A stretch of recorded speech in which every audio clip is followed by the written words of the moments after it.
就卢锡安打沙皇一定程度真不太能站比较长，尤其等级越高的时候，卢锡安线上找机会反而会被耗血。不过具体还是要看他们的手法。对，这个沙皇纯粹是信任自己的熟练度啊。那没问题啊。他可能还有一个考虑就是，如果我这手再补一个 AD 中单，那魁桑基这把上一个全护甲，我可能后面打不动这个魁了。嗯。 可能会觉得有点菜刀队了，而且沙皇后期是比较能兜底的英雄。是。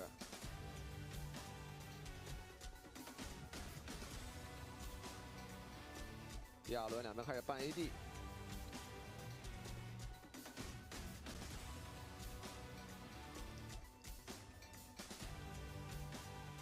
啊，镜也办了，觉得这个英雄看打这个下半区的小团有点猛。 那女枪感觉也得搬啊，但不过这样的话可以把 EZ 单放出来。是的，如果搬女枪，可能嘎嘎就要抢 EZ 了。EZ 加沙皇也是经典搭子。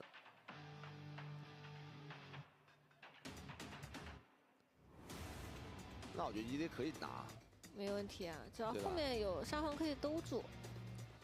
EZ 跟沙皇组成一个手长的双 C， 然后大树负责控场，这边然后再辅助康特被给到行。 很完美的一套班子。我说要不要来个希维尔？希维尔虽然这个版本不太行，但确实面对 EZ 是还不错的选择。维鲁斯吗？维鲁斯是17版本才加强啊。对，现在还是不是很厉害的样子。现在的话不是版本之子。选择相信熟练度。哦，有 Light 的维鲁斯，这把要打线了呀，选维鲁斯。嗯。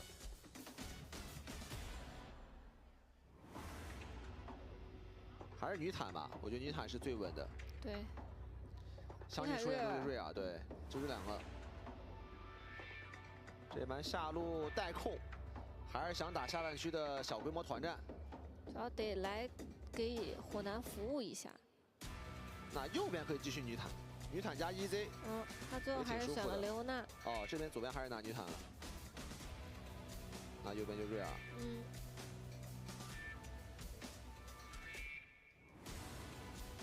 基本上都是这个选择了，这两边阵容还都蛮扎实的，但是唯一一点就是 WBG 这里进攻压力会比较大。他这个卢锡安也好，维鲁斯也好，前面是要做事的。但微博确实打下半区厉害啊，他这个女坦加维鲁斯都是属于6级有质变，而且都带控的下半区的碰撞 ，LNG 前期应该不太能去跟微博碰。是，微博这个下半区是又有输出又有控。 而且卢锡安在前几集也是有线的，这把微博的阵容就是要打下半区。但如果给李宁拖住的话，后期李宁这边他比较灵动吧，手也比较长。对。那么唯一需要小心的就是火男这个爆发，不要烫到更多的人。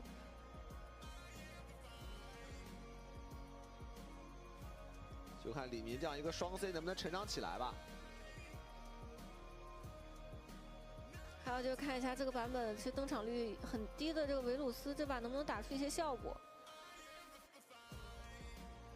我总体控制链这里还是很扎实的，下路双人组。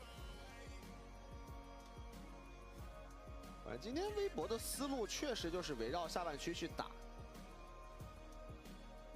今天的阵容的核心基本都是以下路为核心，自己上路自己玩。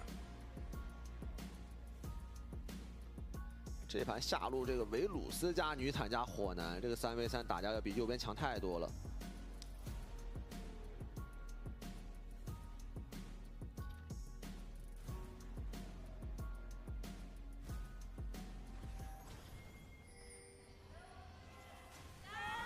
欢迎来到英雄联盟。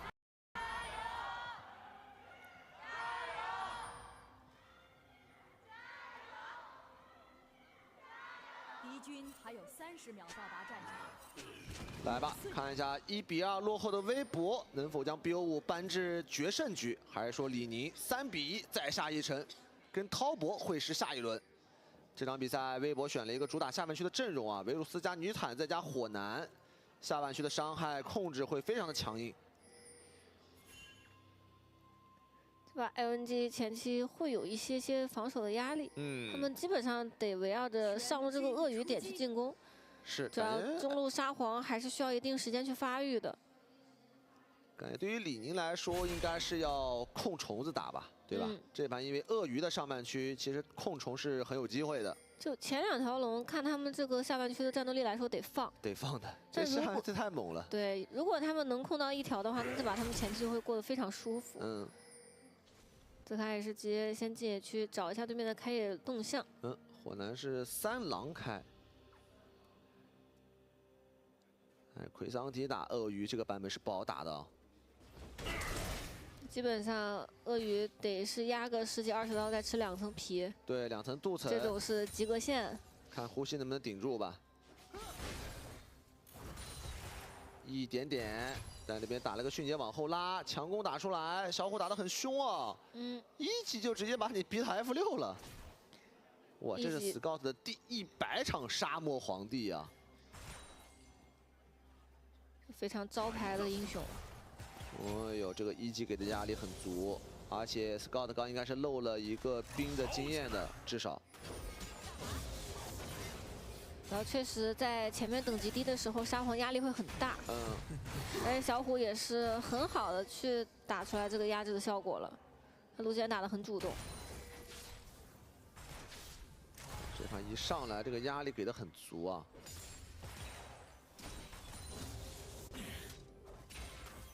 Scout 2级学的是 E， 也是为了稍微去顶一下这个线，2瓶药都已经掉了。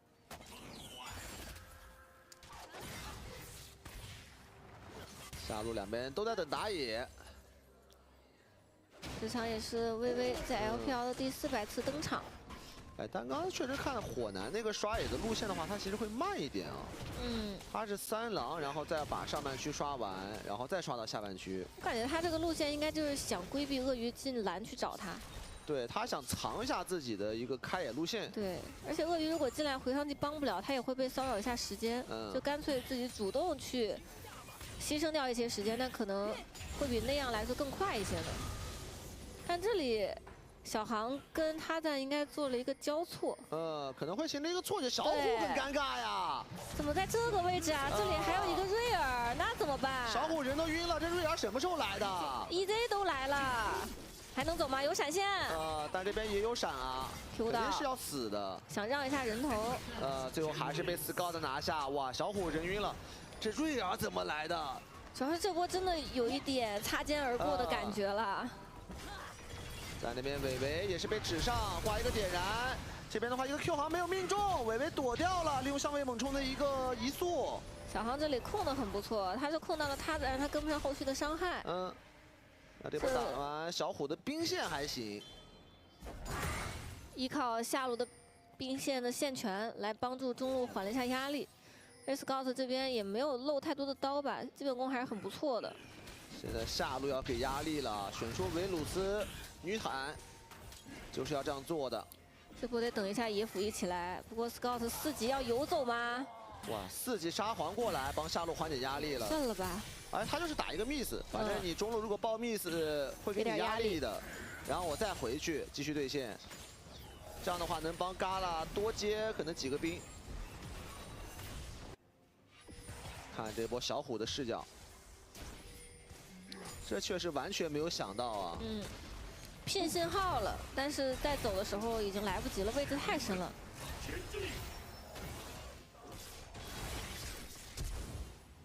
但这波李宁感觉确实有点太想让了，感觉伟伟可以多 A 2下的。但主要感觉思路也没问题，如果保沙皇超前发育，那他们的作战期会提前。又来了！小虎没有闪现上换，能换掉吗？换掉了1敌2，小虎还换掉了一只。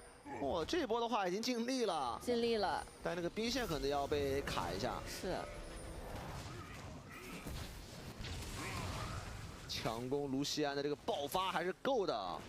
主要现在这里前面感觉微博要多帮卢锡安去做一下视野了，因为他毕竟很早就掉了闪现，那后面 LNG 这里可能会一直会通过他这个点来去找机会。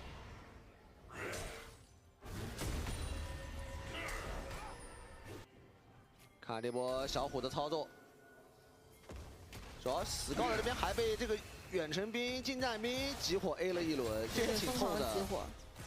而且他在这里一套打完之后也跟不上嘛。是，其实就差那一下普攻，就是摸不到，很急。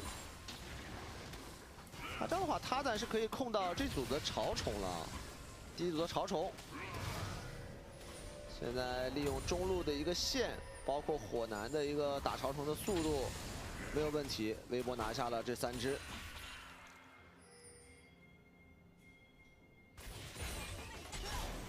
那这里微微现在出来，应该也没什么机会去换这个小龙。中路现在卢锡安的线权还是比较稳的。其实这般卢锡安的对线的效果是打出来了。这个镀层很有纪律性啊。嗯，太能忍了。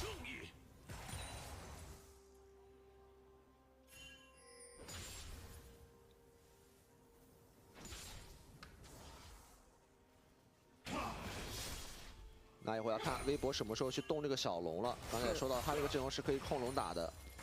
现在沙皇6级了，小虎就没有办法一直去 E 到脸上去打伤害了。对，主要现在没闪。对你交个 E， 一会儿旁边有人推回来，就基本上走不掉了。卡坦今天动了。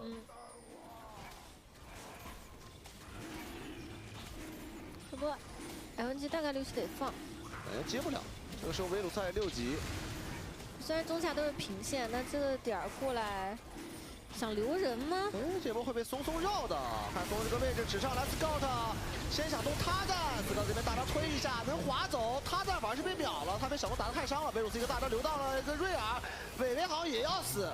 那微博杀掉了对方的野辅，维鲁斯一个双杀。那其实就是这个感觉，就第一时间感觉接不了的时候，但是后面还想尝试打一下。还能打断。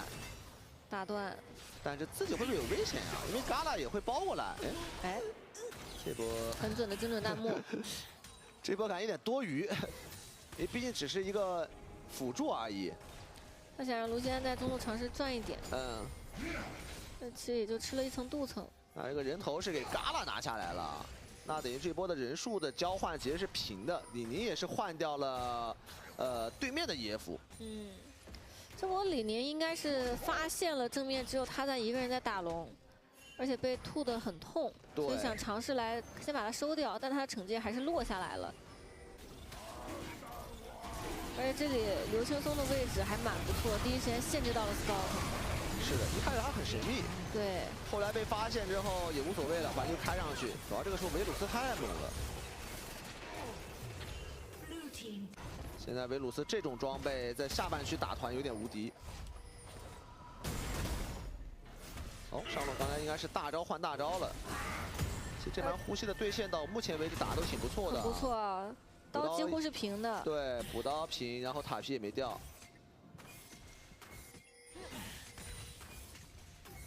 刚才看上路什么情况？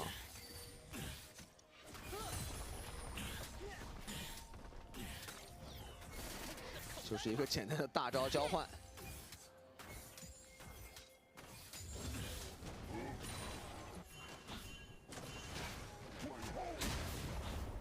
现在其实他站在野区的领先是挺多的呀，他这个火呢已经刷了78个了，打野弹也是领先8层。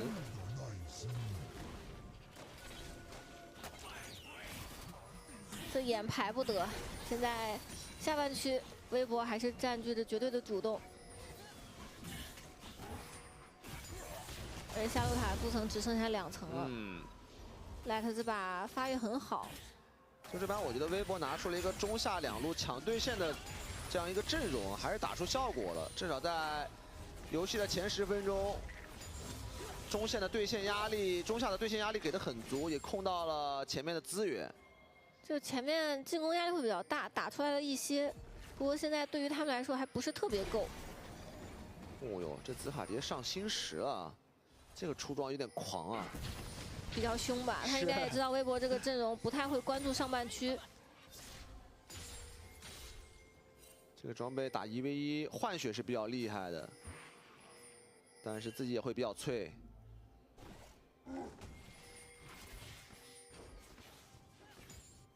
他呢，其实是被视野看到的。 这个潮虫如果接的话，其实星10鳄鱼战斗力会很强。滑过来点点要打嘎啦，嘎啦这边被闪现逼了出来，而且大招还能洗。哎呦，这边嘎啦要死了呀！小虎配合他攒的一个大招，直接把嘎啦给收了，而且这边小虎直接踢走了，很流畅。流星松怎么办？那流星松就只能卖了呀。但这里的话也是断了一下 LNG 在打这个朝城的节奏。而且 Scout 支援过来，还给了呼吸一波去把兵线送进去的机会。这个流星松还能在那边拖一会儿。怎么说？头估计嘎啦有机会啊，赶得上。嘎啦复活过来还能吃一个头，也挺不错的。还在拖，还在追。 还在追，但是就看这个人头给谁了，还是要让给嘎啦。但上路紫卡交大招，身上有闪现，能走吗？维鲁斯的大招已经交过了，这边紫卡还想1v2操作一下，打一个新石往后拉，交闪现再交 E， 也没问题。这波很冷静。如果他直接闪的话，有可能会被他在直接什么 Q 闪 E 这种跟上。先逼了一下技能。这样的话，微博反而要5重了。 因为刚才在追击嘎啦的时候，李宁也是放弃了打这个潮虫。小航想开，他在那边是有闪现的，直接交闪。但这边自己家人怎么办呢？刘青松已经复活赶过来，就是直接吸2个，但是现在微博的阵型保持得更好。感觉打不了啊，李宁在这个位置。硬换了一个，嘎啦能走掉吗？走掉了，打了个1换2 ，Light 已经大杀特杀。 现在只要维鲁斯跟火男在哪条路，感觉李宁就是接不了的，而且鳄鱼还没大。现在感觉微博频繁的利用自己这2个强势点啊，扩大自己的优势。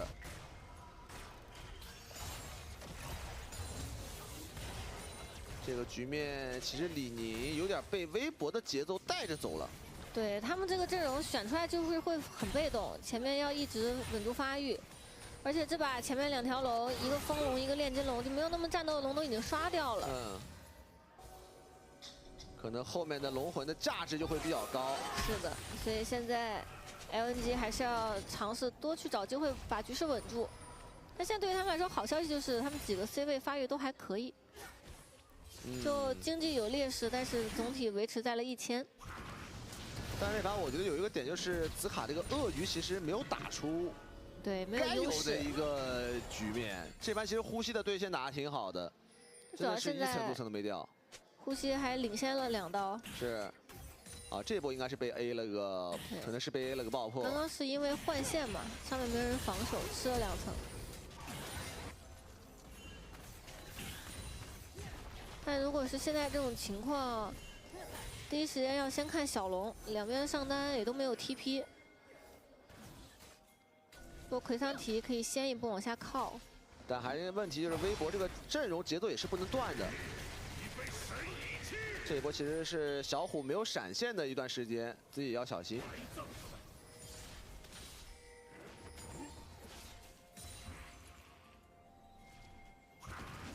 视野做得很足，这波 LNG 应该果断点放掉。同样上路这里1v1能打出来结果吗？估计直接先手开大了。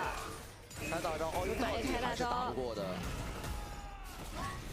哦呦，拉扯的很好啊！要单杀了！哎呦，呼吸，这波拉扯站出来了，直接把紫卡给单杀了，感觉呼吸有点醒了呀。而且主要感觉紫卡那个位置他有很多波机会可以拉走的，但是他也想试试。他主要出新时又会把自己架在那个位置，就是我必须要找对方换血。 但换着换着怎么感觉不对劲？没换过，我再试试呢。主要呼吸这个拉扯很好，他几乎没有怎么被那个鳄鱼的2级大招烫到。因为鳄鱼这个大招，他其实烫那个魔法伤害也挺高的。呼吸一直在拉扯。那趁这个时间，小虎下路拿了座1塔，而且上面峡谷先锋李宁也动不了。哦，这把比赛感觉微博很有机会，很有机会呀！因为呼吸这个魁桑提一旦肉起来，感觉中期声音也很大。 主要 EC 打前排太慢了，而且沙皇发育还需要时间。哎，再推一个。现在中下塔一破，那生存空间就会很小。这个节奏很对呀，微博。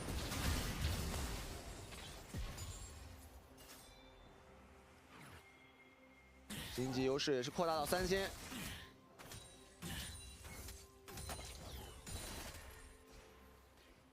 这盘微博确实选了一个比较拼的阵容，但是打出了效果，很不错，目前为止。该打出来的进攻也都打出来了。现在拿到这个峡谷先锋之后，看能不能再进一步多拉开一点经济差距。而且前面的资源几乎全控啊，对吧？5重，一先锋，2条小龙，这把还是个火龙魂儿，就可以很大的弥补他们这个阵容后期能力可能会稍微有下滑的这个问题。这盘感觉被拉扯晕了，这个。哇，这个 Q3有点帅。然后 W 拉开，继续 QA 攒 Q3，再 Q 回来，再撬，然后一技能再拉开。哇，这波呼吸真的有点帅吧？他其实主要有点拿捏到紫卡这一波，紫卡有时候想走，那我再回来给你点机会。这波就仿佛这个奎是一个长手英雄一样，一直在拉扯一个短手的笨重上单，把紫卡被拉晕了。而他出新时这个装备打这个奎桑奇真的可能效果还没有黑切好呢。因为黑切可以一直叠那个减甲，他有点打不动。他现在主要毕竟出都出了，就看打团的时候能不能给后排多造成点威胁吧。是。就感觉现在可以去切后了。现在李宁的想法就是继续拖自己的双 C 的发育。经济差距3000块。把先锋放到上路，应该也是撞一个外塔的事儿。2塔应该是撞不了，野区没什么视野。不过这波维鲁斯来了，他们是有转线，把奎桑提放在中路，4个人一起压上。想要继续推进一下，但李宁这边草丛里面藏了中府2兄弟，感觉要动他在大树大招提前落下来，这边瑞尔直接开，但是他在交出自己的闪现，一电刀刮一下，表掉了卢锡安，刘星如可能也要死掉，火箭大招站的还不错，大死一个大树，但是他的自己也被紫卡粘住。哦呦，这一波李宁的中府在草丛里面小航。那天 NIP 你记不记得？也是在这里。有点像。就是那是瑞尔加一个杰拉是吧？也是在这儿，2塔开这个先锋。其实这一波小航蹲的位置很好，但感觉 WBG 有一点掉以轻心了。完全没有想到那个草丛里面埋伏了2兄弟啊！虽然他但第一时间把自己的闪现交了出来，而且大招也炸出了不俗的伤害，但是小虎被控到了。是的。看这波，小虎也是完全没有想到啊！小虎被大树配合瑞尔，而且这一波瑞尔还是先出来了，他在有反应过来，闪现拉开了，但正面2个人直接被留住。这波紫卡的选择也很好，就用他在。这波确实你要杀这个维鲁斯还有双招呢，可能还不一定杀得掉。我还以为紫卡在下面看着呢，有点像是吧？2个紫卡。而且紫卡这波打完直接黑切了，装备也挺好的，还不错。Scout 也是做出了自己的金身。但交换了一点人头，打回来一点经济，但第3条小龙还是很难争啊，兵线压力是比较大的。这波打完算是打回来一些，但现在微博要动这个小龙，好像李宁也没办法，因为现在完全没有视野。这把小龙已经不算是特别快那种了。20分钟刚打到第3条，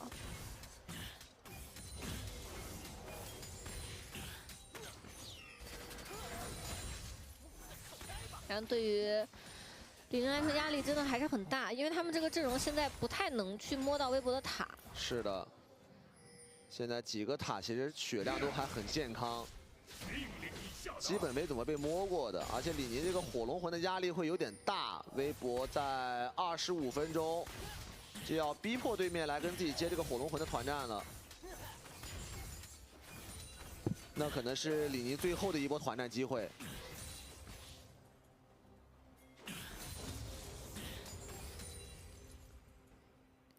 关键这段时间老奎还是挺无解的，现在右边打前排的能力依然不是很强。Scout 这里第2件也是做了一个中亚，其实现在确实奎桑提顶在前面 ，LNG 有点没办法。这盘主要呼吸这个对线打有点好，本来他这个奎桑提不应该是这种发育的，但他一个单杀，包括这个补刀数的一个领先，他甚至现在比这个鳄鱼还有战力一些。微博这个站位感觉有点想逼大龙啊，一起在大龙附近集合，想给压力，想先抓一下紫卡一个大招，直接定住了，有血一血，但能拉开吗？两段一直接走。这波也不舍得交太多的闪现去追紫卡了，因为这波如果再追的话可能会出事儿。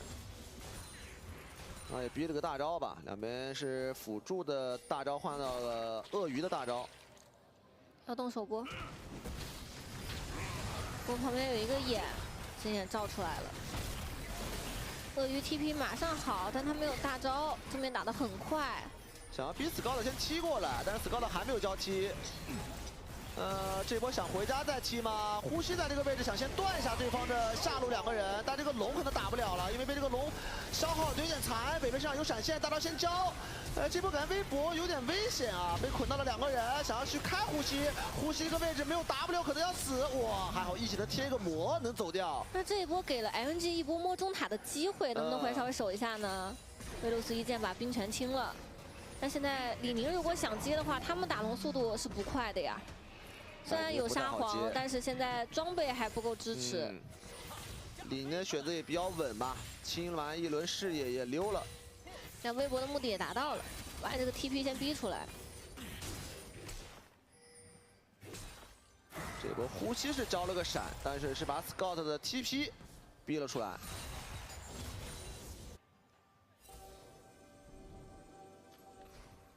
两边的经济其实咬的还是比较死，经济一直没有被拉开，但现在留给李宁的时间，发育时间可能就是2分钟了。2分钟之后的火龙魂，微博一直打得很主动，在这个时间点，他们的阵容也是更强势。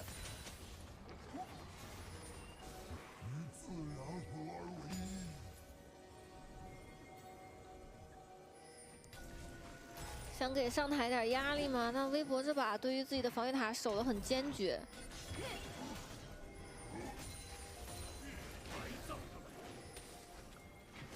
这个塔是不好摸啊！现在李宁是一个塔没拿，零龙零塔。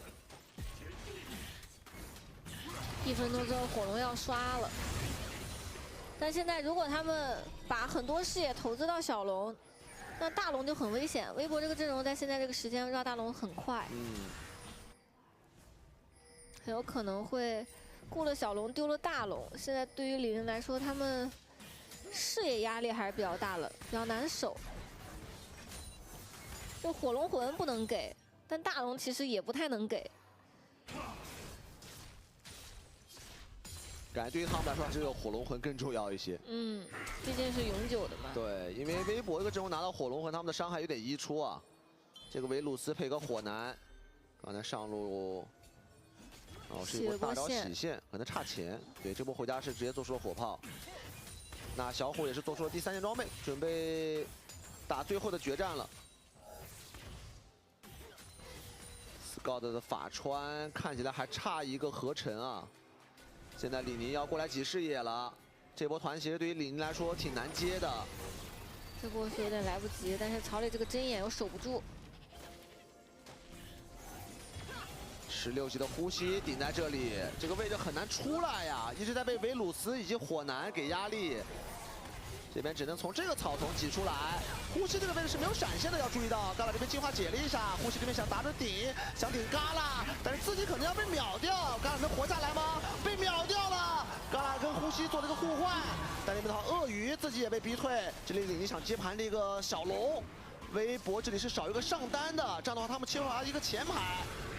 但是现在雷欧娜还是比较肉直接顶在前面，卢锡安的身上洗礼没有一个很好的效果。咬到啦，雷欧娜要死！这边开一个金身 Scout， 没有任何的危险，拉开了距离。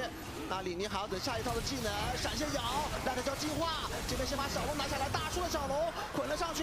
紫卡被小虎处理掉，小虎的输出很高。这边还要继续输出小航，小航好像也顶不住 ，Scout 被他们炸死了。这一波的话，李宁只能撤退了。是的，但是对李宁来说，一个3花的结果，最后把小龙拿到了，也是可以接受的。但左边可能会打这个大龙啊，他们要先回家补给一下。这波呼吸临死前把旮旯换掉，太关键了吧？是的，而且他的这个护臂也是立了大功，第一时间没有被秒掉，起来之后，哇，哦，差一点100血。起来之后是直接把 Scout 在侧面收掉了，很突然。看正面有微微，不过微微没有闪现，打大龙速度非常快。这个应该是没有机会去抢的。想留人吗？但是雷欧娜也来到正面保护队友。还要等TP，双TP应该是一个想留一个呼吸，呼吸有 W 的，先一下队友。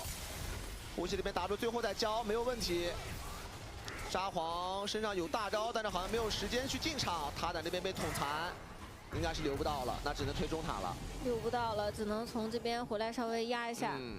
上路的兵线也不是很好，只能稍微摸一下中塔。但是微博出来的时间很快，不一定能拆掉啊。哇，这波呼吸残血啊，还是把嘎拉给换掉了。是的，感觉如果早点闪现的话，那嘎拉可能可以逃走。哦，这个 WQA， 后续这一波，他在这个关键的金身也是成功的拖到了这一波后续再反打的时机。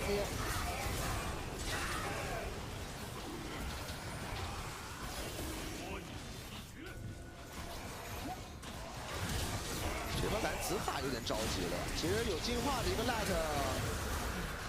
也没有那么容易被秒掉。对，就如果红怒咬他的话，有可能有机会。但咬到 Light 也只是逼一个双招，这波 Light 操作没有任何问题，而且小虎在侧翼也提供了大量的伤害。两边这个局面还是很焦灼，但是微博拿到了大龙，看这波大龙能给他们创造多少的经济领先。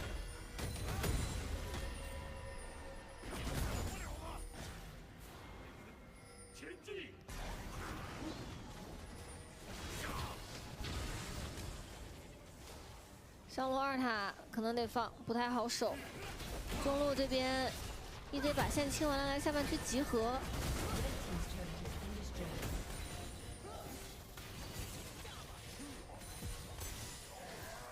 上一波大龙那波为了追击双 TP 也用过了，所以现在也没办法从后面突然窜出一只大鳄鱼给微博一些压力。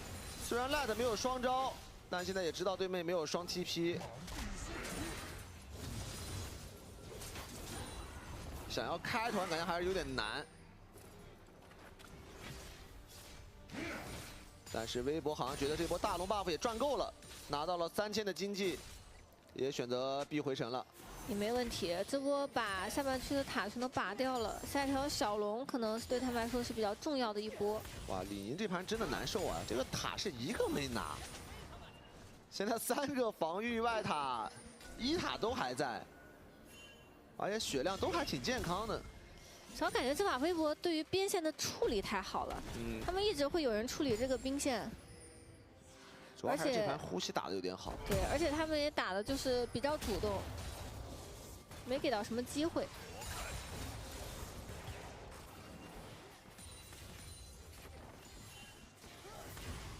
就前期的阵容上面，李宁还是有点太被动了。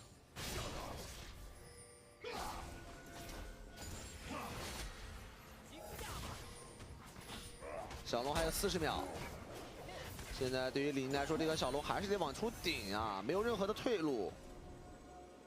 中路这里线不是很好看呀，现在要先稍微做点视野。平均等级已经落后1级了。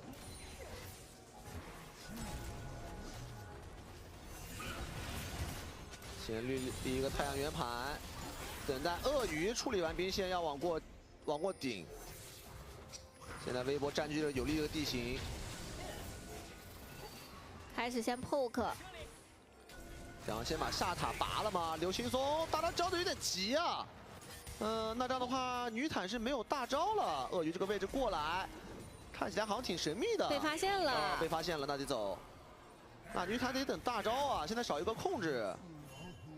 那这个龙，李宁要不要直接先动？而且回伤题再去找鳄鱼。小虎想回家，想踢出来，那李宁可能要动这个龙。已经在动了，鳄鱼跟魁桑吉在缠斗。这边小龙打的是挺快的，有EZ有沙皇，这边卢锡安踢出来会不会有点晚了？龙已经拿到了，大叔的大招刮的还不错，嘎啦也给上了一个输出。刘星东再次指上去，刘星东好像死了，鳄鱼跟魁桑吉还在打。哇，这波微博的处理有点墨迹啊。 还能咬到吗 ？W 抵挡一下，又被瑞亚做到，要杀呼吸。呼吸这边好像没有办法了，沙皇就推一个，来了交闪现，但是机身规避了魁桑吉的大招，死了进就很关键，还是被带了过来，死了可能要死。这波的话，沙皇死掉，火男大招炸出来，哇，这波他的输出给的太足了，所有人都拧成了一团，火男的 AOE 打满了。这就是火男跟卢锡安的魅力吗？卢锡安这波打的输出也很高，小虎4件套的。 卢锡安对于微博来说，这里还有一个微微有没有机会追上？一个果子点了一下，应该走了。这波团战虽然微博一开始的处理有点拖大了，但是李宁最后的追击还是被微博这边化解了。是的，但总体来说，微博还是会比较难受的，因为他们作为优势的一边，连续2条小龙没有控到，而且这一波团战的人物交换也是2换2。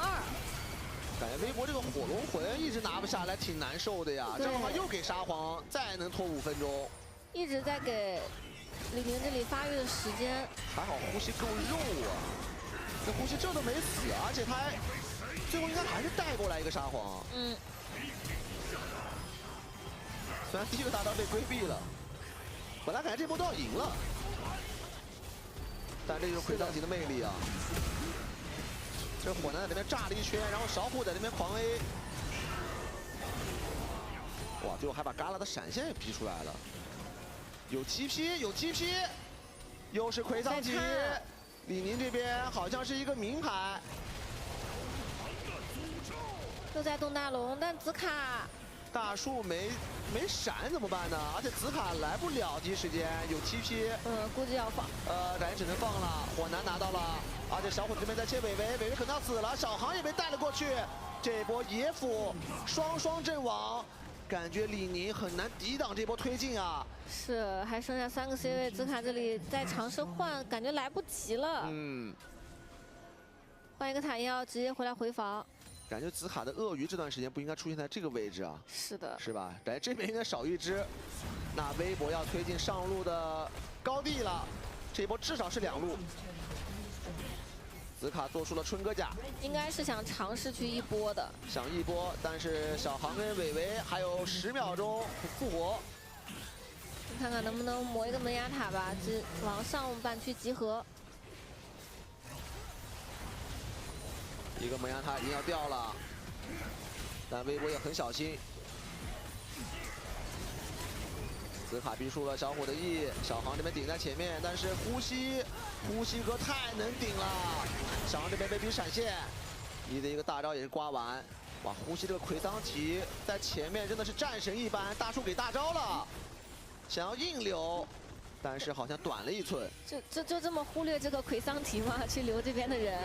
另一个太阳圆盘，紫卡这个位置还好有一个爆炸球果炸了过来，但是自己其实挺脆的，鳄鱼这个后期根本扛不住。这边想要守护紫卡的尸体，还是守住了。那这波推进应该是告一段落了。两边技能也是交的7七8八。其实对于微博来说，这波已经够了，但李宁这里就看到魁桑提在脸上，想越过他去开后面的人，我觉得其实也不现实。不现实。就算开到了，这魁桑提可以把后排搅得天翻地覆。就这个时候，我觉得李宁他们想越过魁桑提打后排，只有一种思路，就是 Scout 得那种 TP 绕后推。就大家一起去欧印到后面。对你现在在正面想要这样的去开，其实挺难的。50秒之后又是一条小龙，但这一波李宁中上的兵线压力会很大。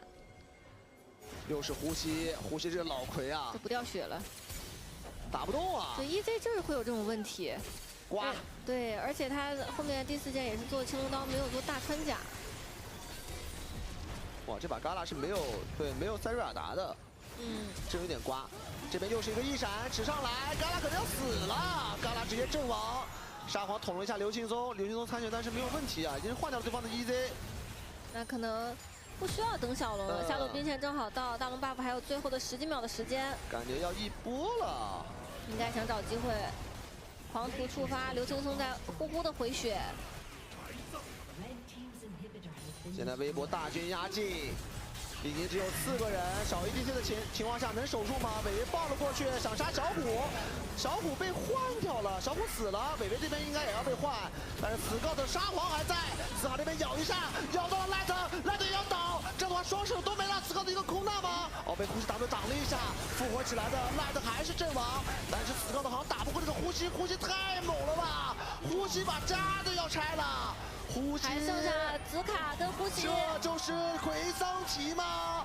嘎啦还有几秒钟复活，紫卡有点扛不太住，怎么办？呼吸要把家拆了，最后一条血量，呼吸我是金刚应该有多好？奎桑提拆打太慢了，那小兵们能不能清掉？最后2个炮车兵也拆不掉，感觉我又来一组。 再来，但是EZ用身体去挡住了，好像拆不掉了呀！哇，会成为这场比赛的转机吗？好像很难，但依然保有希望。现在主要得出去看一下这个火龙，微博这里应该也会很想拿，因为现在李宁家里兵线压力太大了，3线的超级兵有没有T？好像只有呼吸1个T，家里有没有眼？眼好像也被排掉了。找到了。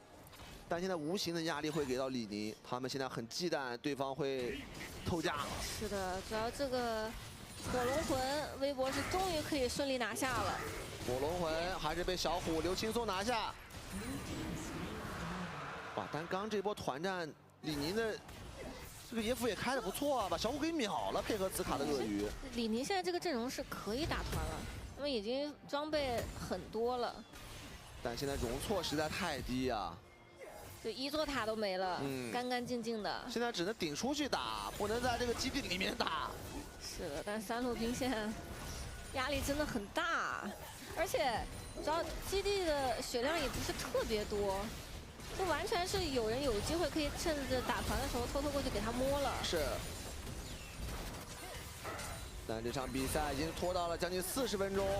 沙皇立个塔，这一波是李宁找机会不错的时间点。你看把大招给交了，呼吸的哥这边 W 挡一下大树的大，这边想带小航，小航可能要直接被秒掉，紫高灯漂移了回去，紫卡这边可能要死了，一直大招也是没有刮到核心的 C 位，只剩下太阳圆盘跟3兄弟在守护这个孤零零的主堡。呼吸这边被消耗的蛮残的，伟伟这边还是被小虎点掉。哇，最后的双 C。 最后的太阳圆盘好像守不住了，微博要扳平了吗？有一个金身躲到了沙皇的大招，他还在尽力，但是嘎啦一个 Q 还是带走了他，不过没有关系，家已经要被 Light 跟呼吸拆掉了，这盘呼吸成为了救世主，这个奎桑提可以。 就把选出奎桑提面对鳄鱼的线打得非常成功，而且在团战中屡屡站出来，限制到了对面，也帮助队伍拿到了这关键的1分，把比赛拖到了决胜局。触发概念神了吗？呼吸这盘1比2落后的绝境情况下，使用奎桑提扛住了鳄鱼不说，还在多次的团战里面力挽狂澜。 甚至他最后差点单枪匹马把对方的基地给拆掉。对，那波看起来真的哭哭砸下去，但是没什么伤害。奎桑提拆打实在是有点慢。但不管怎么说，这场比赛还是挺精彩的吧。微博我觉得利用他们这样一套阵容，在前期打出了优势，虽然后期有一些波折，但是最后还是通过火龙魂结束的一波团战，结束了比赛。这样的话，李宁也是。 遗憾的丢掉了这1分，两边是把比分战至了2比2平。我们也把画面交给10月，看看他有没有什么补充的。好的，感谢米勒老师带来的评述。其实这把比赛，微博选到的阵容是一个比较有够进攻型的一个阵容，而在前期他们也拿到了自己想要的像中立资源。而在对于 LNG 来说，可能在前期抓死了一波小虎之后，并没有能够继续扩大自己的优势，反而一直有点被对面牵着鼻子走了。除了在上路开出来一波好团之后，大部分的节奏都还是掌握在微博手里的。而在这场比赛结束之后，值得关注的点是我们这把 BO5目前为止蓝色方的胜率是100%。那么关于这场比赛，两位解说老师还有没有什么想法想和大家一起分享呢？就这场比赛，我觉得两边都都拿了那种非常规阵容嘛。因为包括 Scout 的沙皇，包括 Light 的这个维鲁斯，其实都在这个版本比较少见的一个选择。但是我觉得改变整场比赛局面的还是这个奎桑提打鳄鱼，就这样一个逆 counter 的对局，居然给呼吸游龙了。 没什么问题，他这把发挥真的很出色。是，就前面比较依赖小虎的卢仙去打线上的强势，并且抓一些机会，但是等到中后期的时候，确实奎桑提给到对面太大的压力。而且小虎这盘对线打的有点好，有点好。就他那一波其实1打2还换了一个。 我觉得就这盘 Scout 的沙皇其实没有玩起来，他其实前面的发育一直蛮差的，而且前面沙皇压力还挺大的，真的挺大的，而且还是前面队友有在找时间去帮他缓解压力的情况下，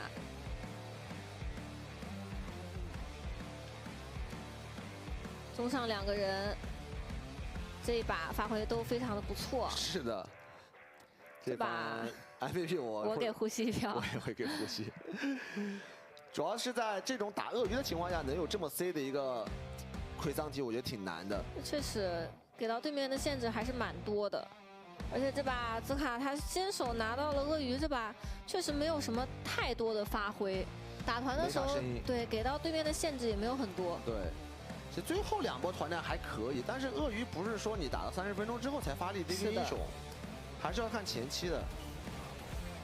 这波我觉得是挺关键的，就是呼吸太肥了，他直接把嘎啦给切了，1打4，他把你 AD 给秒了，这你受不了。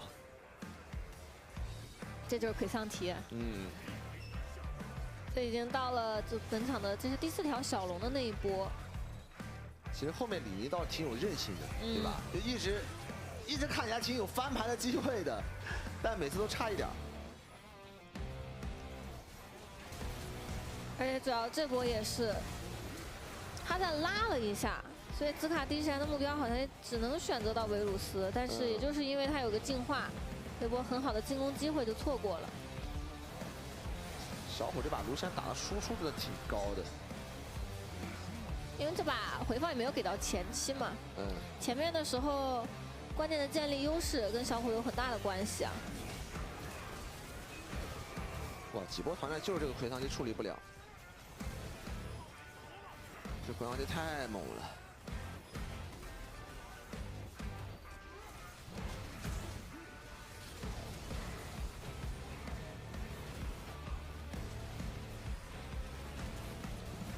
一个人上来去顶着，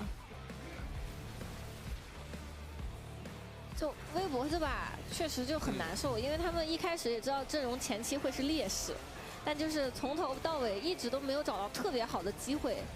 就是那种感觉，就他们这盘可能是想利用鳄鱼这个点作为一个前期的支点、进攻点，对，拿潮虫，对吧？打前期上半区的小规模团战，但就是对线可能没打过呼吸，被拉扯了。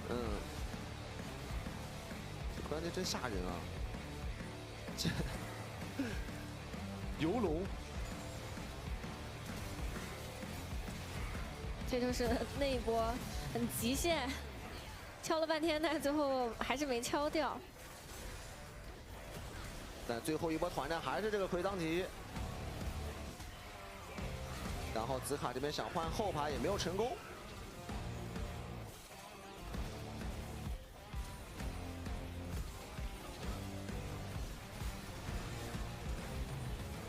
还是有点太慢了，李宁这个阵容。最后绝望一推啊！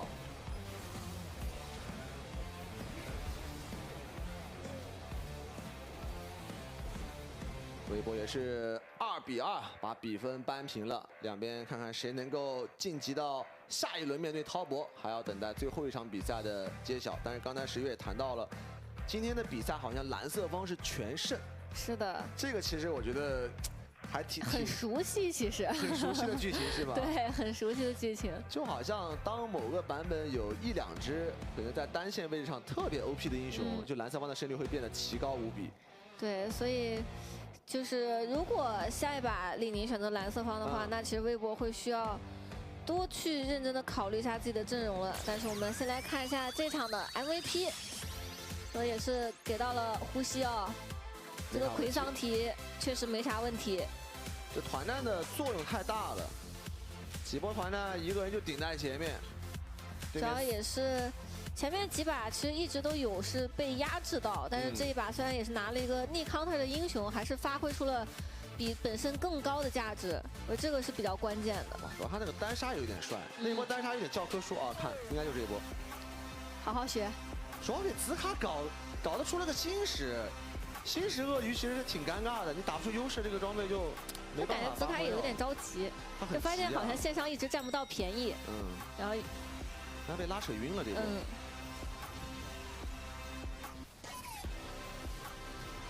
游龙给回上去，回去练2把，手有点痒了感觉。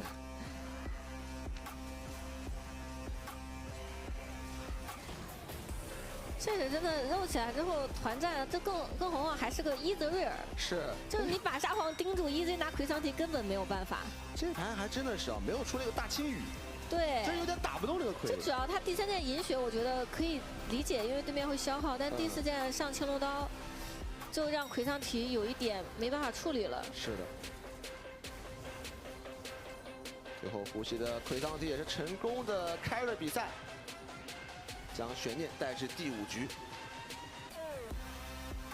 这场比赛果然如我们赛前预料啊，确实是一场比较接近的对局。对，感觉很可能拉满。是。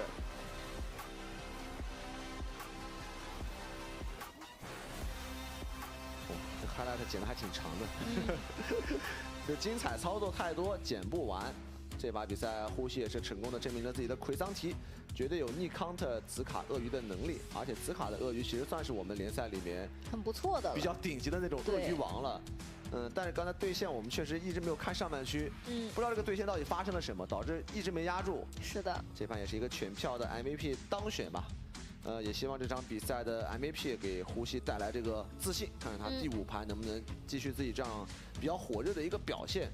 而这个难题现在就交给李宁的一个教练组了，在蓝色方，现在如果说可能兰博、飞机都选不到情况下，哪一个首抢会比较有价值，我们也一同期待一下。我们把画面交给10月。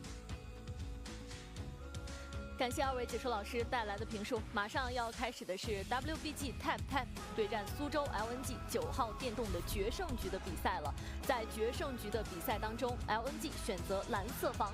接下来时间我们稍作休息，精彩的决胜局马上开始。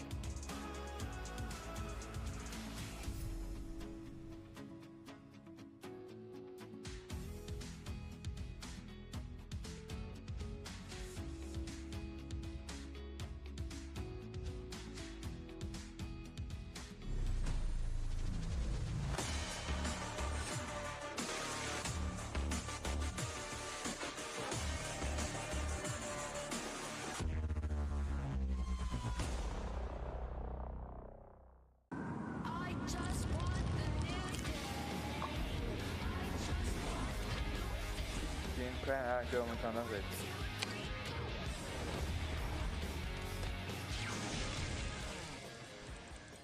TCL 小蓝 EP7新风空调，新一代空调，睡醒无异味，不口干舌燥，不头昏脑胀，超省电 AI 大数据模型算法，最高省电40%。红冠战马。更受中国电竞用户喜欢的能量饮料，更受年轻人喜欢的中国能量饮料。中国电竞，当然有我，有能量，当然战马。来瓶炫迈，持久美味清爽，炫迈不停 ，buff 不断，根本停不下来。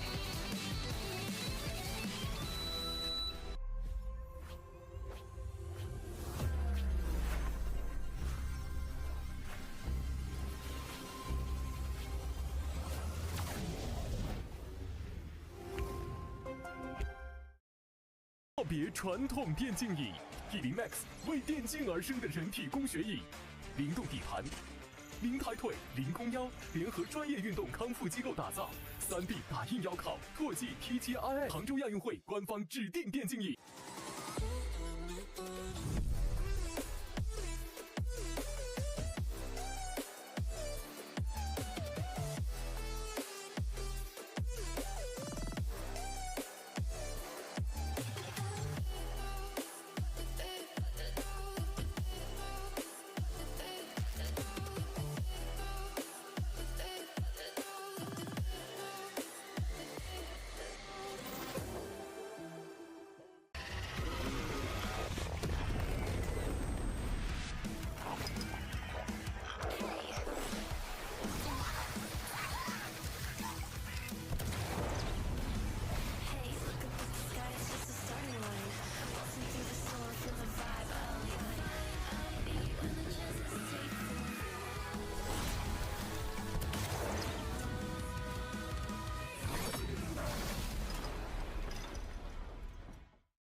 觉得队伍的状态，我认为中上野的状态还是蛮好的，就可能更大的问题在下路，就需要把队线打好。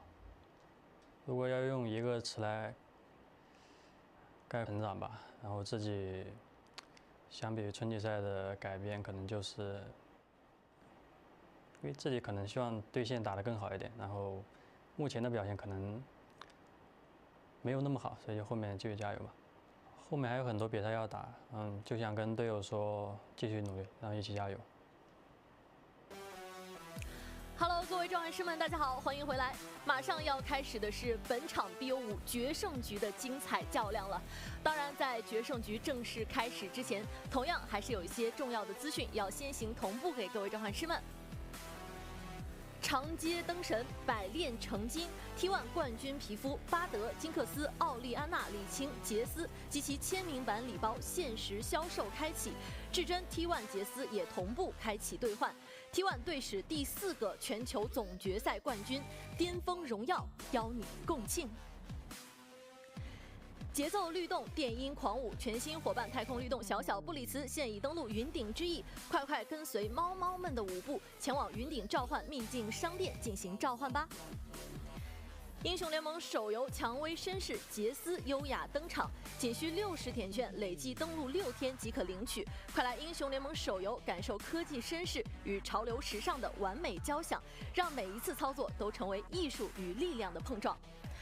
马上要开始的也是我们本场 BO5的决胜局了，相信关于决胜局，双方都需要好好的调整状态，共同来应对本场的较量。两位解说老师认为，来到了决胜局，有没有什么值得关注的焦点内容呢？还是要看可能微博这里是办掉哪几支英雄吧，在红色方，因为今天蓝色方确实看起来是比较有优势，后面大家发现了这个飞机比较 OP 之后，红色方又要吃一个 OP 的这个飞机的一个半位。是的，还有就是这个鳄鱼，要不要考虑放？如果放的话，要不要继续拿魁桑提来应对？可能会放，对，因为上一把已经试过了。对，上一把主要是发挥太出色了，这个魁桑提打鳄鱼，手很热。所以现在虽然 LNG 来到蓝色方，但他们可能也会有比较大的压力，他们毕竟也是先拿到赛点的一方。是的。小虎看起来比较轻松比较轻松。上半卢锡安发挥也是非常出色。如果没有飞机的情况下，卢锡安先出，可能还是可行的，因为沙皇打卢锡安看起来是打不了。只有飞机是可以扛一扛卢锡安的线，对，压力有点大。上盘，上盘小虎在中路的一个对线优势其实是蛮大的，帮助队友解放了很多。对，主要他这个1级点 E 面对沙皇真的很好打。沙皇他其实1级就一个 W， 你这一划出 W 范围，他只能跟你对 A。是。看一下决胜局吧，卢锡安女枪自己是办了，卢搬了。那这边兰博飞机肯定是要办的，这个鳄鱼我觉得是可以放。那这把可能要看一下炸弹人有没有可能放出来了，因为女枪是此前 BO5 里面比较好用的，没了。然后像 EZ 就验证完了之后，发现他其实打坦能力会有点弱，虽然 LNG 拿他赢了一把。右边最后一只肯定是飞机，就看左边这里。其实两边都能玩炸弹人。对，这现在就炸弹人有没有可能被抢？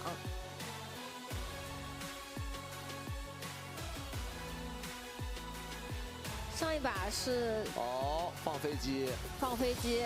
那小虎这边应该有路子啊，他用什么打这个飞机呢？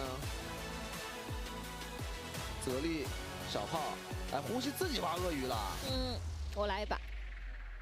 不会经典恶爆吧？那有点拼吧，但那边还有丽丽啊。其实我一直觉得他在那个火男是胜率非常非常有保障的英雄。哎，这火男毕竟他的输出比较稳定。越打到这种关键时候啊，火男这英雄越给力。因为其实团战打第5局了，都喜欢去大乱斗。对，都会有点昏头，战斗爽。你一昏头，你就被这个火男大招乱烫。有点心理学在里面了。对。越到关键局用越简单的英雄，那怎么说？先拿个泽力，先拿个泽力，打野还不急。对，第3手再拿。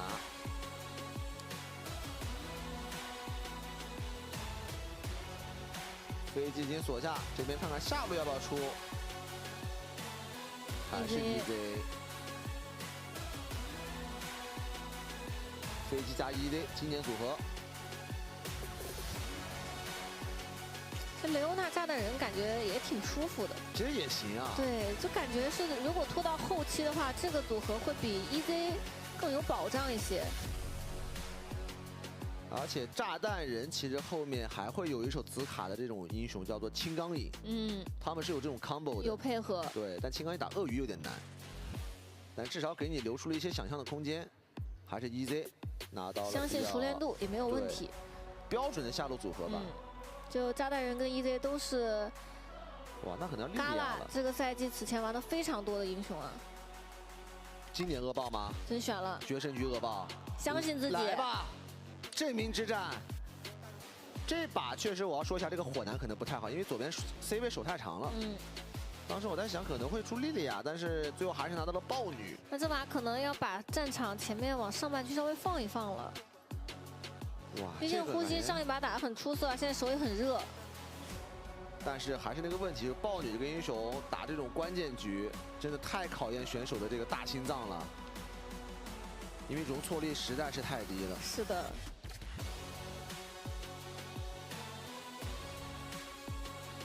海南。海南加魁当吉，把两个鳄鱼比较难处理的英雄都办了。这盘我感觉紫卡可能也会玩肉啊，奥恩嘛，对，有奥恩的可能性。这把奥恩其实蛮不错的，如果对面要合体打上路的话，因为这盘紫卡上路可能要1打2，对，不太会去帮他去gank到鳄鱼，但是应该会提供一些保护。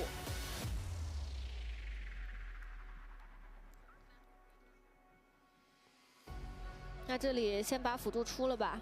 辅助继续瑞尔呗。瑞尔可以选。对。可以让泽里再摇一会儿。不准备摇了。直接拿进，就帮豹女提供一些控制。还有艾希啊，艾希不是更香？更好，对。而且艾希有可能配布隆。那艾希布隆不就第一把了吗？感觉还是艾希瑞尔吧，因为我觉得可能第一把那个阵容有道理。这艾希加布隆，你面对 EZ 女塔。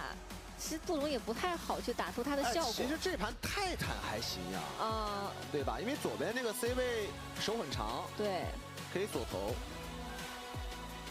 莉莉娅，看看最后拿什么打这个奥恩？打这个鳄鱼，真的有可能是奥恩。纳尔或者奥恩吧，就纳尔有可能会被越。塞恩。哎，这个确实不怕越啊。哇，这个更 BT 啊！这个你越我把兵线砸了。看这里，瑞尔还是牛头？我感觉应该还是瑞尔。刘青松的瑞尔值得信赖啊！是的，相信熟练度。我感觉布隆不太行。布隆这亮出来有点害怕。布隆真不太行，感觉还是得来个能开的，要不然整个阵容又是只有艾希一手剑了。真的给豹女来点配合。就你这样，他至少2条线可以去抓。还是布隆吗？那这个就是要打那种前期特别小规模的团战嘛，就是要滚雪球的。要不要双人组去打了？但容错率的话，确实会比较低，因为如果陷入劣势的话，这个阵容找机会能力会很差。而且左边也有可能不怕，他们前排会比较多。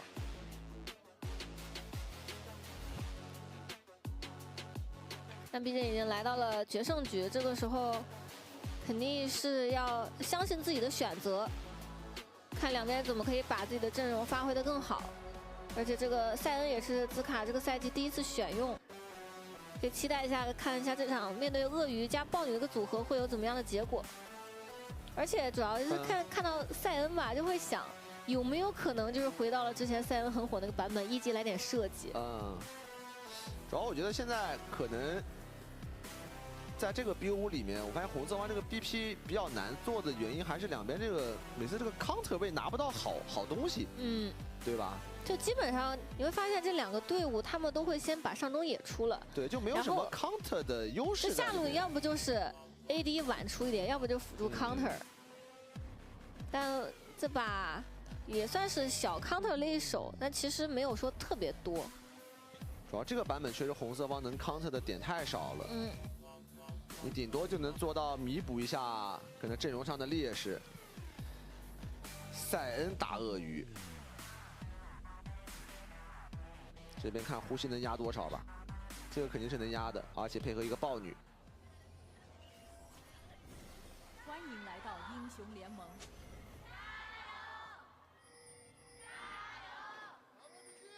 敌军还有30秒到达战场，碾碎他们。来吧，两边的决胜局，李宁跟微博。 BO5也是战至终章啊，他们的赢家将会前往下一轮面对滔博，而输的队伍就将提前去准备冒泡赛了。这边眼放得很早，刘星松是带扫进来的，扫到了，给小虎吃一下经验，这很爽啊，很舒服。小虎会1波到2。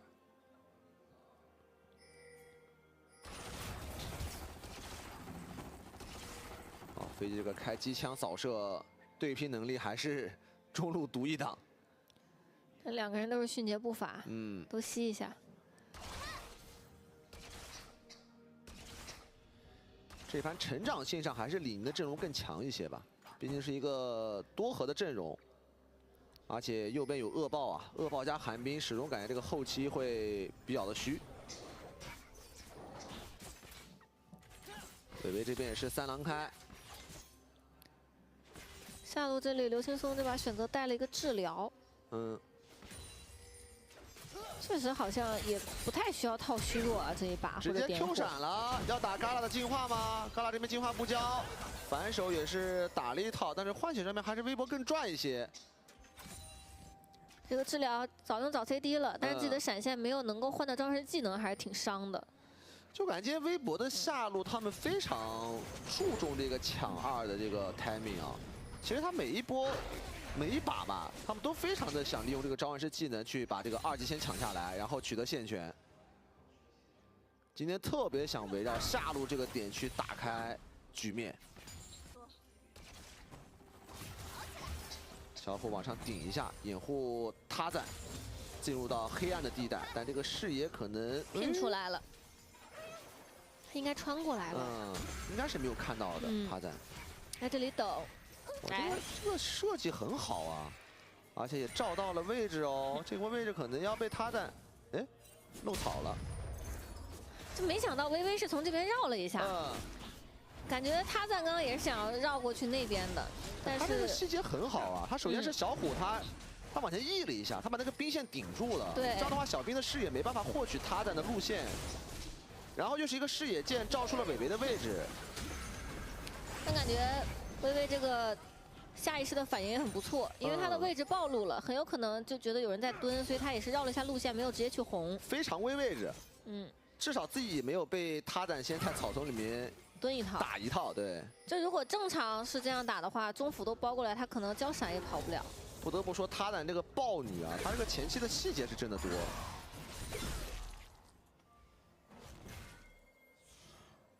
这个换血上面好像兹卡也能接受。其实。 塞恩这个英雄也是偷偷的加强过几个版本啊，在这个版本里面，对线强度算是 OK 的，而且他防御塔能力是真的强。是这个英雄就是你可以把上路玩成这个过2线，不用人帮。但是伟伟这边还是挺难受的，少了一组红 buff。可是现在来到上半区也不太好配合一个塞恩去抓鳄鱼。这2个人是配合不到一块去了。 只能先刷了。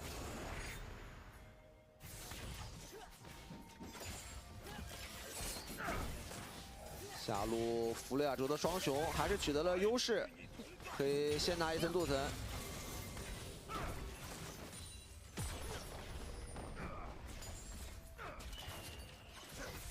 继续找位置，看方向应该是找到了。他也知道微微是从上半区开。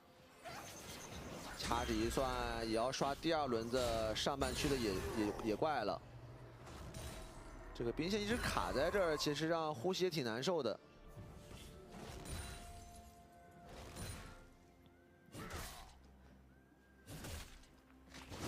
然后有点压不住塞恩。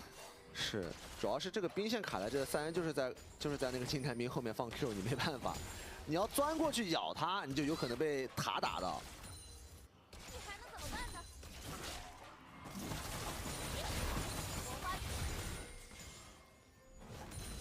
下路可以回家了 ，Light 这边47刀回家，下路还是压了不少的。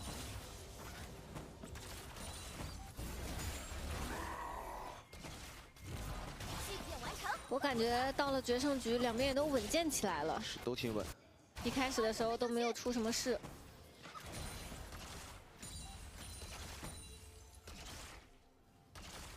主要右边这个阵容确实得稳着点来，感觉前面豹女是不能出任何差池的。这把首先第一个目标物肯定是这个潮虫，看一下微博的野辅已经开始动了。 小虎是可以踢出来，利用鳄鱼到6的一个强势，要开控第一组的潮虫。第一组潮虫好像左边默认直接让了，伟伟过来肯定是来不及了。毕竟现在鳄鱼豹女比较强势。哎，看看这个时间能不能有机会抢一下。 啊，过来一个惩戒了，逼惩的话，那应该是让一只，拿2只，他呢觉得也可以接受。自己的惩戒 CD 还没有好，但是队友已经跟过来了。其实这波是呼吸哥有点贪了，呼吸哥他回家的 timing 太晚了。这波呼吸踢回来之后，这个潮虫团已经打完了，就感觉没有提前做特别多的协调。嗯，可能觉得对面会让吧。 下路一直在给压力哦 ，Light 这边马上到6。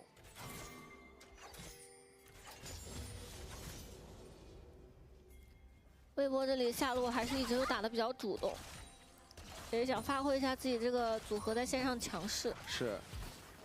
那一会儿拿线的话，豹女刷下来是有机会直接动这个小龙。应该是这样想的，这组刷下来正好是可以打小龙的时间，而且那一波的话 ，Light 也有6级。 是的，这个线下路还在慢推，那等到豹女来的时候，可以一起把兵线推过去。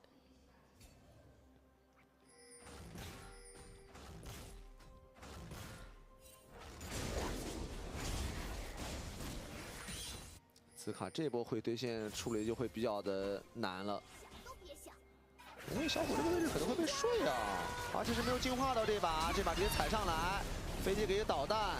的话，飞机是被他弹咬了一套，他弹也是掩护小虎做一个撤退，两边中野2v2，他弹再咬上来打出一个征服者，躲掉一个流火种，两边的血量互换了一波。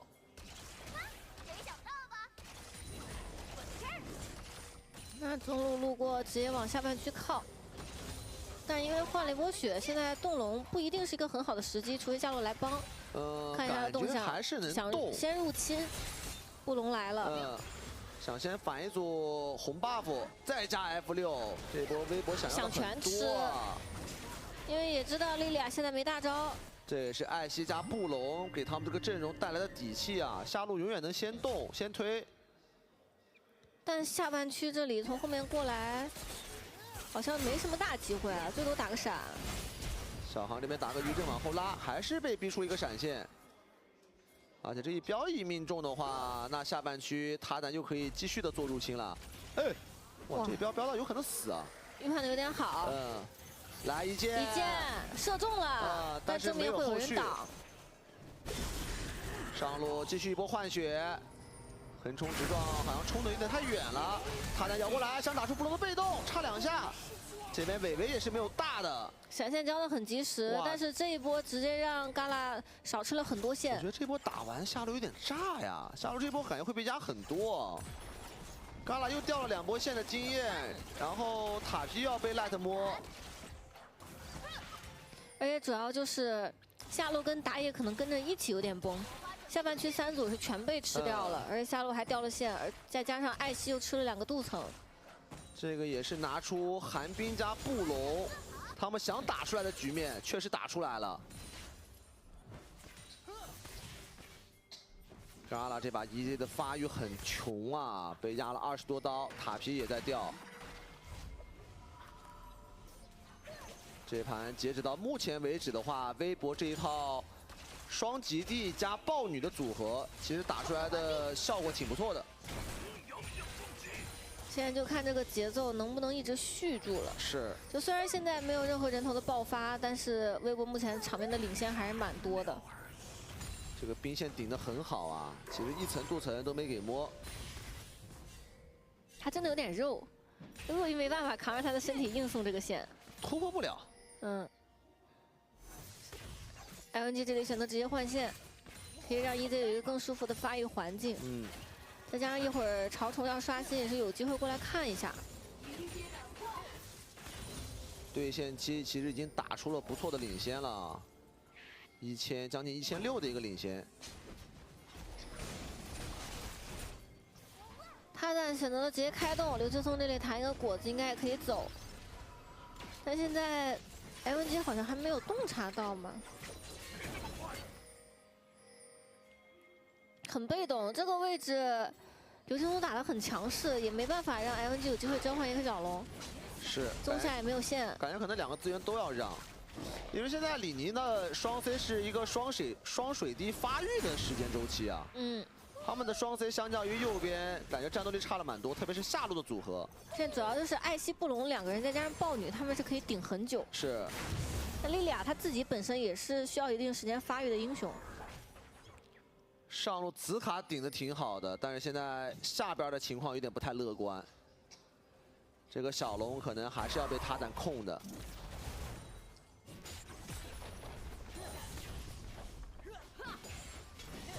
中路也吃了层塔皮，2个人一起往下半区转。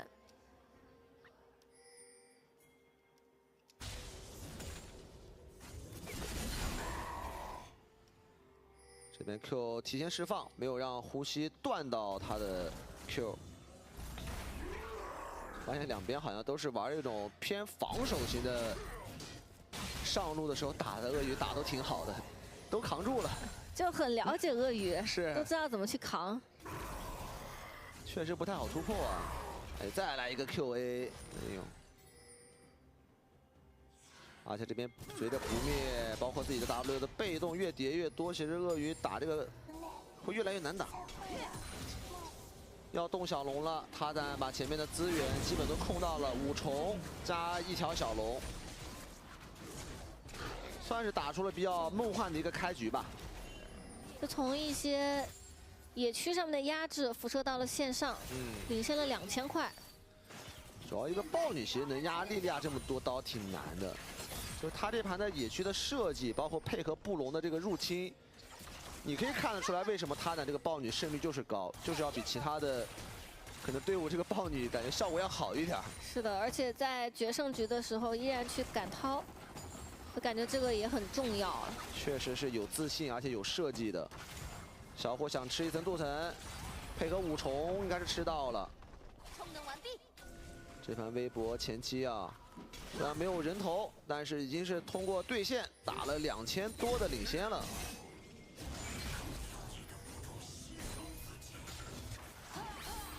哎，这边想动小虎吗？死高的过来，这个位置也杀不掉。就想踢过来吃一波线，顺便看一下。这波要死了。紫卡这边反方向闪现大招逃跑，但是呼吸直接闪现撞了下来，车被挡住了，这人头还要让给他在。太团队了，呼吸。那这一波可以直接去动先锋了。这波直接换了啊，小虎是踢上去换线，呼吸这边是回家，打得很聪明，可以踢下来，而且旮旯这个位置也要被逼退，那这样的话里面丢了很多啊。这个中塔拿得很轻松啊。我有感觉在节奏上面，微博更胜一筹，杀人、换线、推塔，而且这样换，他们可以换掉2座塔，上路这个塔泽里也可以拆。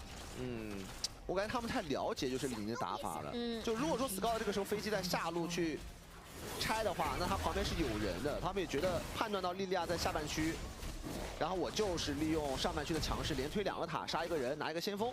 那这样的话，前期的资源啊，他俩可以说是全控。就确实，李宁这个阵容转线期的时候，他们一定是要围绕着飞机去打的。对，就你3N 旁边是肯定没有兄弟的。我把你3N 一抓，然后把你3N 这条路、这条边线的半区的资源全控，这个节奏微博打得非常的舒服，很聪明。而且现在中路外塔没有了，拿到这个峡谷先锋，它可能会代表着一座2塔，甚至就是给压力，顺便再拿下路这个外塔，那推塔节奏一起来，对李宁来说这把没有很乐观了。因为现在虽然就一直没有特别多人头的爆发，但是 C 位的生存空间没那么大。主要现在是一个完全的豹女滚雪球的节奏，而且资源是全拿。而且这把他也是做水银鞋嘛，微博这边3双水银鞋在手。 想找机会，如果连不上控制链，也不一定能抓到一箭。哦呦，射到一个必死的，小黄这边还是被留到了，但是莉莉娅睡2个，刘青松这边好像好像跑不太掉了，反正只到了小虎，哎，这波可能是大节奏，小虎也要死，飞机拿到了这个终结，李宁终于是逮到了一个机会啊，一技能没有滚到 Light 还有双招。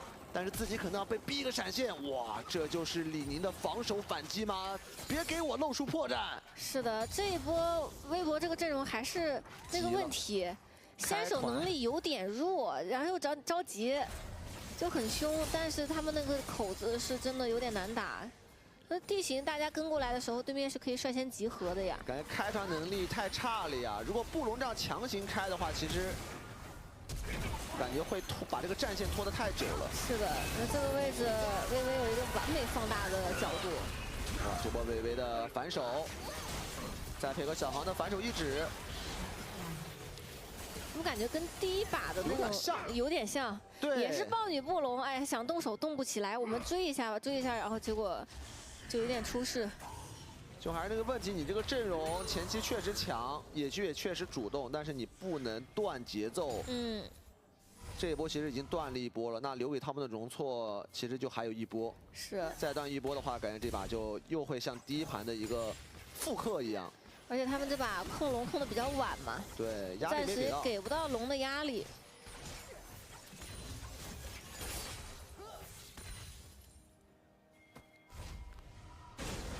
这个局面其实李宁已经稍微缓解了一下压力了，拿到2个人头，中野1人1个。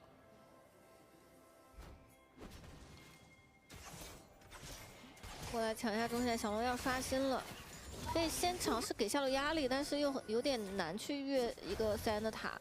刚才那个是我吗？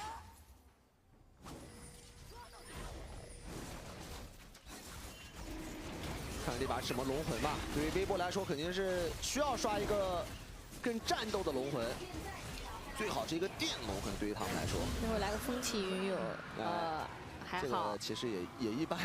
一般，但是确实，如果拿到风龙的话，对于他们想踢节奏这一点是最不利的。对，想挡，好像没有角度啊。下路把先锋放出来。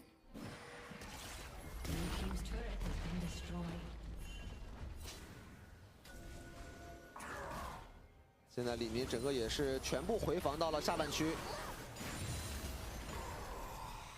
就这盘对于微博来说是有一个好消息，他们这个中塔其实拿的挺早的。这个中塔一拿，豹女现在在野区的辐射还是很广。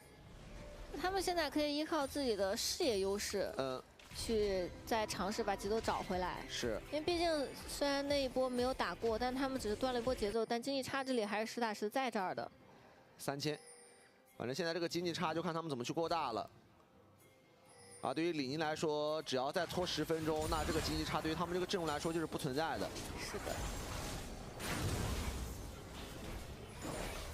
这个视野还是很难做啊，这个外塔掉太快了。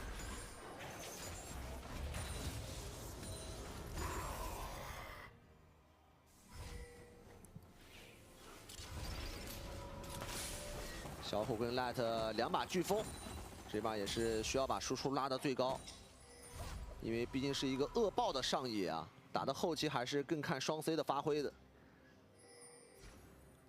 确实，双 C 都会需要补一些输出啊。现在李宁想围绕 Scout 把线推出去也没那么容易。那河道这边暂时不太能去过，主要豹女太灵活了，她要带一个辅助在野区逮人，那只能退。 现在又入侵到对面的红 buff。是的，现在他的辅助是寒冰助手。微微只能说，这把前期这个打野弹刷的也是挺艰难的。这个红 buff 基本没怎么见过，一直在被入侵，是很难受。就是微博这一套确实是有路子的呀，他这个寒冰加布隆加豹女，在下半区太好做事儿了。对，每一波豹女出击都会有一个人跟在他附近，帮他去减速留人。对，效果也是完全打出来了。但还是那个问题，就是不能追击太用力，对吧？每次都是追击的时候，就不要过于主动出击。对，给了机会，其实慢慢运营也是有可能的。这个视野是真的很难往出顶啊！李宁的野辅，基本地图是全黑的，就上半区2个眼。现在大龙也刷了，随时还要去探照一下。 毕竟有个双射手，大龙这边还是有点压力，但微博这里打得很耐心，就是站住视野之后，然后一边清线一边等。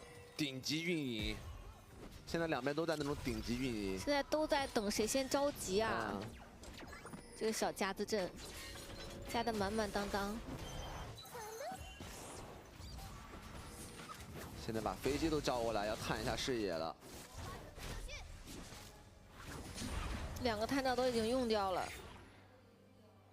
但微博现在打大龙速度没那么快。是的。这泽立这一身攻速装，虽然双射手他们更多的还是在给视野上的压力。反正这样一个落后，我觉得李宁肯定也能接受的。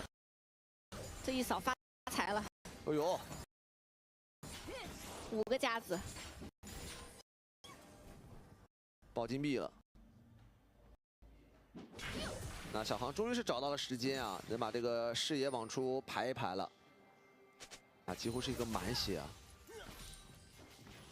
这把感觉跟上把的情况还是挺类似的那种感觉。这李宁一直找不到机会去摸塔。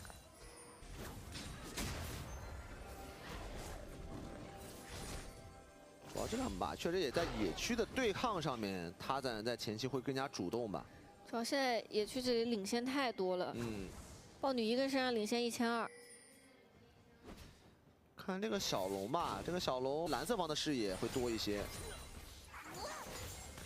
那微博这把第3条小龙完全可以不要，就如果李宁去这条小龙，微博这里肯定是要给大龙压力的。对的。所以现在李宁没有特别敢去动小龙，再加上中线跟下线也没有，就3路线被推，他们现在很难争资源。 这波紫卡应该也是有蓝盾了吧？看一下李宁，只要指上去，要先打一波布隆，应该不会打到底。两边想拉扯一下，呼吸已经从侧翼杀过来了，交一个 TP 是来自于3N 的 TP， 小航被打晕了，小航直接死了。这波睡也睡得很一般，只睡到一个前排的鳄鱼，鳄鱼还有血手的，但呼吸很求稳啊，交了个闪现。 然后上面小虎还在带啊，泽立这边在猛发育，感觉小航这一波有点着急了，突然来感觉了，就你只一个布隆是绝对杀不了的。可能想先拉扯一波嘛，但是这波打完感觉很伤啊，死了一个人。这波本身还可以再稍微拉扯一段时间。其实呼吸也挺稳的，他这个鳄鱼这种装备有大招有血手，他也是直接交闪现跑了。 因为我感觉他们这波就不想打，对，就是想让小虎在上面推一下，然后正面转了就跑。这波真的突然来感觉了。而且你看这个位置双 C 其实很难跟伤害。你本身又是个3v3，然后绕过来了，还在就在不远处，等于说一个3打4。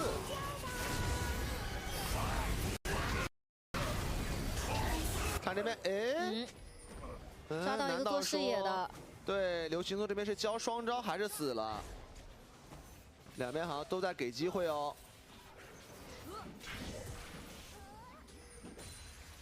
看刚刚这边什么情况？啊，是布隆在这边做完视野 ，Scout 绕过来了。那应该是清完线之后来回到这里看。闪现交晚了，感觉是没有太把 Scout 的输出当回事。其实 Scout 挺肥的。是的，3件套了也。那两边各给了一波机会吧，两边辅助，又回到一个平稳的发育期啊。 3比2的人头比，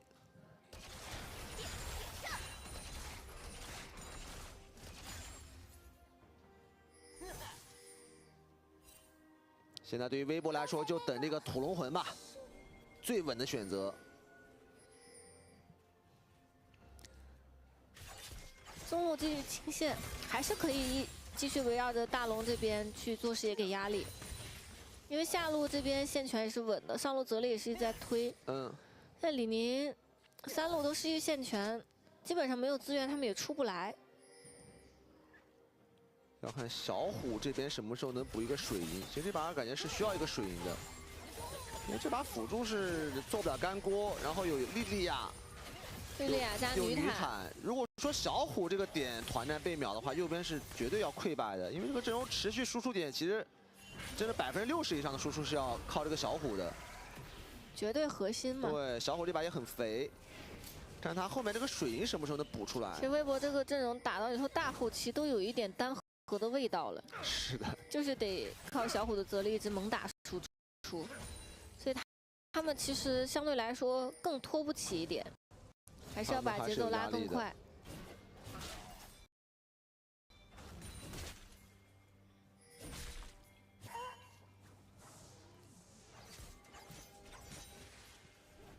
他的也是再补一个护臂，有一个保命装了，至少。小虎这个位置有点凶啊！哎，小虎没水银呢，这波哦呦有个爆炸球，我流星都帮他点了，好兄弟！ 哇，这个一加闪现啊，精准落地，被秒掉的话，感觉要出大事儿。那莉莉娅没大了，李宁也是没有进攻手段了，要再等一下。那这一波又找到了一波机会，可以把大龙视野占回来。下路两边诚信互刷，这个杀肯定杀不掉的。就在这边硬粘。 哎，逼了个大招出来还可以，大招换大招吧。看样子小虎下一剑不准备做水银啊，那他要在团战里面多注意一点自己的位置。那走位的要求很高啊。而且尤其上一波把闪现交了的情况下，主要又有女坦又有莉莉娅，还是挺危险的。小虎这把可能也知道需要把这个输出的任务啊全部 承担下来，一件防具不做也没问题。但最后一件还是要补吧。对，反正现在就是得把它保护好。布隆得在前面扛一扛。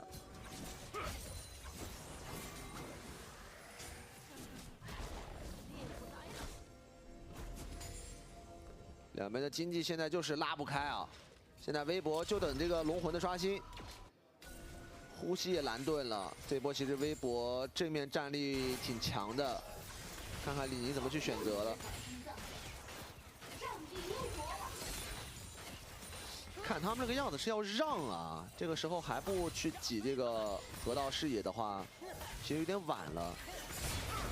直接过来是一个土龙，就算给对面的话压力也不会特别大，毕竟自己的阵容不是很缺伤害，就打到后期还是能打得动的。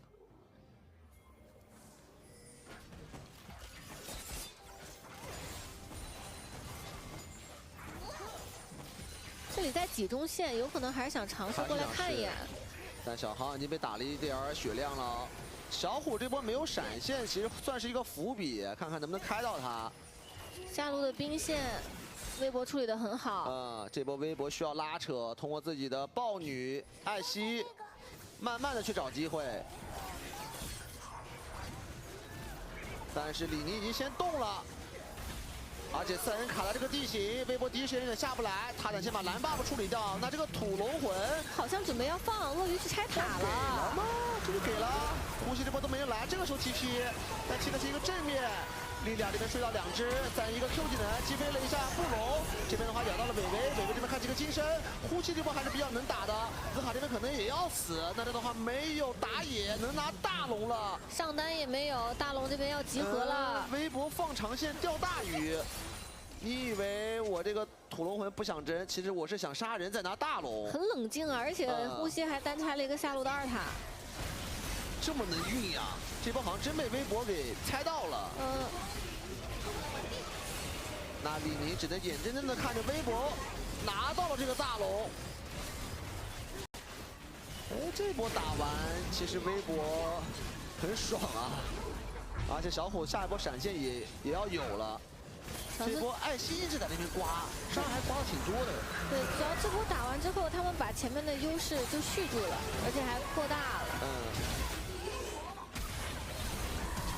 就拿到豹女的阵容，运营成了这种程度，就拿大龙他开始推进的时候，就已经算是前面非常成功了。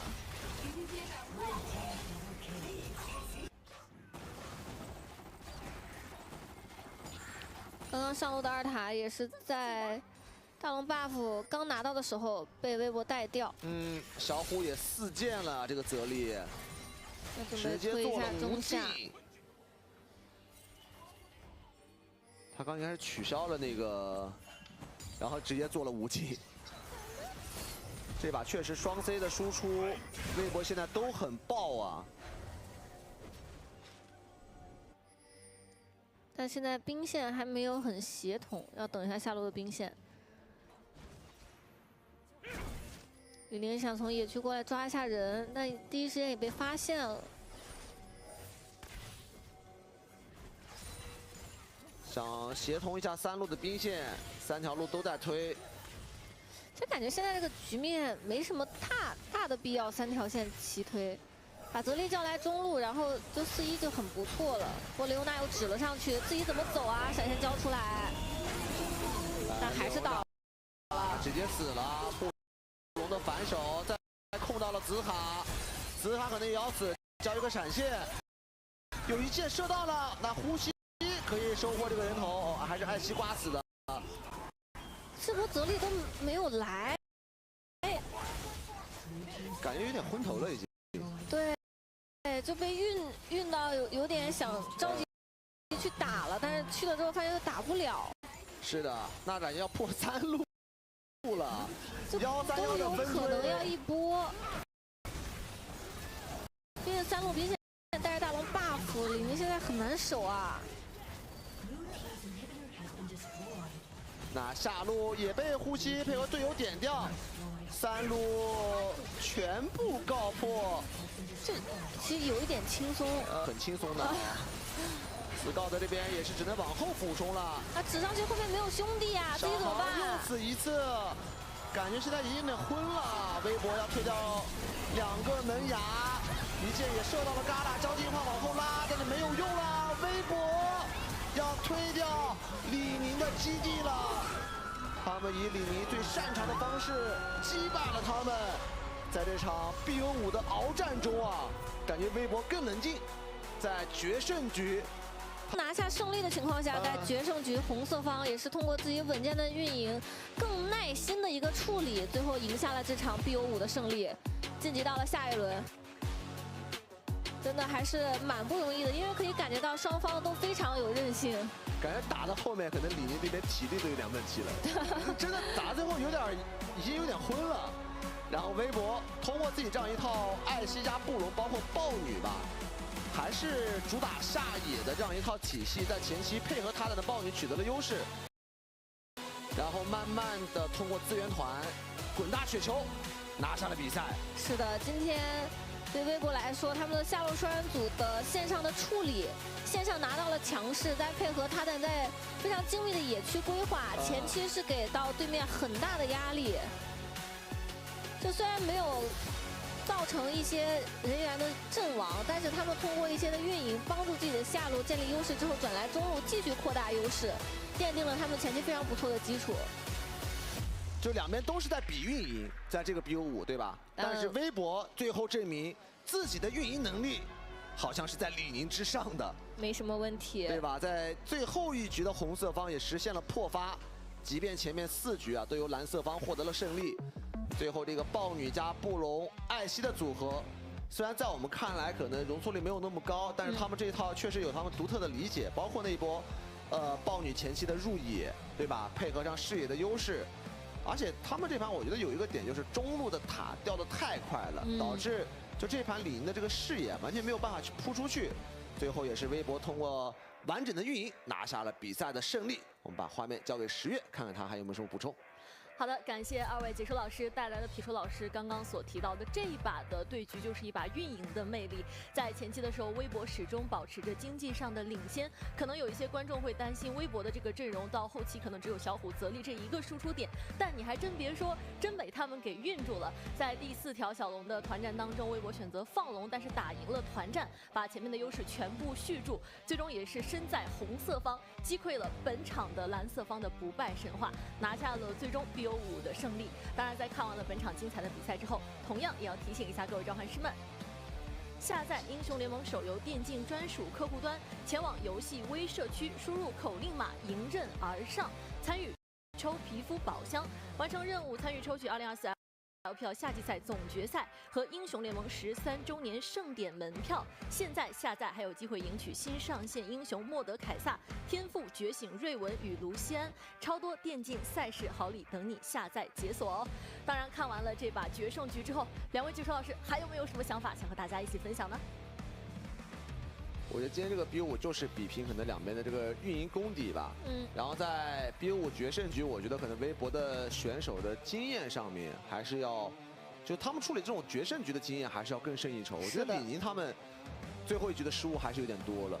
对，就是特别最后的一段时间，就你提到很关键一环，是中塔掉的有点轻松，就是你上半区其实刚被进攻完，然后中塔这里只放伊泽瑞尔一个人在守，那其实对面3个人过来一压 EZ 是绝对守不了他，而且他清线能力真的有点差。我觉得比较关键的那一波是上路就是杀紫卡，然后把整个上半区的资源全吃。对，就是那一波也是交换的太赚了。本身他们是想围绕 Scout 去换一个下塔，但是那个关键的小虎 TP 直接把上塔拿了之后，中塔也拿到了。而且我觉得李宁他们的打法今天在这个微博面前显得有点，就是没法施展，有点太简单了，这把被看透了。是的，我 MVP 给他赞一票。我也给他的。围绕着豹女的进攻，其实最主要是在这个 BO5第1场，他们也在尝试这样的组合，豹女加上艾希及布隆。然后那一场的时候，其实没有能够续住这个优势，而且后面也是发现自己阵容没有先手，就很难打。但是在决胜局的时候，还是选择了相信自己一套，并且很好的发挥出来了，这个还蛮关键的。就这一波打完，把整个上半区资源全吃了。其实李宁这一波已经打得不错了。就他们杀了2个人，但还是那个说法，就是依然还有一波容错嘛。然后微博就这一波打完，再也没有给任何机会。是的，因为我记得第1场他们容错的太低，是因为下路出事的时候很早，而且中塔还没有推。但这一把其实防御塔运营已经达到他们想要的事情了，所以就是虽然那一波断了节奏，但可以接受。这把是完全陷入到了微博的运营节奏，而且这里的钓鱼其实也是蛮耐心的。就正常来说，我手握这么大的优势，我不可能在龙魂眼睁睁看着你打。但是李宁这里打完了之后，发现有点上当，但已经走不掉了。微博打这个决胜局好冷静啊，感觉选手们打这种关键局的经验都太丰富了。是，他们完全是在，就是他们也知道李宁会急，因为毕竟龙魂的压力给到你了，然后你那边又是一个女坦，然后我这边又是个布楼，我就完全可以利用你这个点的开团心切，然后去反打。几波其实都是利用女坦比较莽撞的开团啊，然后再去追击、防守反击。那这个时候他其实就是选布隆嘛，也是在一直勾引你上来主动出击。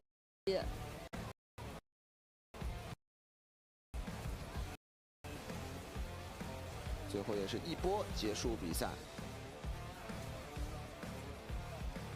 他的这个豹女确实关键局 BO5决胜局选出来，确实我觉得队友的时候，那不论这个打野是选择豹女啊，还是火男这种英雄，总是能够在野区找到机会，然后去扩大自己的雪球的。最后一盘也是信任他的这个豹女吧，拿到了比赛的胜利。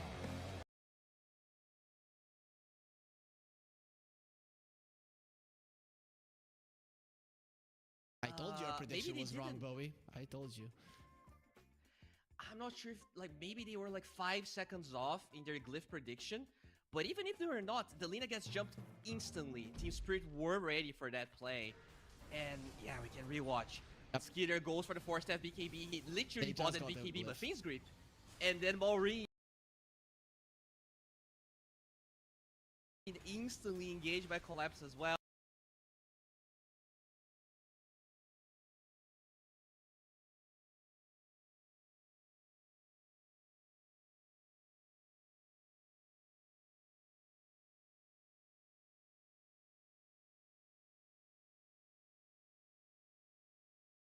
Around you like a tiger ready to pounce, and from time to time Spirit really did find those engagements. Then you get mega creeps. I agree, Falcons, they could have taken this slower, but I think they wanted to try, right? Or maybe somebody gave the wrong call, like, oh, there's another minute on the glyph, and then just messed up. That could also be a case. Maybe at some point we get to ask them. The crazy part, though, is that even if there was no glyph, they were probably not going to be able to get it, right? It was so clean from Spirit. Fiend's Grip on the Lina, they break the Linken's Fiend's Grip there, and Maureen just didn't have enough damage. Even with his shard, they instantly engaged. They tried to create a lot of chaos on the right side, but the right heroes quickly engage. Man, so here's the deal. We'll look at that replay again. I think if there's no glyph that Radahn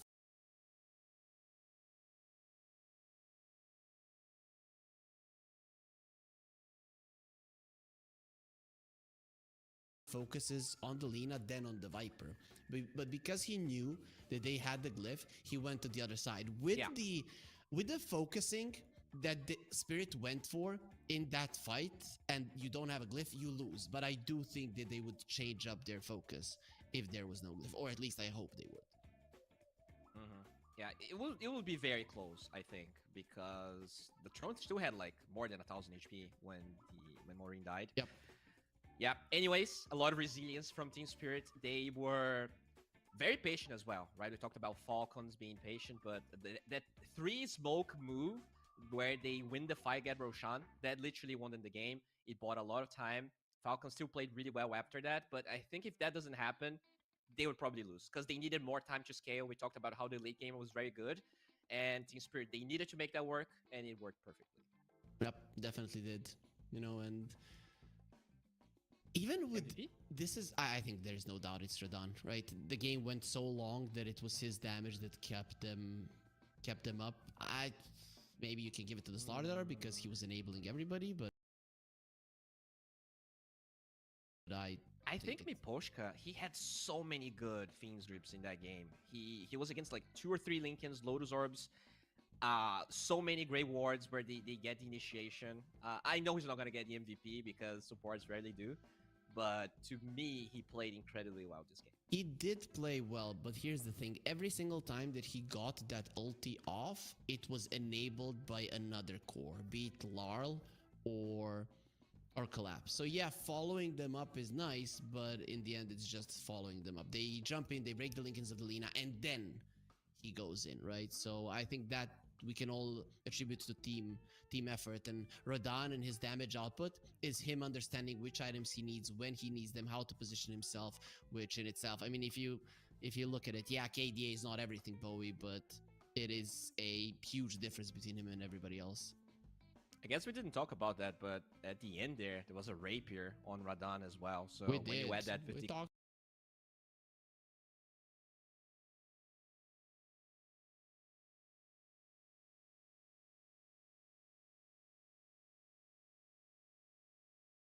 Corrosive Haze.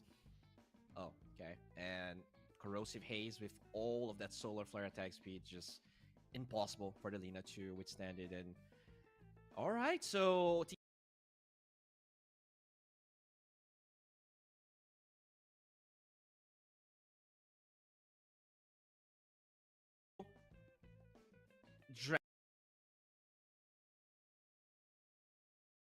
I think this is a huge lead. You know, this Lina Sven, Lina Marcy, Lina whatever melee hero. First phase ban in every game. Team Spirit, they throw a bone and the bait works. So this is a huge boost of confidence for them.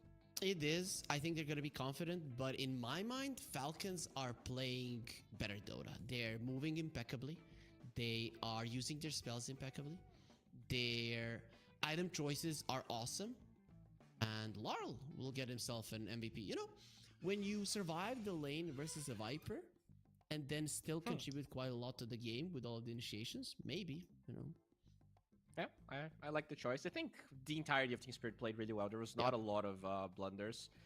And I'll say one thing. Sure, Falcons, for the majority of that game, they played well. But I wouldn't say that last move was clean. I think the pressure got to them, and going to move 3 in game 3 with all of this boost of confidence on a TI team winning, like...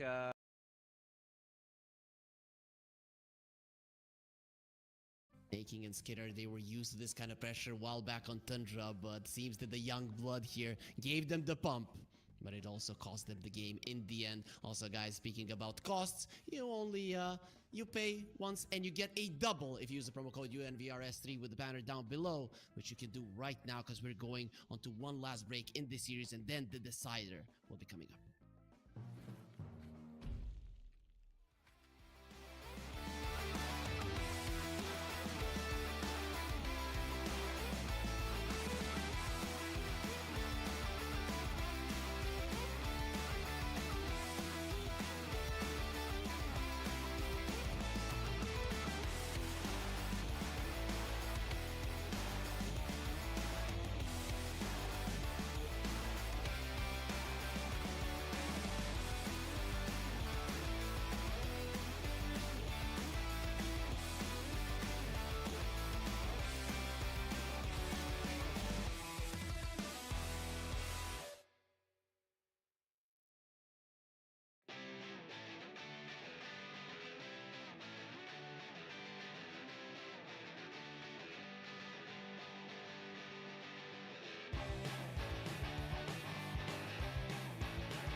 Esports in your pocket.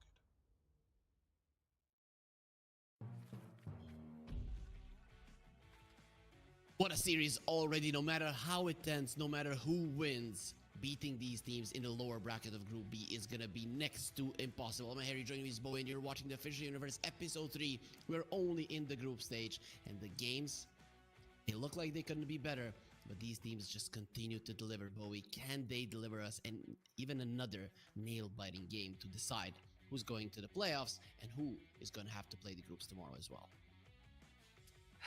I mean, I assume Game 3 is going to be just as hype. The big thing for me, though, you know, just looking at the draft that we had in Game number 2, is that everything that Spirit played is not considered OP, right? In the sense of these new heroes we're seeing. The Lash, the Sniper, the Naga, even the Lina or the Sand King. Those heroes have way more priority than the draft Spirit was able to create. And the question is, what does Falcons actually do? Because I don't think banning one of the heroes Team Spirit has is necessarily the straightforward way to get to that better draft. Maybe the DK, which seems to be like a very stable hero for Spirit. Everything else, I wouldn't say is necessarily, by itself, the reason they lost. No, I don't think you ban out the DK, though. Is it just doesn't seem like the right one. Are we again going to be seeing the exact same 7 bans with the 2 first picks of a Dragonite into Sand King? Spirit has no reason to change theirs, right? And what do reason Falcons have? Dude, Falcons had Mega Creeps. They won that game. And then Spirit somehow got it back. That is true. When you look at it that way, if Falcons just don't go for the play that they did, they would have probably won anyways. So you could argue that they can go for the same plays. Maybe Team Spirit bans the Lina. I do think the Lina was a big problem. You got a lot of kills on the Lina, and that still was a big issue. Or maybe you ban Viper getting into that second phase. Now that you know that ATF is willing to play Sand King, right? We were under the assumption this was always going to be Maureen's hero. They did flex that one out, and maybe you don't ban the Husker if you have a good enough lane. It's just so funny how Maureen and ATF, one is a mid laner, one is an off laner, and they have very similar, if not same, hero pools. Right now, even the Sand King used to be Timber. They can both play a Slardar. They can both play a Razor. Hey guys, maybe you can stop copying each other, your teammates. As guys, if you want to copy all of the sets that these pros have, if you want to copy this Rubik like he's copying everybody else, then you type !1xgive in the chat and find out how to get in on the giveaway action. So same 4 bans from Falcons, and Sand King removed. Is it still a Dragonite pick? Or is it a Razor pick now? Well, for Team Spirit, no, but for Falcons, maybe. Are they that averse to playing Razor, you think? 10 seconds remaining. They play it on all 3 cores, and all of them are stupid good on the hero. No. I mean, don't you think Spirit would ever play Razor? No, not first pick. Not first pick Razor. They might play Razor, but they're never gonna first pick it. I don't even think Falcons. This is an interesting experiment here for Spirit, because Razor can literally follow DK in every lane. And in general, this used to be heavily favored for the Razor. I know that at some point DK was overpowered and he could withstand the lane, but he did get nerfed lane-wise significantly. They just get the Naga. Okay. This is better than the Razor, man. 100%. Yeah. Right? Because Razor is not that powerful in the lane, especially in the mid lane. Malrine is a god of a Razor mid, but I still think Dragonite would be able to do okay. They're better than versus a Viper, and we already saw Laurel when dealing with the Viper. He did okay. The sad part also is, maybe you would have liked the Sand King on your side to deal with the Naga illusions, and instead you don't have a way to deal with the Naga. And you might even have to ban the Razor anyways, because as you said, sure, maybe they don't pick it first phase, but it wouldn't be a bad 17 or even 24 on Falcons. Was G2H even banning Razor yesterday? I don't think so. I don't think they were. They do. I guess Spirit are afraid of this hero for some reason. Dude, have you seen ATF's win rate in pubs is like 100%. He just goes... This week, I think he played 8 Razor games, and he was going pipe every game. I see no... I see 3 ATF Razors, and he has won 1. I think they expired maybe, but he had some really solid performance with. Lost 5 days ago, 0, 10, and 2. I'd play versus that. Well, you've seen here in pubs, right? ATF in pubs, ATF in professional games. It is not the same thing. Dude, he's scary in pubs. Though that was, I played versus him in pubs maybe back in the day where he would play only Mars and the Timbersaw. He was scary, man. Not gonna lie, right? So he might be all chatting. He might sometimes even be a little bit toxic to his team, or he was. I think he's not any longer. But he does play. He does play until the very end, and he plays really, really well. I did hear Quinn is also very scary in pubs, but also professional games. Now, looking at the bans here for Falcons, do you take away the Mirana, maybe? Looked very solid on Radan. Always synergizes. You can pick well the Mirana now. I mean, why not? It's you take Lina, pick the Mirana, or you ban the Mirana and pick the Lina. Those are the 2 options I think that you should consider if you're Team Falcons. I'd rather... Man, Skitter is a better Lina than the Mirana. So yeah, ban the Mirana, pick the Lina. I think that would be the best choice. Yeah, I think your argument of they should have won that game, the Lina felt very strong, is very valid. Like, yep. Probably. And now, what do you actually draft against that Lina? Are you playing Void? You know, that here takes so long to get online, doesn't really enable everyone else like the Mirana does. The whole solar flare aspect of that hero is incredible. I mean, you know, it's Yadaro. You have a Terrorblade. You have a Troll, right? I mean, it's... But I think that the aspect of the solar flare, like, there's no hero that really gives you that. It made the team fights a nightmare. You know what Yataro does play in some pubs? The Spectre. That would be a cool one to see. Oh God!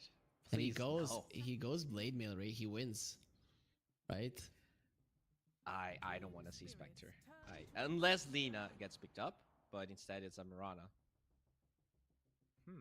Guess you can go Lina now. Lina Sven on Team Spirit if you want to go that route, but it doesn't strike me as their style, right? I don't think they're gonna be going that route. Yeah, Radan has 0 Lina games the last 3 months. Not really his style, as you said. Dude, can you go Morphling here? Morphling Marcy? Morphling something? Just listen to me. Yataro or Radan has 19 Lina matches in the last 8 days. With 73% win rate.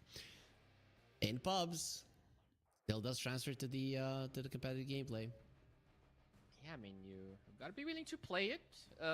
They are definitely considering here. I think the Bane that he played does synergize okay with the Lina. You have, let's say, similar lane combination. We saw how the matchup can go both ways. Lina and the Mirana are strong. Oh, they steal the Snapfire. Deny pick. Okay. Mira is a godly Snapfire. Remember his their first DI victory, where he played the Snapfire first time in his life, and he crushed the game. It was like, oh, that's awesome. They practice in pubs. No, I never played it in my life.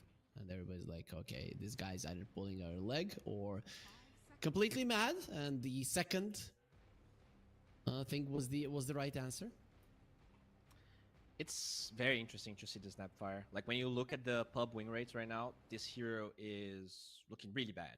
Like, not at all close to a lot of the popular supports at the moment.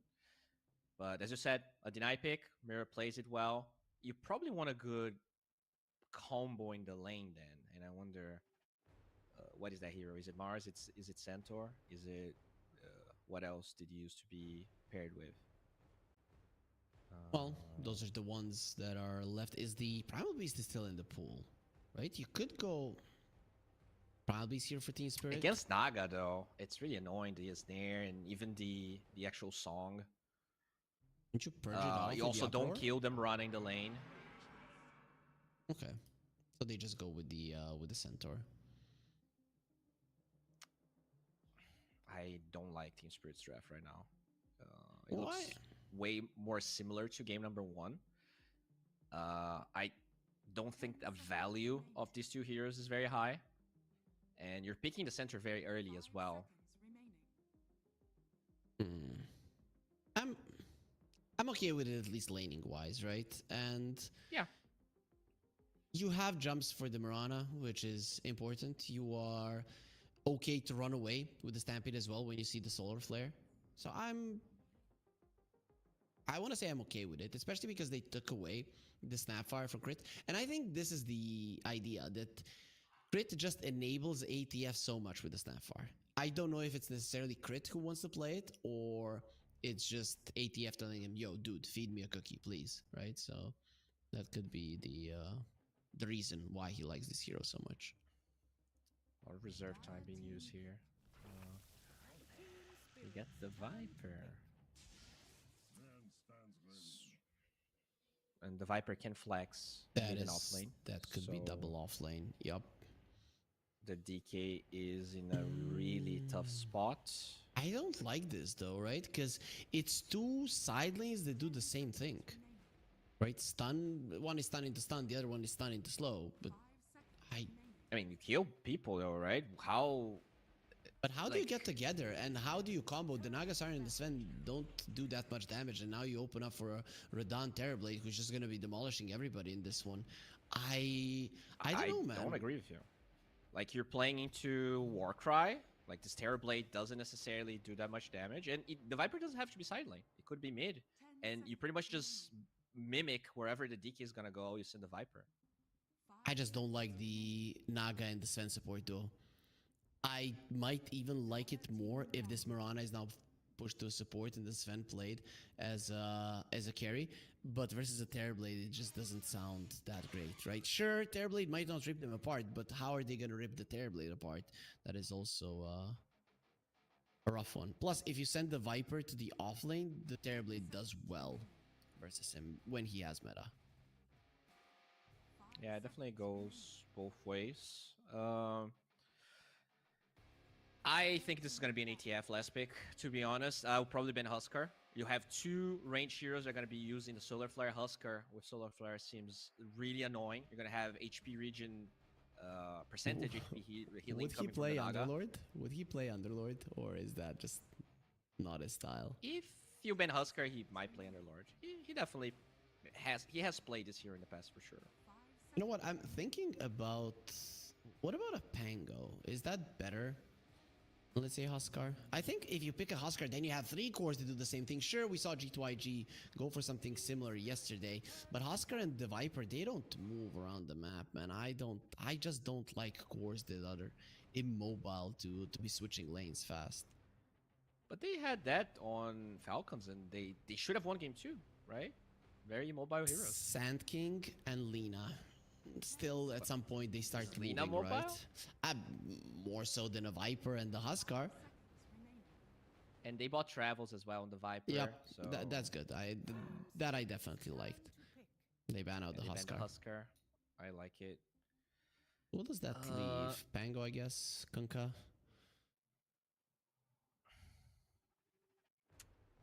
So here's the thing. You have 2 resets of team fights on both sides. When you look at Team Spirit, you have disinitiation with the center and the DK. So to me, they're lacking maybe a bit more damage coming from their supports initially. So you need a 5 that enables the Terrorblade, gives you... Is Marcy available? What about Marcy here? I wouldn't mind a Marcy. It is a decent Marcy game to be able to buff up your Terrorblade a bit, and it is a Miposhka hero. I like it. It's meta. It's okay. Or you can pick Bane, right? It's okay. It's just against Naga. It feels pretty bad to have Bane. I'm gonna go Tusk. That's solid. Yeah, solid saves. It is enabling the TB. Is this a tag team or a drinking buddies game? I guess tag team. Sense. In the lane, I like both, honestly. I think the drinking buddy scale is better, but tag team early on is very good, right? Initially you can get on top of people, so tag team is great, but later on you become a save bot, and I actually like the move speed, so you can match the Warcry, you can disengage from the Viper. I actually like drinking buddy better maybe. This game seems to be going pretty late as they go Shaker. Offlane Viper, it stays, and it will be a Malrine Shaker. Dude, he's so good on this hero, and we talked about the lane makes or breaks this hero. I think this is perfect, right? The laning stage can be made longer by Team Falcons in this game, and then Malrine gets his Blink Dagger versus Larl on the Dragonite. You should be doing well. Yeah, I really like Falcons draft again. I honestly think they won the draft in game number 2, and they should have won that game. I look at Falcons. I really like everything that they have. This Earthshaker into Dragonite lane is once again maybe not as hard as game 2, but still very Malrine favored. This Viper is going to be annoying. Sure, there's some potential for the Terrorblade to deal with Amar through the Metamorphosis, but you're gonna have these Naga illusions. We saw how annoying it is to deal with Skeeter and the Deluge. It is pretty much everything that Falcons did well in the other games. Carry Naga, I like this. I like this more. Snaking is gonna be playing his Mirana, and he's gonna go for the Solar Flare either way. Okay, with this, I definitely favor Falcons. I think Team Spirit weren't even thinking about this as a possibility. The odds are showing it that even our sponsors are favoring Falcons. And you know what, for me, like, I'm going with Falcons with you for sure. Like, we agree on this one. But this last pick, Tusk, on Team Spirit, I know it's a position 5, but there is so many opportunities to make Amar suffer, to make Malrine suffer. If Miposhka can find a way in this game to slow down the Viper and the Shaker, it is a winning recipe for sure. So I'm gonna be looking at him quite a lot. Interestingly enough, Skeeter has Deluge as his facet. We haven't really seen a lot of carry Nagas with Deluge. That's going to be interesting to watch. Status resistance, right? When you have a Shaker, that can be pretty annoying. Yep, you remove the status resistance from your opponents, Shaker goes in, stuns them forever, and then the damage kicks in. With this, though, with this kind of an approach, the team fight from Falcons isn't the greatest, and I think this is smart. Don't team fight with Spirit. That is one place where they're definitely better than Falcons. Every other point on the map, Falcons are either equal or better than Spirit, but team fighting, it is on their side. Let's get into the game. Let's see what's gonna be happening. And Laurel just called Falcons pups, right? So a little bit of little pokes there happening, but I think it's all friendly. Yeah, we lost the meow from Marine. I thought that was pretty cool. Oh well, there we go. Should be getting into the game. Double smokes. That is a condemned Terrorblade, which by the way gets stunned. Arrow misses though. Yeah, I expected the other one. People have been going for the other facet quite a lot. People don't know is when the conjure images are always full HP. Interesting. I mean, he's the god of this hero, like the number one Terrorblade in the world. I think no contest. Maybe he's gonna say Ame, but that's only because he respects the guy too much. I think currently, Radon is just the best one on this hero.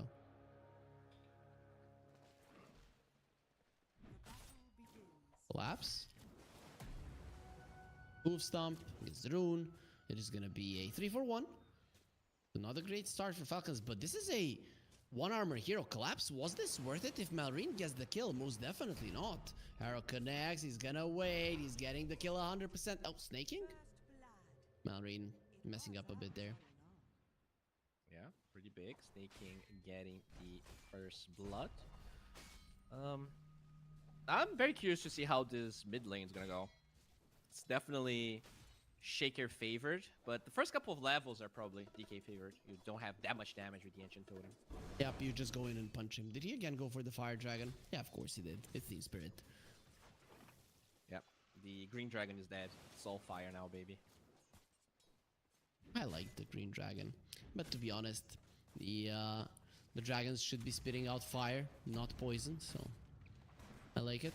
Snaking, being smacked a bit. You need to be careful in the Mirana when you're level 1. And also starting off with an arrow is not ideal. You killed Collapse, but Starstorm as a 5 Mirana is just so much more favorable. Deluge Naga, huh? 45 mana when you get to that. It is a bit more stable, I think, having the illusion range. You're definitely gonna miss less CS early on than you usually do because you rely way more on illusions being alive and blocking the exact level of the reply. That's very interesting. Versus a Centaur, though, the minus armor is definitely better, right? Because the Centaur is naturally hero has very low armor. Radon gonna be popping his Metamorphosis, standing his ground versus Amar. Let's see who's gonna be winning this fight. Radon not looking so hot. He does get the kill first. It's gonna be nice for him, while Miposhka would love to run away and will be able to do so. I mean, this is, to me, Falcon's favored. You lose your Metamorphosis. Yep. The creep equilibrium is still on your side. So it's gonna feel bad for the next 2 minutes. Radon is not gonna be feeling happy. So far, so good. The other lanes, however, are going well for Spirit. Even the mid lane that we talked about, Shaker being a really good versus melee heroes, the Dragonite is finding ways to deal with him. I guess when you have these laning dominators, you know, that annoy you, that CS quite well, like the Kunkka, like the Shaker, as a Dragonite, you just run and you focus them. Amar to be annoying Radon. How do you pull this wave back? The camp is blocked. Yeah. Okay, it's coming. It's coming. Really, yeah, he will do ward, but Crit can just stand there, right? Unless you get the perfect shards to block him out of the exact placing of the camp, he can just go there. He's a melee hero. He's not really gonna take that much damage. Okay, Falcons are starting to push back on the laning stage, especially that bottom. Radon having some troubles. There's a Scatter Blast. Arrow needs to dodge it. Mira, no mana for the cookie. No cooldown either. They will be getting in front of him. Now he will have it back. Gets to the low ground. Snaking. No leaps to fall, even if he had. It's just support Mirana. You're not getting the kill. Nicely done. That's another thing that's very good about this Naga, right? You get the deluge off, and you chase people down with the slow. Whereas you would need to have a level of a snare to even attempt most kills. Yep. You don't even need to have the snare to set up for the arrow. The slow is actually quite solid to be able to do it. But of course, you will be getting it at some point. There's no doubt about that. I think I know why Radon has to get this other facet. Wait, as he... Okay, we'll dodge some of the... Noble saved. It is a position, level 3 though. Viper. Blood grenade. Yep, they are keeping Amar away. Miposhka is doing a good job there with the reflection. Still, the TerrBlade cannot farm. He does have a healing salve and will be getting a Metamorphosis. With the Warcry being used, this is now a potential turnaround. I mean, the creeps are pushing. I think Falcons can just sit back and relax, wait for the creeps to push. They don't really need to be in... Yeah, like the creeps are going to meet in a perfect spot. You cannot pressure them right now. You have to go for a pull first. But yeah, just going back to the TerrBlade facet, I think the reason is... If he goes for the other one, whenever he uses Conjure Image in the lane, he's gonna be even lower HP. And it just feels awful. I think you go for Condemned. And in this clutch fights where you get saved by the Tusk, your Sunder putting the enemies in like 1% HP could be impactful. But I guess both facets are not great for TerrBlade. Crit, he has a Warcry. Gonna be caught inside of the shards, trying to get over the tree line, slow down to a crawl, a couple more hits. That armor keeping him alive. And he does survive. Miposhka not gonna be so lucky. He has a snowball to buy himself some time, but one hit is needed. Going for the Sven, and of course they leave the kill to Amar. Another Metamorphosis that doesn't really do that much. Amar keeps on farming. The TB 19 CS. No points in Conjure Image, so you can even farm that well, as at least they actually killed the Naga. This is the power of the Snapfire Centaur. They just have so much burst damage between the two of them, and most of it magical, so a hero like a Nagasari that is low in HP is gonna suffer to it.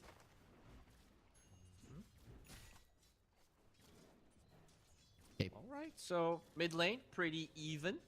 I mean, the DK is actually leading, right? He is 300 gold ahead of the Shaker. I expected Malrine to do better. Yeah, me too. I think Brief Fire is just really annoying, and the DK has enough sustain to... He's being also dragging a lot of creeps, just making some fun plays, making sure that he's not really farming close to the Aftershock of the Shaker. Against the Arcane Rune, that is gonna be a Dragon Form Arcane Rune. He's stalking already, calling some of his teammates, going for the Shaker. Malrine, blood graded up, Cookie forward. You don't want to bring both of the heroes. Nice Fissure to keep himself safe. And of course with Kriv coming over, it is going to be enough to survive through the damage of the Dragonite. Alright, still though, that's a lot of pressure. Catapult wave coming in.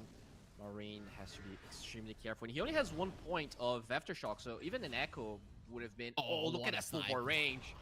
He might get another one. Cookie onto him. Perfect. Goodbye, armor. Perfect. 2 more hits. Where's the Breathe Fire? He does have the Arcane Rune. It looked like he was low on mana, boy, but that Arcane Rune changes everything. Spirit ahead in the mid lane leaves Amar all alone. And this time around, tag team, even without the Metamorphosis, will be enough for a kill. Viper just not very well known for his armor. Really good rotations, and now they might steal the Wisdom Rune here. Miposhka, do they have a fast enough TP? They don't. Got it. Oh, Team Spirit. Completely different start. Completely Level different start. 5 Tusk in a Viper lane that they were getting crushed. 5.5. Both him and Mira very close to their level 6s. When you see the supports on the other side, they're not doing half bad, but definitely not as good. Plus their level 6s are not nearly as impactful. True, true. I guess Solar Flare kinda is, but the Sven definitely isn't, as Miposhka will sidestep the arrow there. I don't know who utilized that Solar Flare though. Skitter gonna get gone that's on. A dead Naga. The magical damage is insane. Has the healing Lotus. No way he lives. No way Skitter's gonna get out of here. TP out. Oh no! You were saying? He. Okay, there was something weird with his pathing there. Yeah, that's weird. He just went around where the Naga was. Unfortunate. I think Skitter put his body in a place that when you click, the game cannot go that route because of the Naga, and then it goes around. And Collapse didn't recognize it in time. Yeah. He didn't have the hoof stomp, only had double edge. But still, Naga being heavily pressured, lowest CS in the whole game. In fact, everyone from Falcons below in CS than the counterparts of Spirit. This is a problem. Naga likes to pressure. Naga likes to go aggressive and even put pressure on a tower. That's not going to be happening in this game. You have to go back to farming. And the thing is, with this Deluge Naga, you don't farm as fast, right? You got to be using mana. You don't really proc that stuff for free with your attack speed. I get a feeling Skitter cannot recover as fast as a normal Naga here. And even a normal Naga wouldn't have that great of a time. Amar gonna be focused. Mortimer's Kisses as well. They will give him the extra armor. Not really gonna help you when you're being smooched by the grandma. This tower is gonna be taking a lot of damage. I guess you have the glyph. He does leave the centaur all alone, but Collapse playing very carefully. Has the blade mail and the stampede. Should be fine. Look at Miposhka just dragging the creeps, making sure that the Radiant creeps are aggroing to the tower. The stun's not gonna matter. Very early tier 1. Viper is coming. Okay, he stopped. No, he's not. Okay, he smart choice from Amar.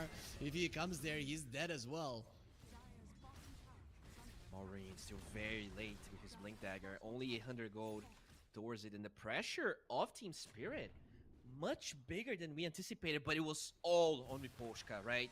They get the kill. Yep. They steal the Wisdom Rune in the mid lane. They also kill both the Shaker. The outplays this game coming from Spirit, whereas it felt like in the other two, it was all Falcons. Yeah, supports of Spirit, putting it in different gear. They got the support with which they can make plays, just like our viewers are going to be getting the extra 100% bonus with the banner down below in the promo code UNVRS3 that is going to be active until the end of this tournament. The grand final will be on the 25th. Falcons. It looks like this is a dangerous game for them. When I look at their heroes, they don't really have anybody to make plays. And we've seen the Shakers with late Blink Daggers. They just haven't been looking great. Yeah, really haven't. And now, mid tier 1 will be taking heavy damage. Mira with the minus armor. They're gonna kill the catapult at least, so this should alleviate the pressure. But a lot of heroes are forced here, and the farming is all Team Spirit. 4K gold lead. Look at the positioning of Radahn at the moment, just how much he's pushing that bottom wave. That is something that the Naga would love to do, just incapable versus the Centaur. And the farming speed is just going to be so much faster on Radahn, always having this illusion pressure, whereas the Naga just barely recovering. Yep. He's the lowest of the cores. Really bad for him. And the Dragon Knight having the Blink Dagger. Okay, at least the Mirana will break the smoke. Snaking. Oh, nicely done. Ooh, look at Mira. Just being fearless. They're going either way. They know. There's the stun. Does have the song. Mortimer's Kisses. No chance to use it. Echo Slam. Never used. They did find Mira. Arrow misses, but they get the kill. Viper Strike. He should have DK dropping low. Marathon comes from the side and he does pop the meta. The demon is here and snaking isn't any longer. It did bring down Laura. Let's see at what cost. Melrine just rolling his totem away as he knows the beast is here. It is still okay for Falcons, but not if this tower falls, and it seems that that's going to be the objective for Radahn. This Naga is going Radiance. I guess that's what you have to do when you play the Luge Naga. You just don't farm fast enough with stats. You gotta ward things in a different way. Very good against the TB, but Skitter gets found again. Oh, the shards don't find him. This could have maybe been a kill. Between the two of them, they don't have the damage. That is a high armor hero. Going for him. Uppercut Well, punch. don't they? Blood grenade. Are you sure about that? Yeah, man. He's a good singer. I think Larl is going to go for the play, right? He's not in the sleep. He's going to wait for it to end, blink, and breathe fire, and then Skitter dies. You need to piggy pole, run away. He will have infused raindrops once the song ends. Run. He's fine. Full bore. Okay. Almost connecting. Yeah, song was still up. That's the tower though. And that's a no HP Naga that just TP'd and is now forced back to the... I don't even know where it can be now in this game. At least though, Maureen will get his Blink Dagger. He is 100 gold away. So they will have Echo in about 40 seconds. You need to enable the Shaker with this Mirana. You gotta get a really juicy kill. Probably the TRDC is the biggest one. I don't think you're getting Radahn. You're going to be seeing the positioning of Team Spirit always going to be where Radahn is. They are a little bit in front of him. And it's exactly what's happening. Look at that. Miposhka is baiting inside of the triangle while the rest of his team is coming to help. They do find the Viper with the two Blink Daggers. Snowball forward. And that is a very dead Viper. Mar, he does heal himself with the mech. Might be able to bring Miposhka down. Not even that. At least Crit runs himself away, seeing that it is a hopeless engagement. Yeah, you need the Mirana with Maureen. You need to go for some fishing plays, but I guess there's a smoke on crit. You gotta do something. I love Miposhka, man. He just they're gonna fight for the much. Wisdom Rune. They're expecting Spirit to maybe try to steal it. Mirana is trying to steal the other one. Reen has the Echo Slam. Scan was used. Spirit knows. They know exactly what's going on. Snaking did steal the other one. So finally, a winning play. But Snaking is probably gonna die for his sins. At least he gets something out of him. Oh, chasing for Radahn. Echo there Slam. we go. He's gone. That's the play, baby. Okay. They get themselves a lot of things. Double Wisdom Rune, losing only the Mirana, getting the big Terrorblade. These Wisdom Runes really did kind of confuse Team Spirit to what they need to do. They were moving so well together. And then once they understood what Falcons were gunning for, they dispersed and made a mistake. Yeah, and that's also double scan being used from Spirit, right? They read the play initially well, but they also had to use 2 scans, and this means that Maureen gets a free tier 1 tower on the bottom side. I say free, but there is a TP from Collapse. With an AD rune, that Centaur packs a punch. You don't want to be close to him. I think Malrine is coming. He's blinks away. This is not a guy that you can catch with a blink hoof stomp. Deny. They get a little bit of gold. You man, you. Pretty kisses. Okay, that very cool. Interesting play. Nothing.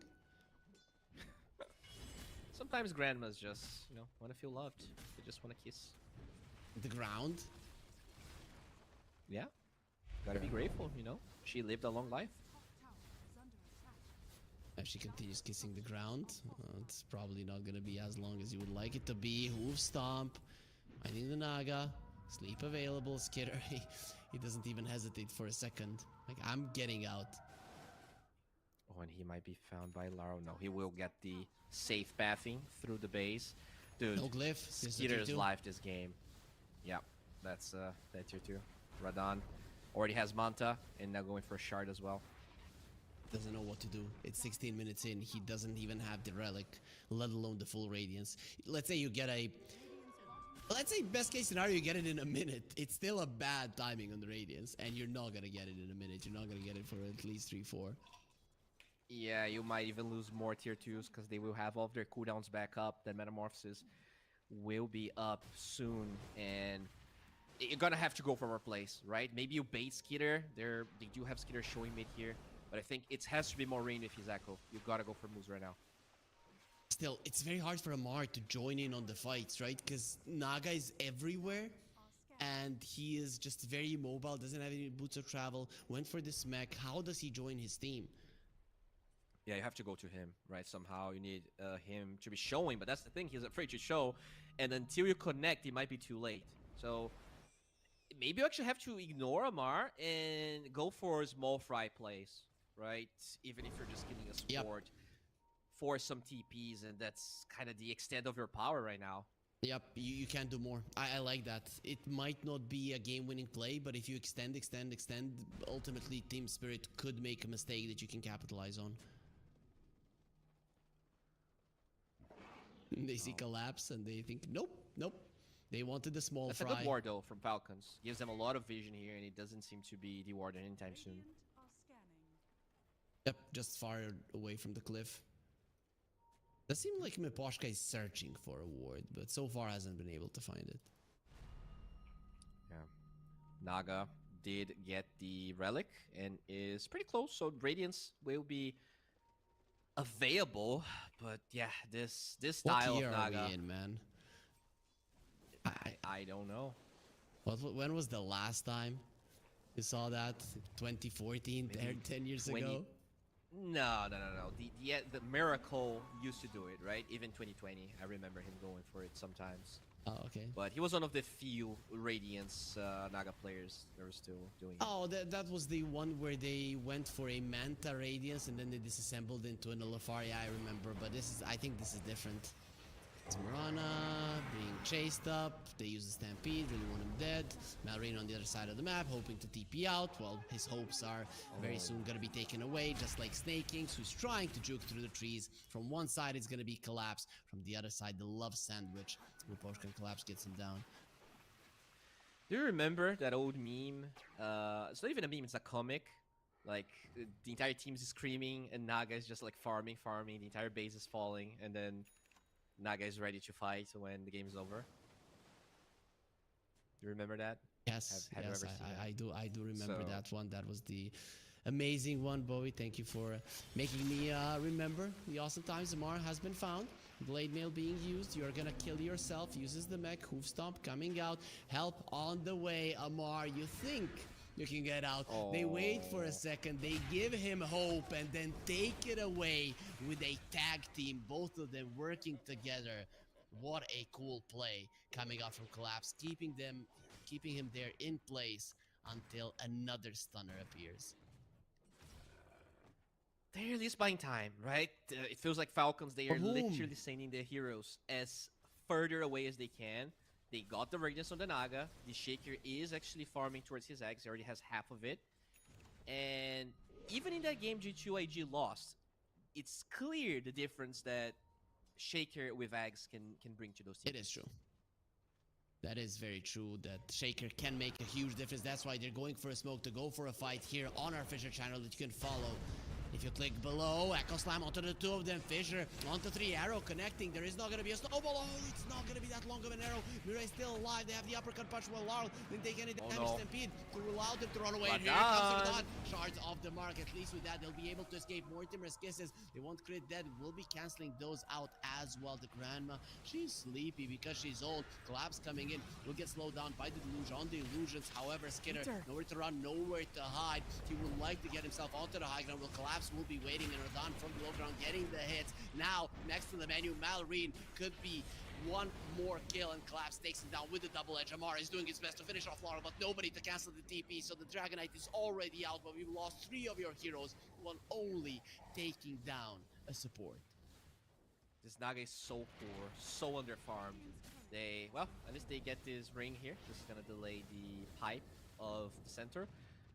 But because the song was level 1, Skitter had to go so deep and the duration is lower, so he just dies there trying to save his team. As crit will also fall, and it really feels like it is all Team Spirit here. They're gonna steal this Tormentor probably as well if they want to.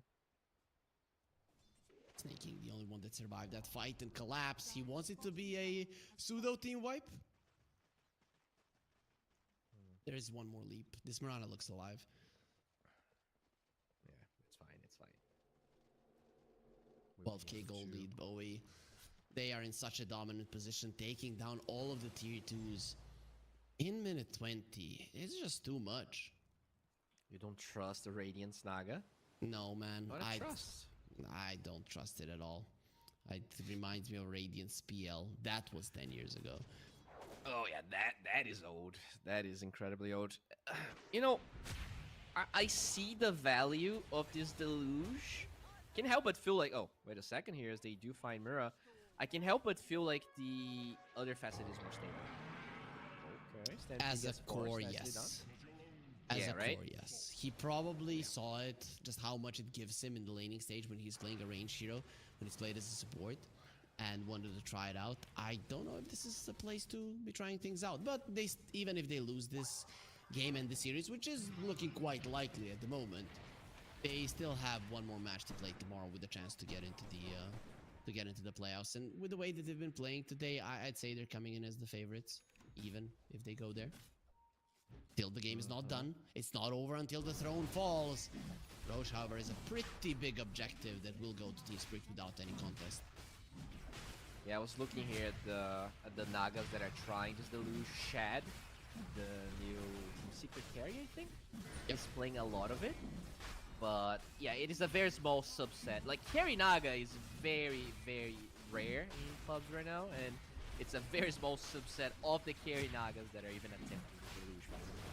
So that's gonna be the Skadi on Rodan. I remember one of the games where Yatoro, the guy that kind of looks like Rodan but isn't the same, was playing. I think it was a GORG stream, and they were losing the game. He's just saying in voice, "Guys, stop dying like trash. Wait for my Skadi, and then we win." And they really did win that game. So props to him. So there it is. He has the Skadi. It's time to win the game.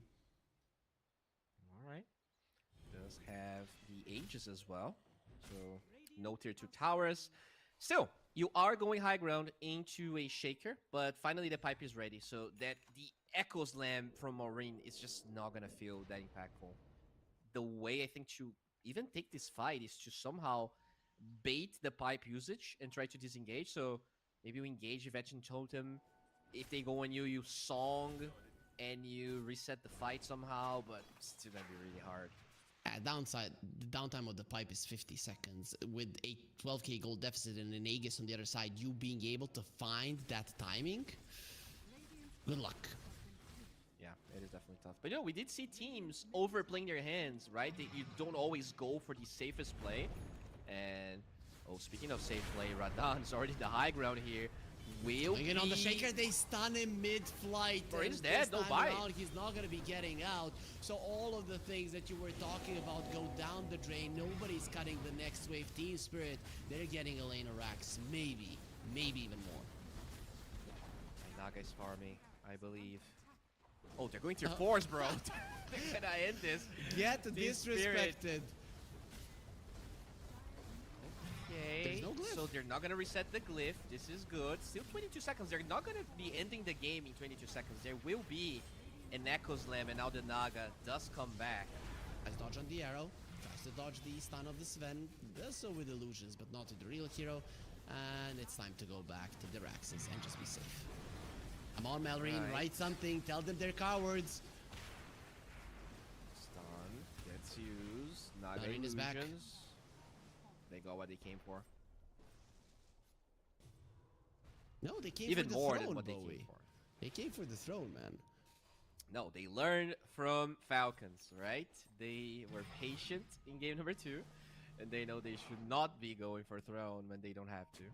Is this a desperation smoke? You lose this fight. You might just call GG. There is no metamorphosis, no dragon. You don't want to go for collapse. You want to go for Radahn. He's out of position. Maybe you block him with a fissure. No. As a Nagus, man. On the other side. Hard. Stuns are this noble save as well. Onto the left. They're not even going to be going forward. Falcons helpless to engage. Yeah, it's really tough. Even if the fissure lands, you do have Blink Dagger on the Tusk, so quite easy to save Radahn there. There's a smoke. Now they smell blood. Now they smell fear. Radahn, he does have the metamorphosis back, using the Sunder just to get himself up ward. Smoke breaks. Oh, Echo Slam onto the two of them. Arrow into the Dragon Knight. Keeping collapse in place. He gets the BKB off. You're not even killing Mira. You're so far behind. Going left and right with the Stampede. Trying to survive. At least they bring down the Snapfire. Let's see if anybody else will be going down. Radahn joining in on the fight, but will be taking a nice snap. Falcons, they force out the buyback, and it's time to bail. Better than expected. It is. The Metamorphosis is going to wear off. So after the Metamorphosis back, Roche is gone, but Maureen, it's found, but has the ages, the kisses will not reach this bad boy. Yep, he's very mobile. Still, there's no echo. Do Team Spirit poke? No, probably not. I don't think you can. No range hero to hit the tower, right? Yep, both of your Dragon guys form are going to and be losing their... Yeah. Exactly.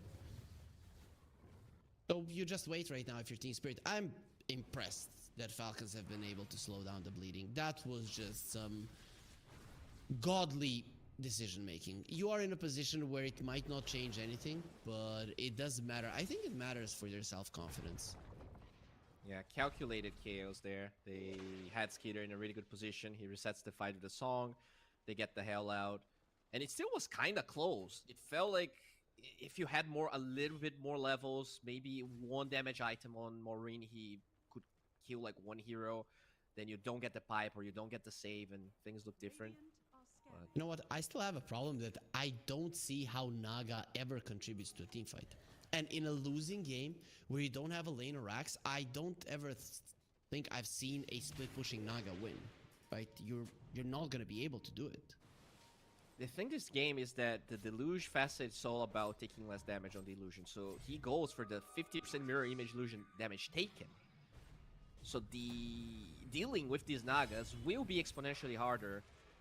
But the thing is, can you contest Roshan, right? It feels like if Spirit gets their hands in the next Roshan, you just group up in one lane, you're not going to be able to cut it, and they will just force you to fight. Radahn has Mjolnir, so, you know, Naga illusions might get tanky because of the talent, because of the heart that is going to be coming out. There's the silence, very dead Mirana. Really not that big of a deal anyways. But with the Mjolnir being done, that is a good way to make those illusions very squishy. Oh yeah. Looks like we're gonna keep on farming for now. Still 2 minutes until we know the respawn timer, and this is actually gonna help Falcons. They will get some extra time. It allows this Shaker to. He's very poor, huh? Maureen. He has naked eggs for a while now. He has that blink as well. Went for the Nemesis Curse, all in on damage, right? He knows if he gets caught, he's probably dead anyways. Yeah, exactly. Probably has to cut waves. They have pretty good heroes to cut waves. Every, I guess every core besides ATF can do it effortlessly. Yeah, no problem. It's about doing it without putting yourself in harm's way.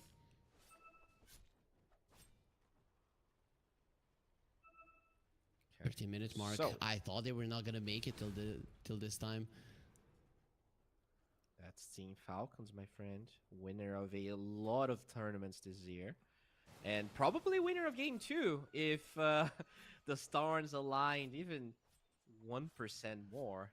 So they will not make this one easy. And slowly but surely, this Naga is starting to do its thing, right? As annoying, as slow, and as powerless it might feel, it's still Naga.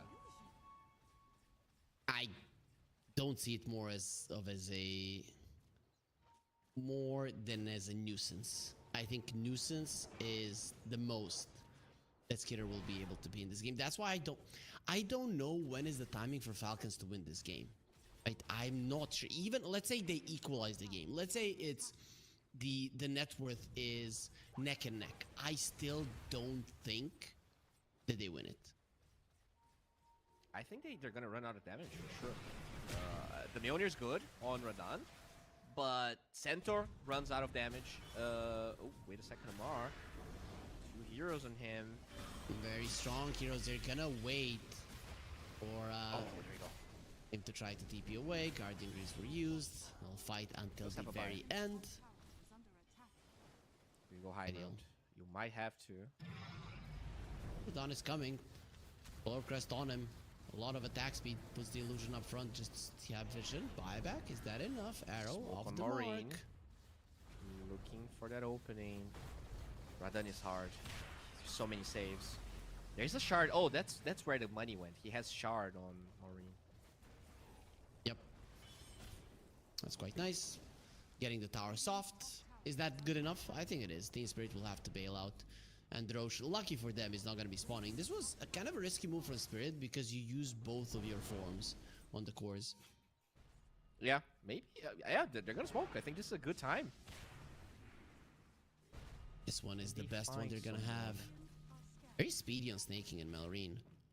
Very good and fast pull out from Team Spirit. Understanding what the problem is while this is happening. Already Collapse was pushing out the top lane, so at some point Falcons, they will have to deal with that wave as well. They will control the lanes though. That's what Naga is supposed to do. They will have all the lanes in a reasonable spot to contest Roshan. As you said, it's gonna be a little bit longer, but still probably Radiant side. Okay, I Oh, really Lozar. like what Naga went for, that she's just gonna be keeping herself and everybody else alive with the shard as well. I just don't know who does the damage, right? It has to be the Viper just constantly attacking throughout the fight. Smoke on smoke. They miss each other. Can probably cut the wave here. The Skitter. Naga Juniors. There you go. Skitter, run. Get to your teammates. They saw him for a second. Oh, the Viper Courier will be... Oh, will they go for it? Do you chase the Courier? I Do think you kill so. the Courier? The Viper Smoke is your breaks. main target. Move stop completely off the mark. Solar Flare will be used. Malrine. Oh, they found Skitter. Arrow not gonna be connected. Skitter is taking a lot of damage. Mortimer's kisses from afar. Even though he's thinking he's gonna be taking a lot of damage. The healing. He does have a shard. So he's gonna be getting himself back up to full. Radahn running in. There will be the Sunder onto Amar. His BKB is running out. Beautiful shards. Nowhere to Ori run. is ready. Gets out, and from the low ground, the Terrorblade will be destroying Skitter. He goes for the mirror image. Malrine jumping in, still hasn't been able to pop his Echo Slam. Does have a buyback crit. Slow down to a crawl. Another shards gonna be used. Not connecting on anybody this time around. Amar just came back to the world of the living. Does not have a buyback, and that's gonna be a Sven following as well. 3 heroes gone. It's just that Falcons, their items keep them alive, but they can, I don't know how they ever kill a hero. They do have a damage problem. I think if this goes late enough, Spirit also has a damage problem, especially because Terrorblade is just physical damage, and that's the same for the DK. But right now, with the items that they have, that's really what they're struggling. This Blowthorn really allows them to burst most of these heroes, and now even without the Aegis, they're gonna get at least 1 lane of barracks. There is Echo available, but they know there's no buyback on ATF. We just go back for Roche now. Well, we saw them not really going back. Echo onto 2. This is very Arrow underwhelming. connects. They can't kill him. They just can't kill him. You allowed that to happen. We'll be sundering a Naga illusion to get himself back up to full. While Skitter in the backline is trying to be annoying. Radahn doesn't care. This tower, it cannot cutting go the into the waves. backline. Buyback from Malrine without the Echo Slam. What are you about to do? Bottom lane is being shoved in. And finally, they will be finding the Naga Siren with the cookie. All of the stuns. Snowball as well gets demolished by Radahn in a second. Triple kill. I think they're getting flashbacks from the previous game. Falcons, they had it. They had the series. They had Mega Creep. They could have 2 OT Spirit, but this team is just so hard to beat. And when you give them an inch, they'll take a mile. They'll take the entire series and go into the playoffs. Amar, he accepts defeat. Spirit are going to be the first team that makes it to the playoffs of Fissure Universe Episode 3. There we go. We expected a lot from that Viper. Unfortunately, it did not happen. And you know, this is again a game where Amar doesn't get either the Sand King or the Doom. I think the win rate dropped significantly. This was a game where they couldn't really enable this offlane Viper. It looked much better when Maureen was playing it. But overall, I think the biggest problem was this Naga deluge thing. You know, they wanted to flex this Naga. I think you probably would be better playing that as a support and picking something else. I know what it's supposed to do. It just got destroyed, and the Radiance timing takes too long. Like, if you have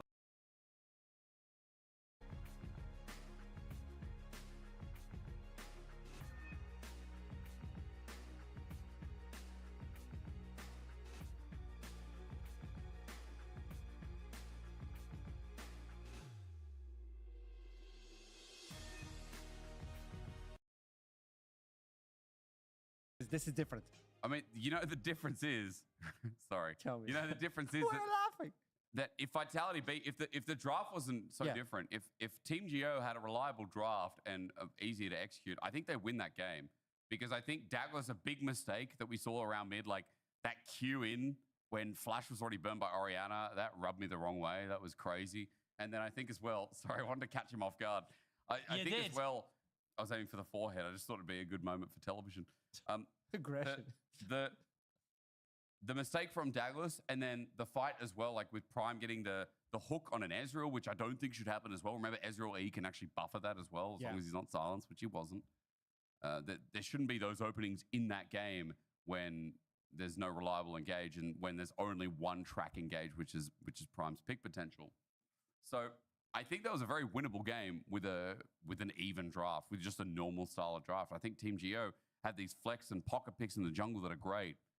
But if you're then setting up for something like the Viego, then man, you know, play mid-game reliant drafts, play comps that can actually win lane. You know, pull in a Jace or something, pull in more burst so that the Viego can flourish, rather than something like the Orianna, which again, I don't think it fit the draft style at all. Adaptability. This is what we've been discussing about Team Geo throughout the entire tournament.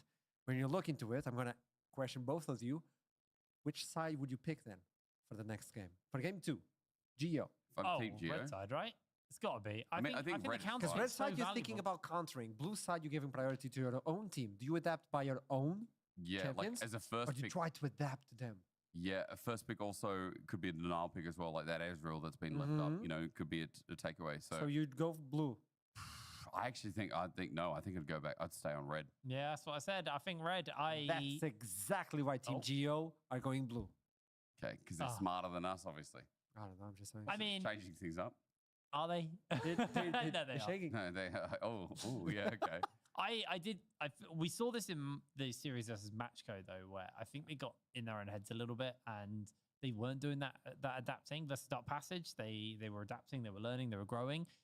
I wanted to make sure we see the Dark Passage version of Geo and not the Matchco version of Geo, because Vitality, their drafting seems very intelligent, very flexible, which is super important because it's very hard to match a team when you have no idea what they're doing. Yeah, so might as well pick your own team. I mean, you might as well, and it comes back to a point in that series that I think is really important, which is like in that Dark Passage series as well, they're playing more winning lanes. They're playing a lot more, you know, a lot more for the laning phase, and that was giving them an accelerated mid game as well.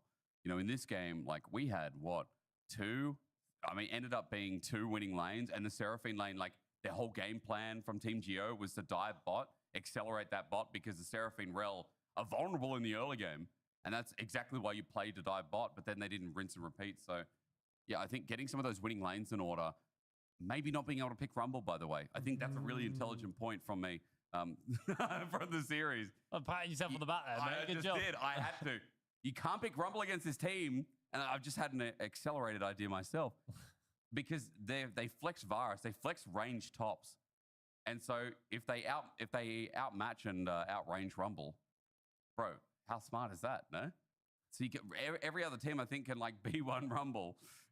He has ascended. He has ascended. Literally, I never have good ideas. You literally just saw Asterios just go, wait, I'm intelligent. I can taste color. It's crazy. With that in mind, it's Team Geo versus Team Vitality B. Vitality B just leading this one. Please don't. It's a Portuguese chicken. So with that in mind, we'll toss it to a break. I'll see you in a few minutes. Please say it again. I love that food chain. Sorry, whatever that's, you know, I can't say it's a brand, but Portuguese chicken. You know what I'm talking about? Oh, the English one. Yeah, Yeah, the baby, English let's one. go. Let's go into a break. This is a good opportunity. I'll see you soon. Don't go anywhere. And there we go. Woo! Oh man, I feel like that was my best intro ever. Yeah, not bad, hey, not bad. Yeah, bro. You know it as well. I also know you can dance. You should join me next time. And yes, I feel like you've also deserved a bit of a break. You've earned it. Thanks.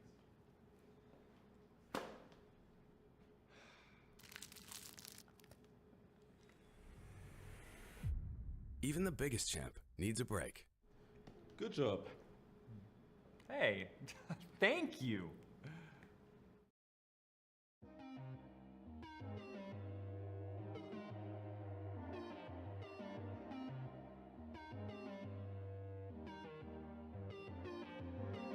My body's numb, a stranger to my soul. Pain is gone and left me stone cold. Hey, you just talk for the sake of it. All I got from you are broken promises, but it don't hurt no more. I can feel no more. Love me or hate me, go. It don't hurt no more. You just let me go. I'm not coming back to you. Go on. You keep talking, I'm sick of it. The same old stories. I ain't gonna listen to this. No, you had me so bad. And you'll be just like that. Now turn her back to you, 'cause it don't hurt no more. I can feel no more. Love me or hate me, go. It don't hurt no more. You just let me go. I'm not coming back to you. Go on.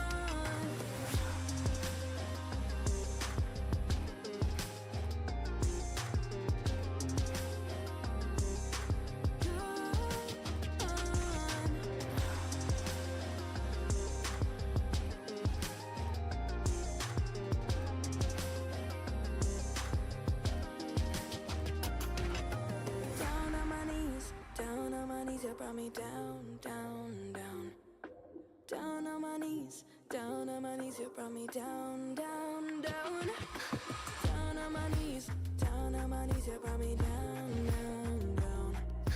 Down on my knees, but I'm back on my feet again. It don't hurt no more. I can feel no more. Love me or hate me, go. It don't hurt no more.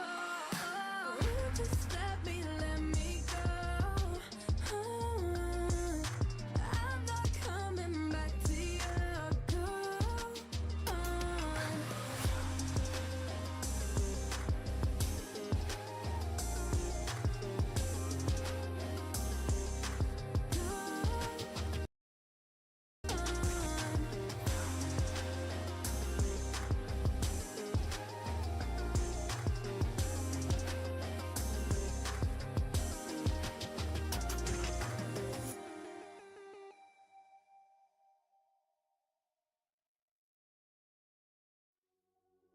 I'm like a dog, I do the most to get off of my leash, yeah.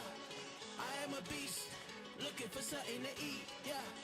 I cannot be defeated, I could take off, I don't need a reason. Anyone to see me sweating, bleeding, I'm about to take off, yeah believe it, yeah believe it. I cannot be stopped, no, no. I cannot be stopped, no, no. I cannot be stopped, no, no. I cannot be stopped, no, no.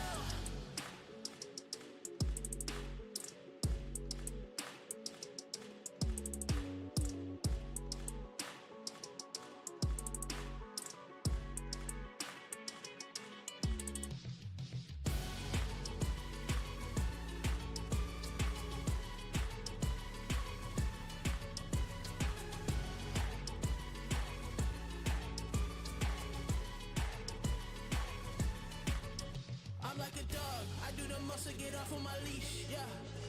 am a beast, looking for something to eat, yeah. I cannot be defeated. I could take off, I don't need a reason. Anyone to see me sweating, bleeding. I'm about to take off, yeah, believe it, yeah, believe it. I cannot be stopped, no, no. I cannot be stopped, no, no. I cannot be stopped, no, no. I cannot be stopped, no, no. I cannot be stopped, no, no. I cannot be stopped, no, no. I cannot be stopped, no, no. I cannot be stopped, no, no. I cannot be stopped, no, no. I cannot be stopped, no, no. I cannot be stopped, no, no. I cannot be stopped, no, no. I cannot be stopped, no, no. I cannot be stopped, no, no. I cannot be stopped, no, no. I cannot be stopped, no, no.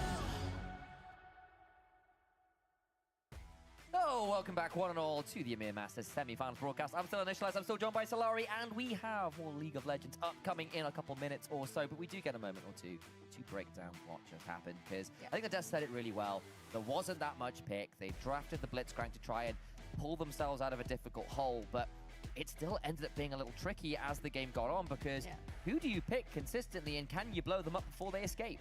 To be fair, Vitality B did give them a little bit of opportunities to pick themselves off guard. One or two. There was that one Blitzcrank dragon fight bush that should never have happened. The Ezreal got picked up. Not great. No, not great. But apart from that, and even those skills didn't really lead into anything consistent for Team Geo. And there is a point in the game where these Blitzcrank turrets from an asset into a liability for the team. And they don't really have any consistent value that they get from this pick.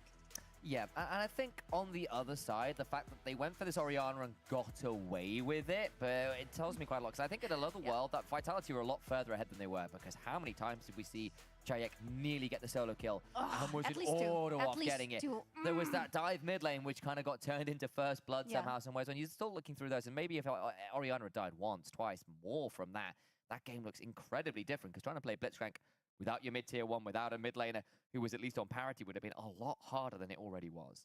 And it was overall a very hard game for them. They did have some sort of lead in the early game, but even then, I think you mentioned it during some point in the game. Yes, there is this very small gold lead for Team Geo, but that is actually Team Vitality who are holding the map under their control. Yeah, and we hit this point where actually you throw down the Rumble Equalizer and a Locket comes out, and the bullet time comes out, and instead you're seeing Seraphine press W, it's empowered because of course it is, and suddenly there's another massive AoE shield, and then you go, oh dear. And then you've gone really hard and used all your tools to go forwards, and suddenly, well, now Vi gets to flash Q or press R, and then there's an encore that follows through her to get to the rest of the team, and there's a rally engage, and then you've got your double AD carries along with a double burn Seraphine who's murdering everyone behind them, and that gets very, very tricky to deal with. Now, I want us to look into the upcoming game, because I'm having my assumptions about which champions are going to be must bans, and I feel like Ezreal or Seraphine are having a very high priority there. Yeah, because I think the other thing is, like, what does Dial play mid lane that is an AD option that can manage, say, some of those AD carries? Or if it's not an AD option, what does he have that can manage things like the Tristanas? Yeah, but I don't know how well he plays. He plays a bit of it, but the Ezreal, the Yone are the two that I think are probably high up that list, but you can see that's likely going to be bound the way. You might just take the Ezreal if you're Vitality on top of that. So be interested to keep my eyes on that one. And the other one I think will be interesting is obviously they valued getting a lot of things like that Gnar, especially because he's so good at playing it, but we were hearing, obviously, you look at the match histories as well. You got to remember, Naknako is one of those Yasuo Yone type players, and if you blind pick Gnar, he will have something to murder it, because there are options into Gnar. They are just a little bit more volatile, and you have to be ready to play them. Naknako is ready to play them. He's still ready to play. In my opinion, and I might be wrong here, but I feel like you're proving me right already. Gnar is not a good blind pick on the top lane. Hasn't been for a couple of seasons already. I think it's interesting, though, because you're looking at people like Lot who will do it anyway, and there are certain players that can do it and just say, sometimes you do it into a matchup where you go, okay, I don't think you have an answer into this. It's much like Kennen, actually. We go, look, I don't think you play the Nasus or something that manages this, and all the rest of your champions will get bullied by this option, because, you know, Gnar is a lane bully if given the right option. Not Cassante, Kennen, there you go, another K champion, is a bully in the right scenarios. It's just not always a guarantee, especially if you are forced to blind pick that. We have started to see across this tournament, a lot of our top laners that are still remaining have got some interesting spice in the back pocket to manage some of those matchups. Yeah, but you know what? You still haven't given me your answer. It's going to be banned. Come on, give me a name. Seraphine? Okay, so we think Seraphine. I mean, I think it enables too much of the flexes. Yeah. And you need, and one of the, one of the questions you have to answer in this current meta is where am I getting AP from? Because you are seeing so many AD mid laners, you're not really getting it there. The junglers are often the answer, but if you're going towards something like the Vi, you need it elsewhere. So finding those answers, especially when like, okay, what do I draft top lane that has AP? Kennen, Gwen, Rumble. Rumble's banned a lot, and then the Kennen and the Gwen are pretty situational, especially if your top lane is capable of counter-picking. What do we have bot lane? Okay, well, this is Ziggs and the Seraphine kind of idea. So I do think with how the Seraphine's been enabling Yawara to take that AP option for the team, that might be a valuable ban for me. There is a great option of trying to go into Maokai for the jungle. Problem is, it is going to be banned out. We're into draft now, so perhaps some of our questions will get answered. Ashe banned by Team Geo, who are over on the blue side this time around. Tristana banned by Vitality B. Don't want to give those easy AD options off towards the mid lane. See whether they continue on that particular trajectory. Now, some junglers I feel like would need to be addressed. The Maokai that I just mentioned, Geo did ban it themselves last time, if I recall correctly, knowing that Douglas plays it quite a lot, was one of those 3 priority champions that TRיודC did throw for us on the board, but it actually is going to be Sejuani. Another AP kind of jungler. You don't necessarily think about Sejuani as an AP champion, but especially in the early game, she does have a lot of the damage inbuilt in her kit. Be a pretty difficult one to manage. Douglas does enjoy that Sejuani, as we've kind of seen, and especially if you're seeing in this particular matchup that Douglas is being asked to be the engage for the team, had the Vi the last game, Sejuani would certainly fit into that one pretty well. There's the Ezreal ban, as we wondered whether it might be, as you noted. Wondering whether it'll be another third pseudo AD mid laner option banned away. Morgana, interesting one, a little bit more of a pocket ban, especially because we know that Douglas has 1 or 2 interesting ones in his sleeve. Interesting enough, so far Vitality B are banning on their side a lot of champions. The Cceltic plays quite a lot in the current meta on the mid lane, including both the Ezreal and the Tristana. Would not be surprised if something, as you said again, of these sorts is going to be banned out. Just not give this blue side first pick prior for Geo. Okay, so what on earth are we banning at this point? There's the Maokai that has been nearly banned every time against Geo. Instead, they'll get themselves the Vi themselves. Bukada is a big player. That Douglas stole it away from last time. Nila was banned last game. Yeah. It's an early hover. Be a fun pick on R1. I suspect we might want to wait for that one. Does feel a little early to play that card. Misfortune has been a regular early pick, though. Just hold on here, because those hovers are making me a little nervous. But no, they do go towards the Misfortune. They got even more of those interesting hovers, it seems like. I would love to see Kindred back in the meta, to be fair. Would love to see her being picked in this game, but no idea if it is actually going to happen. This Misfortune, though, is already telling you that Vitality B would need to try, most likely, to draft a support for her throughout the first half of the picks. But this Kindred, are they... Oh, come on. Briar would be fun, but I've not seen a Briar in Pro. Never. I don't think I've seen one ever. I think, unfortunately, she was released and then got nerfed before she really got an opportunity to show up. Rumble locked in again. They've given it up one more time. Rumble so often banned or picked so early to get through to B2. Since the Vitality B are very happy to play into that matchup. The Varus was the answer the last time around. Douglas has gone towards his volley bearers, another one of those kind of engage options, even if it spikes that touch earlier. Geo want to round out this first round of picks with. So far, engage on both sides with Vi and with Rumble. We are yet again looking at a possibility of explosive damage on the side of Geo. Now, this Caitlyn on the bot lane is very interesting. Should feel very good into Misfortune with all the range and built in her kit. We chatted with Jezu after the win over Mind Blank Match Cup. There we go. And obviously, the Caitlyn in that series became somewhat defining. He says, look, I put a lot of time into those team fight AD carries, but I'm still a good Caitlyn. I can still play that. My ability to play lots of champions is a serious strength for me. So has gone towards this option. It flips the style of play. It could potentially punish Yawara if he does want to go towards one of those more sit back and scale options. Yazir locking from Cceltic. Wants to have that big, imperious AP mid laner. We have a lot of utility already on the side of Vitality B. And a lot of setup for the potential big Misfortune ultimate and a big team fight, exactly. Just want to see an engaged support, but looking at what is available, both Leona and Drell are available for us. Something we saw already in the draft for the previous game might get picked. Yeah, and to go back to that Caitlyn as well, it was picked into the Misfortune, saying, okay, how do we manage this Misfortune who's become such a menace in the meta? And there's been various answers. Caitlyn was one of the more successful ones. If you go back and look at game 3, it was decisive, to say the least, from the side of Jezu. put them to the sword. I think that's the correct game. Forgive me if I've gone the wrong way with that one, but either way, big win for them. Looking to repeat the success of that one. Yone, Nautilus banned away by Vitality B. The Nautilus was the pairing that went with the Caitlyn the last time around. On the other side, Renekton, Nako, a big player of that one, was as Hysterix was saying earlier, something often B1 or R1 really early on in the draft, and it's certainly been an option. Haven't really seen him so far for Vitality B. Haven't really seen him anywhere apart from the bans. But the Varus is an interesting one. We're talking about it as an option into that rumble on the top lane, but it looks like Vitality B want to have more utility yet again coming from their top lane. Asking for less of a carry, high resource option, and just saying, look, you're going to suffer in lane. The rumble should win this one out, but as long as you survive and get towards a team fight, the Misfortune in the Azir will do the work for you. Yeah, just please get to do items. Please, that's all we're asking from you. Ice from Gold Lane, Candy Kruger, and that's everything you have to do. Maybe catch something on yourself, and yeah, that's more than enough. I'll say the last time Lot was in a matchup into Cassante, he went 3k ahead individually. That was, of course, with the Gnar in his hands, but instead this time around they lock in a Corki and a Rel. Very all in. It's not an enchanter to pair with the Caitlyn. They are really valuing that ability to just say, look, instead of chunking you, we want to all in and kill you that way. Yeah, we want to be committing. We want to be just pressing all our buttons and hoping that we are getting some kills as a result. We're getting only some 1-2 items in these fights. They are getting some.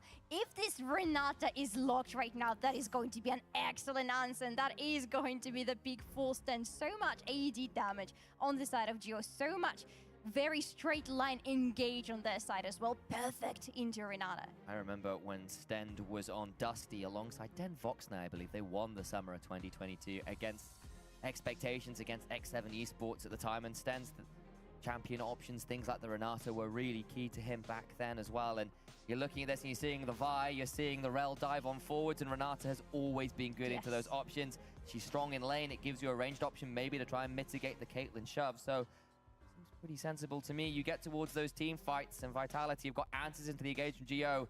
A lot of wombo themselves. If they can get some of those big AoE team fight ultimates down between the Misfortune and the Azir, very scary again around those objectives.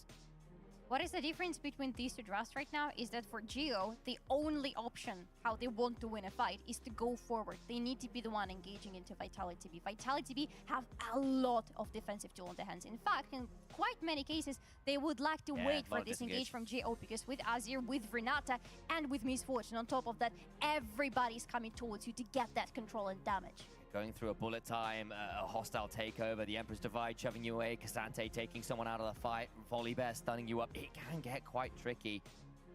Of course, on the other side, Geo, yes, you can go forwards, but also their ability to dive turrets to siege is really nasty. If you are split up, you're caught under one of those turrets, everybody gets to jump on you or attack you from a long, long way away, and that could prove deadly indeed. But they are asking to snowball this early game. If they come into mid game and the Caitlyn is not in a great point of power, I think they are going to struggle a little bit more in those mid-game team fights. At the same time, you look at Vitality B, you look at Volibear and then Misfortune more specifically, and you think, hey, these also are the champions that want to have the majority of the stuff done in the early game, especially Volibear.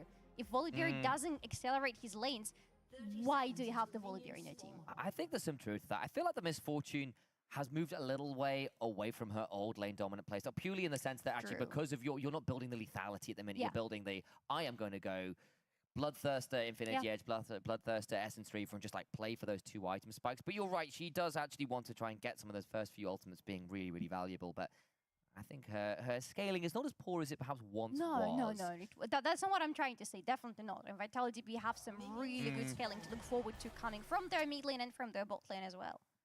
I know exactly what you mean, especially when you have got that Renata to perhaps shore up what could have been a tricky lane into a Caitlyn. Level 1 here. Geo just hanging around in that bush. We'll begin the invade. Sweepers, no idea if they're available because we're looking at Secret Lab right now. So it's a secret to have a sweeper, and they walk straight across the wards. That's the secret I'm taking. Honestly, this chair, I would have said I want to be sitting in this chair if it wasn't for the fact I am sitting in one of these chairs. I'm so happy. Yeah, I thought you were going to say because you're sitting next to me. I was expecting the insult, but no, you were kind for once. That's unusual. You know what? Yeah, I thought maybe you deserve it. You know, just for the change. For today, it's for today. Oh, Dio, this could prove tricky. They went for the lane swap, and immediately Nako looking to punish this Corki. footwork forwards. I'm trying to remember whether that was the footwork or the path making. It was the footwork.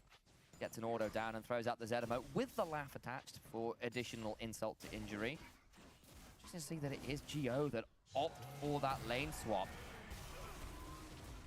Now, my memory might be failing me right now, and I will need to just check it to make sure I'm getting it correctly, but I believe that is something we have already seen from Geo. When they get the bot lane drafted against them that they're not really happy to be standing against, when their plans for a dominant bot lane don't work out, they opt in for a lane swap. And I'm so happy with this lane swap, because that is not those boring lane swap meta that we had just a couple of patches ago. This one is more exciting, because we have a lot of action.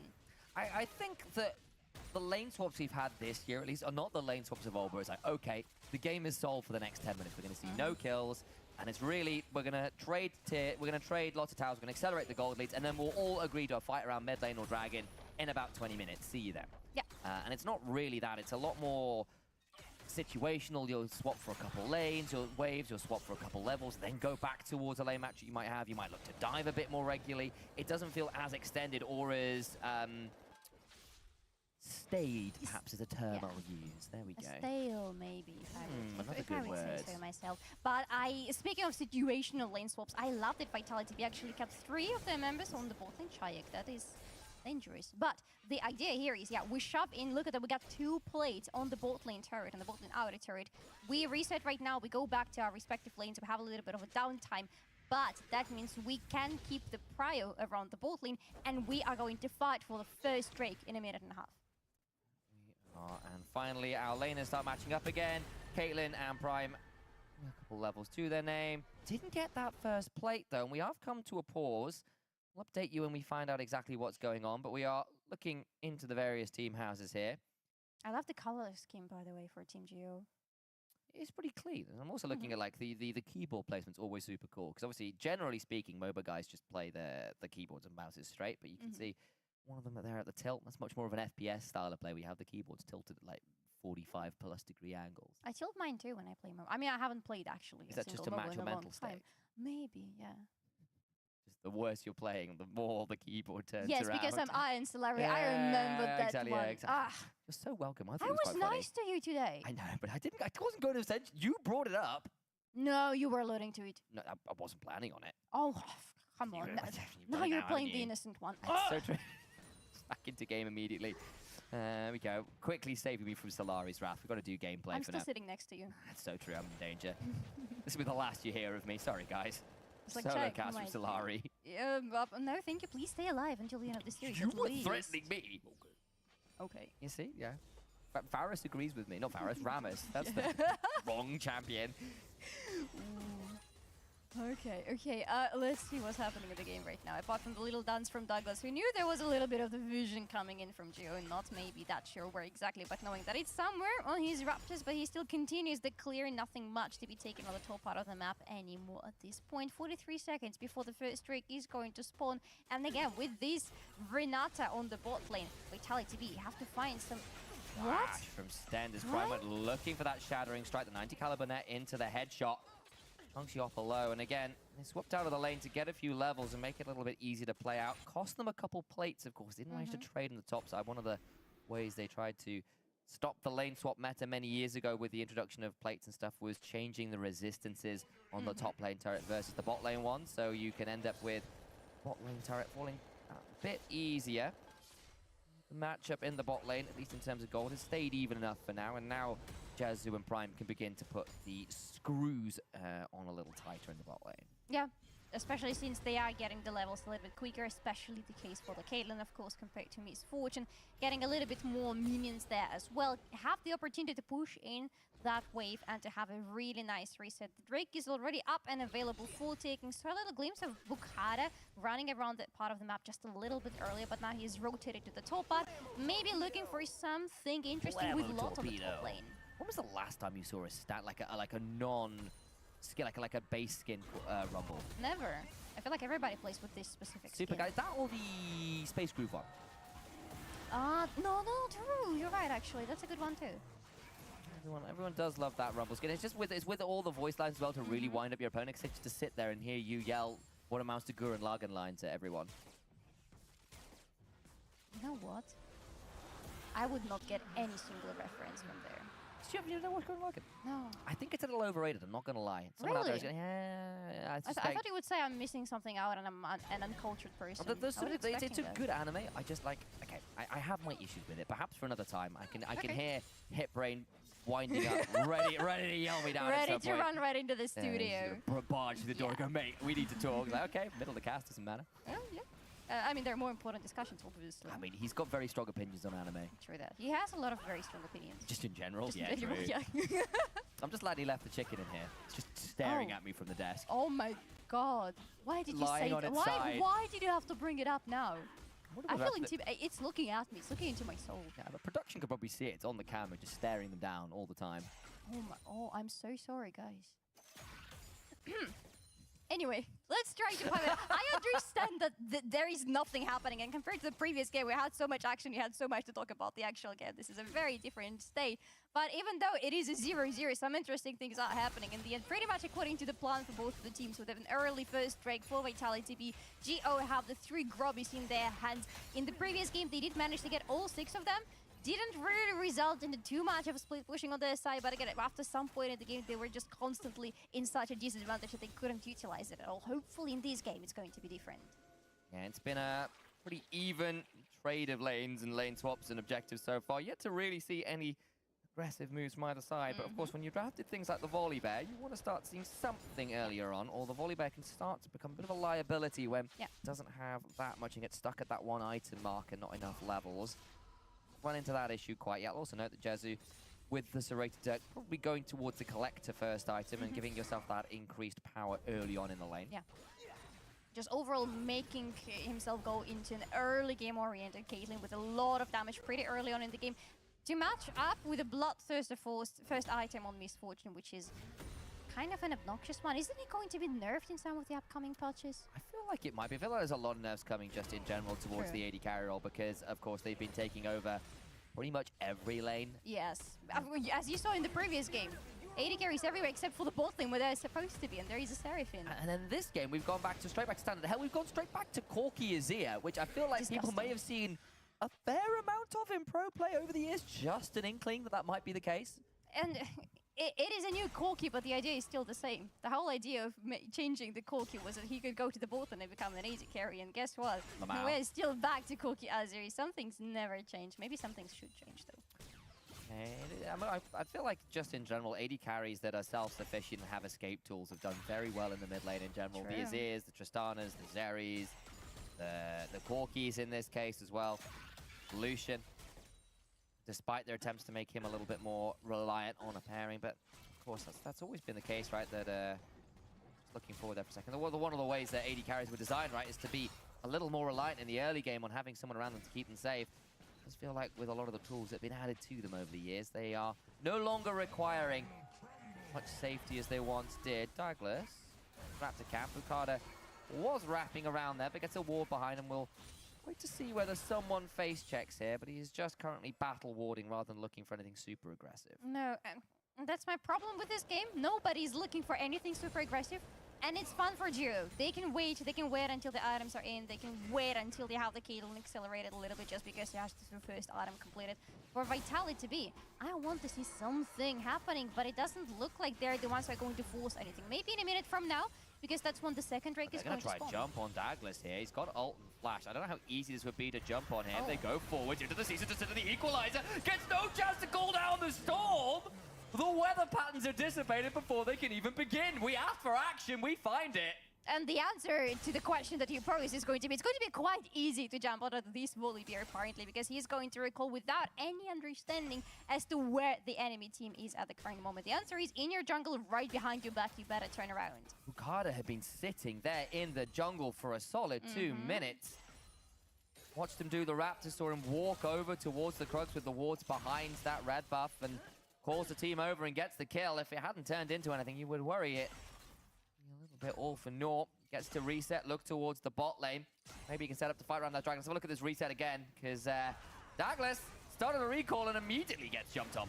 There is just such a massive follow-up immediately from Team Geo. I can imagine you don't really expect 4 members of the enemy team, including some of the bot laners, to appear on your top lane under your inner turret all of a sudden. Yeah, I personally would not expect that, but that's the power of vision control.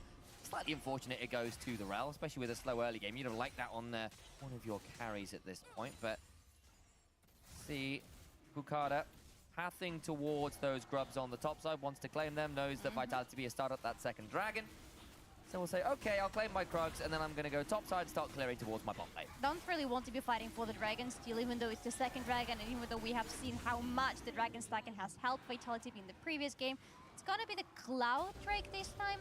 How do we value the Cloud Drake in this game for Vitality? But I feel like the value is much less than it was for the Ocean Soul in the previous game. I think I agree. The only thing else I'll say, Volibear and Cassante love it. It's not awful on Azir, especially if you're trying to use your ult to disengage. You get the move speed to run away. Could be pretty valuable. On the other side, Corki ends up using it a bit weirdly, right? Because he presses his R too many times to like be as intentional when the Cloud Soul procs. Bot lane Douglas has engaged onto Prime. Bullet time on the wave though, as there was an ace in the hole that chunked Yawara out there. Still going to keep going. Sky Splitter and a flash on forwards, gets a stun on Prime. But wait, they get a huge chunk. Massive turnaround. Magnet Storm drags him into tower 1-for-1. Douglas can't make it work. If only Misfortune was around. If only there was some additional damage around. But wait for it. Nako. Likely claim that first turret in the bot lane. There's the Pathmaker trying to clear out the way. Cease and desist into the Equalizer now, knowing Unstoppable's not really available. Barbecue comes on down. Cannot get the kill. And Vitality B still do the work they started earlier on that turret. Q3 just shy. With 6 grubs, Lot should be able to trade for this tier 1 top side. Not going to be the first turret of the game, sorry, but might be the first Nako gets the footwork away. Q gets the slow on down. A flash for flash. Tier 1 still falls. How many people does it take to kill Xante on the top lane? More than 2 apparently is going to be the answer. But at least they get the turret on the top lane. That's nice considering they already have the 6 grubbies. I would imagine in a couple, less than a minute from now, actually, Geo would love to secure the Herald. Because that's pretty much the point where in the previous game, things started going wrong for them. And despite Jezu, of course, getting that kill on that dive bot lane, which I think we'll see right now, it still comes at the cost of that full first turret and all the plates going the way of Misfortune. So it looks good for a second for Geo, but the extended cost is still rough. Yes, and even, they still get the kill in return. If only, again, Misfortune was there, but she had to stay under the turret. The turret in the end goes down, and if Vitality B want to continue playing around the bot lane, stacking those dragons, getting to the soul as quickly as possible, that is gonna turn out to be a huge asset for them. You can see Bukada there trying to time out the W from Nako, not wanting to take turret aggro until they've gotten rid of that, but does manage to get out to safety. But did step on a Yordle snap trap for a second there, but is not chunked out because the Caitlyn not quite in range to do that. Mainly because she's by red buff, which would be a bit obscene if she could headshot you from there. You know what? I wouldn't be too surprised. Did burn his flash looking for that 1v1 top side, and Douglas turns up towards the bot lane. Teleport coming on through. Maybe going to try and help turn this one around, but it's a bit of a late TP. Nako is here, and I don't know whether you want this Dio. Could try and kill off the Volibear. Gets a shield with the Sky Splitter, but Yoppa's roamed on down. Lot's alive, and it might end up just being the 1-for-1. As what an odd roam this is. Oh my days, the Frost Bomb, the Equalizer turnaround is pretty brutal as well. Looking for a final auto. The rocket lands in the barrier. Required to keep the Misfortune alive. That was very close. That was extremely close for Dire to be able to get a little bit more kills into the pockets. No wave clear mid yet, and I actually think Jezu gets that turret as well. Geo, despite having the roam towards bot lane look dangerous for them, Locke gets out, they go 1-for-1 and get a tier 1 and a Herald all the while. Now what's going to be the next step for them? Because they are still in this very weird position where they have the slight gold advantage that, to be fair, almost went away with this weird exchange on the bot lane. But they still are in control. They still have their first items completed for pretty much everybody who matters at this point, apart from Prime. So what do we want to do with this Herald right now as Geo? Do we want to push through the bot lane and thus stop the next Drake from falling into Vitality B's hands and putting them into a soul point? I feel like that could be the plan. Here's the replay, because it looked like Lot was dead to rights. That teleport coming in so late, you thought, surely they can't get this, right? Right, but then Corgi comes in, and Corgi suddenly has a lot of damage. They split up a little bit. If Xante was still fighting there and not trying to chase Lot, could have been a different story, but damn, that damage on Corgi. And he almost gets that Misfortune too. That Frost Bomb plus auto with the Sheen was unreal amounts of damage. Equalizer on top of that, disgusting. almost enough to get this fortune there. And we'll go back to live as Lot's trading out with Douglas, who Stormbringers over the wall, but Jezu is here. Flash from the Q into the cease and desist. The hostile takeover is deadly. The Magnet Storm is worse. Douglas bailed out for a second or two, but there's just not enough money in the bank. Liquidity is at an all-time low. Sten just about alive, flashing away. The handshake not accepted. Geo absolutely not in the mood for niceties. No, but that is going to be reset from the side of Vitality B. GO are at least remaining in control of this river, have some vision around it, and apart from Xante, everybody from Vitality B has already gone away from this part of the map. They got Bukada with the hostile takeover at least, but the problem is they lost their own jungler and they lost their AD carry. So they can't do the dragon. It would have been sole point. See a lot of flashes, a lot of ultimates burned across the board. Naknako, the only person with an ultimate remaining in the game. I don't count Dio, I'm afraid. Oh, okay, it's Corky. I got lost there for a second. I thought you were insulting somebody, but no, it's just No, Corky. it just means Corky. The Rockets I'm don't really count. so used to you insulting somebody, mostly Just me. you, specifically. Yeah, or I'm That's special. the way this works, of course. Yeah, of course you are. I don't like it. Anyway, what I like for Vitality B right now is despite that exchange on the river, despite them almost losing the Drake, almost is the right word for them, they are putting themselves on a solo point. Again, doing the same thing as I did in the previous game, drafting themselves a really good bot lane and continuing to play around the both side of the map. Problem is what you see on the sprint right now, top lane. Diving, the Cassandra who immediately drags the Rel all out. Sten now coming on up, Yawara also on the roam with the strut passive. Misfortune can certainly hit a catwalk at Mach 5. Naknako though, down to about 2/3 HP, well, a third HP. Let me get the correct fraction. And they can start to siege onto this tier 2. Remember, they've got 6 grubs. And a Herald. They haven't released the Herald yet. Yeah, very true. I could get TRיודC indeed. Naknako with no ultimate. A little bit harder to find those kill combos, but 4 members of Vitality B. I'm sure this tier 2 just about stands. Couple autos from this Corky with the 6 grubs would surely do the work. The idea for GO here is that they rotate in Dire, they still have Bukada around with the Herald, they remove this inner turret from the side of Vitality B, and they go for the base turret with the Herald. They get a good bonk into it, and that means that if there should be any early game rotation towards the Baron, GO are going to be in a massive advantage. Point is, it doesn't happen. Vitality B are pretty good so far in this series of reading what GO want to do map-wise and macro-wise, and finding good answering, or at least slowing GO down. Still 3 minutes and a bit until the Dragon be perhaps Vitality B's way into this game. You can see Yawara is leading the gold charts, but every other member of the top 4 is a member of GO. Misfortune, though, staying ahead of the Caitlyn is good news. You want to see that Caitlyn really accelerate, and she's done okay, but the fact that it is the opposing AD carry that's topping the charts should raise an eyebrow or two for all that GO have perhaps played away from that lane over the last few minutes. To be fair, it's only a little bit more than 200 gold difference. Everybody's staying extremely close to each other. And you can see the team gold difference is only 2k for GO right now at 19th minute of the game. It's not too much, but it means that some second items are already popping into the inventory. Second one for the Corky. Yeah. Gonna be second item for the Rumble pretty soon as well. That's when the fights become very interesting for GO. Caitlyn still not quite at that Infinity Edge. Naknako and Lot trading on out. Lot overheats briefly, but has taken half the HP. Q3 goes wide, and that makes things a bit tricky. All out goes the Cassandra, the equalizer on top of their own head. Bukada coming on down. Redemption here as well, but it's not on top of the Cassandra. Misread, flash away, and the cease and desist allows Lot to claim the Cassandra's life. Herald finally dropped, and they've got 2 tiers of turrets to go through in this bot lane. And they have so many members of their team on this board part of the map right now. And they are recalling right now, but what it means is that Vitality B, on the other hand, have been on the other part of the map.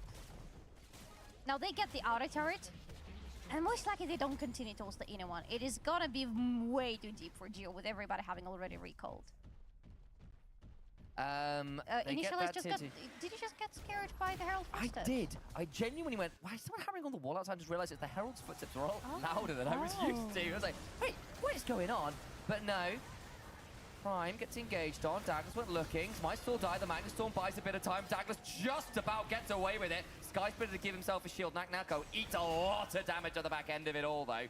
They do get a kill onto the Rel and no turnaround from Geo. No, can't really escalate any further, especially with Chikaran, who was really quick with the footwork and with the teleport and had the ultimate available. Tier 1 in mid lane attack. Naknako hit with that Vault Breaker, but the tier 1 falls. No real way to stop that from GO with a lot of their tools down, and Vitality B claim another turret for themselves. Less than a minute and 30 before the next streak is going to spawn. That's when Vitality B had a little bit of issues in the previous game. They got themselves to an Ocean Soul point, gave away one dragon after they managed to get the soul a bit later regardless. However, there's no time for that. Oh, Geo are doing Baron. But a minute before the dragon as well, because if they can get this, it prevents Vitality B from having an easy setup around the dragon down to about half HP. Catch them on the reset time as Douglas. No ult does have flash, has to be afraid about stepping up awkwardly here. CälٰC on a flank. Somebody else has to face check. It has to be Naka going forward right now, but at least the Baron has been reset. Problem is, GO have taken half their HP bars, partly from the Baron and partly because they didn't get a chance to reset properly themselves. Might cost them, because now they're going to be late to set up for this dragon. So now that is going to be potentially a pretty easy soul for Vitality B. GO are going to be like, do they even want to be fighting for this at all? I feel like they want to, but they have no vision to work around this part of the map. Yazu, because he stopped off Berserker's Greaves, well, not at a second item on this Caitlyn yet. As you look at the other side, Yoppa's got some free-ass boots and has allowed him to get towards the Essence Reaver and the Bloodthirster nice and early. Nako is still a Cassante, can go all out, will do so onto Prime, who might well go down again. CälٰC when looking for a backline play, but Jezu is quick enough with a 90 caliber net. The Rel dead though, looking to stop the Cassante. Nako, despite all the attempts on his life, 2-1 and 2, claims another member lot. At least gets the tier 2 in trade. Geo are trying to split Vitality B right now and maybe catch somebody, or at least stop the dragon. Problem is they're not catching anybody, just got the flash out of stand, and the dragon is already being taken down by Vitality B, so it is going to be the soul that Geo could do nothing about. Cloud Soul secured by Vitality B. Geo not in position to contest after the Baron attempt goes a little wrong. Straight soul for them. The dragon sweep is theirs. Now what can Vitality B do with this soul? Still 6 minutes before the ult. It could be a big fleet for Geo they're looking for. They're still in the gold advantage, to be fair. They're still holding on to 8, but it is definitely getting... The gap between the teams is definitely getting smaller and smaller. And now they're the ones who need to be really careful around this Baron fleet. Vitality B finally realized that, hey, that's the plan for Geo. Now they want to put the vision around. Quick bit of housekeeping. The Nash's tooth was completed for CälٰC. On the other side, Jezu did just pick up that Infinity Edge that didn't quite have for those last few fights. And you can see immediately headshots hit a lot harder than they once did. Oh yes, that's some really good damage. Actually, both of the teams are having quite nice explosive damage that they want to be finding around. I've seen that bush already. Valkyrie looking for a bit of a chunk. Prime went looking for a Hex Flash into the Shadow Strike, couldn't quite find it. Lot backing away, nearly overheated. The Magnet Storm lands in with the Equalizer afterwards! Huge kill immediately! Nako, though, in the front line, doing all the work as the bullet time buys a bit of time, but it's not enough as Douglas falls. Jezu on a killing spree. And this is the very important point for Geo that they really were looking forward to and that they wanted to fight on when they have these second items on everybody who matters.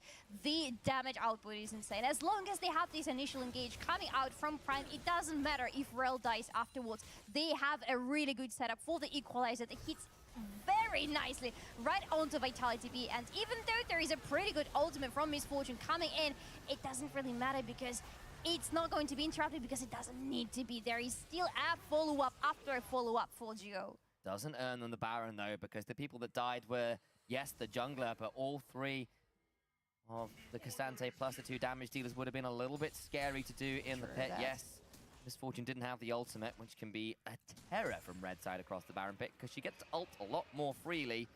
Still would have been a tricky scenario nonetheless, so they'll take the kills and leave it at that for now. Now both teams still eyeing out this Baron, still looking for possibilities to snatch it away, but another 5-on-5 escalation like that for Vitality B, especially if they're not careful about this very bush where Geo is standing yet again. If it worked once, why is it not going to be twice?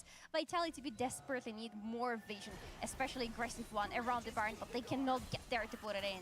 Problems they are running into a little bit here as well is what Geo ran into perhaps in the last game. They have one form of engage, really, and it's Douglas.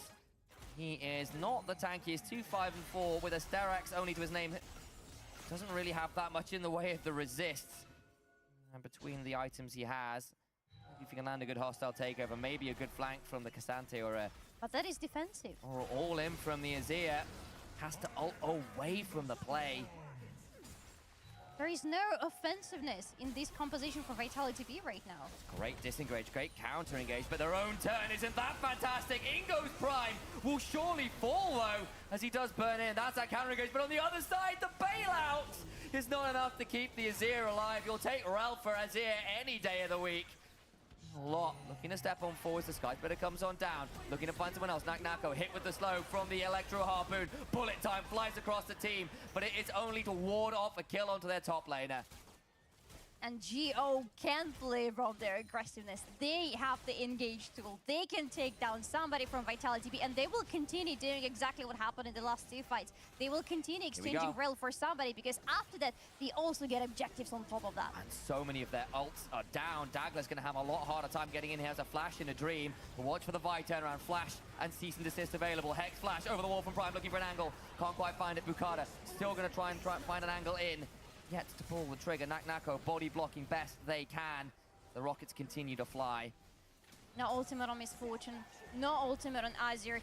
Very important tools not available for Vitality B. They're not really in a position to take a fight right now. Not even hostile take over if GO decide to go full offense onto them. But fortunately for Vitality B, that's not the plan for GO. Vitality B, do we want to flee?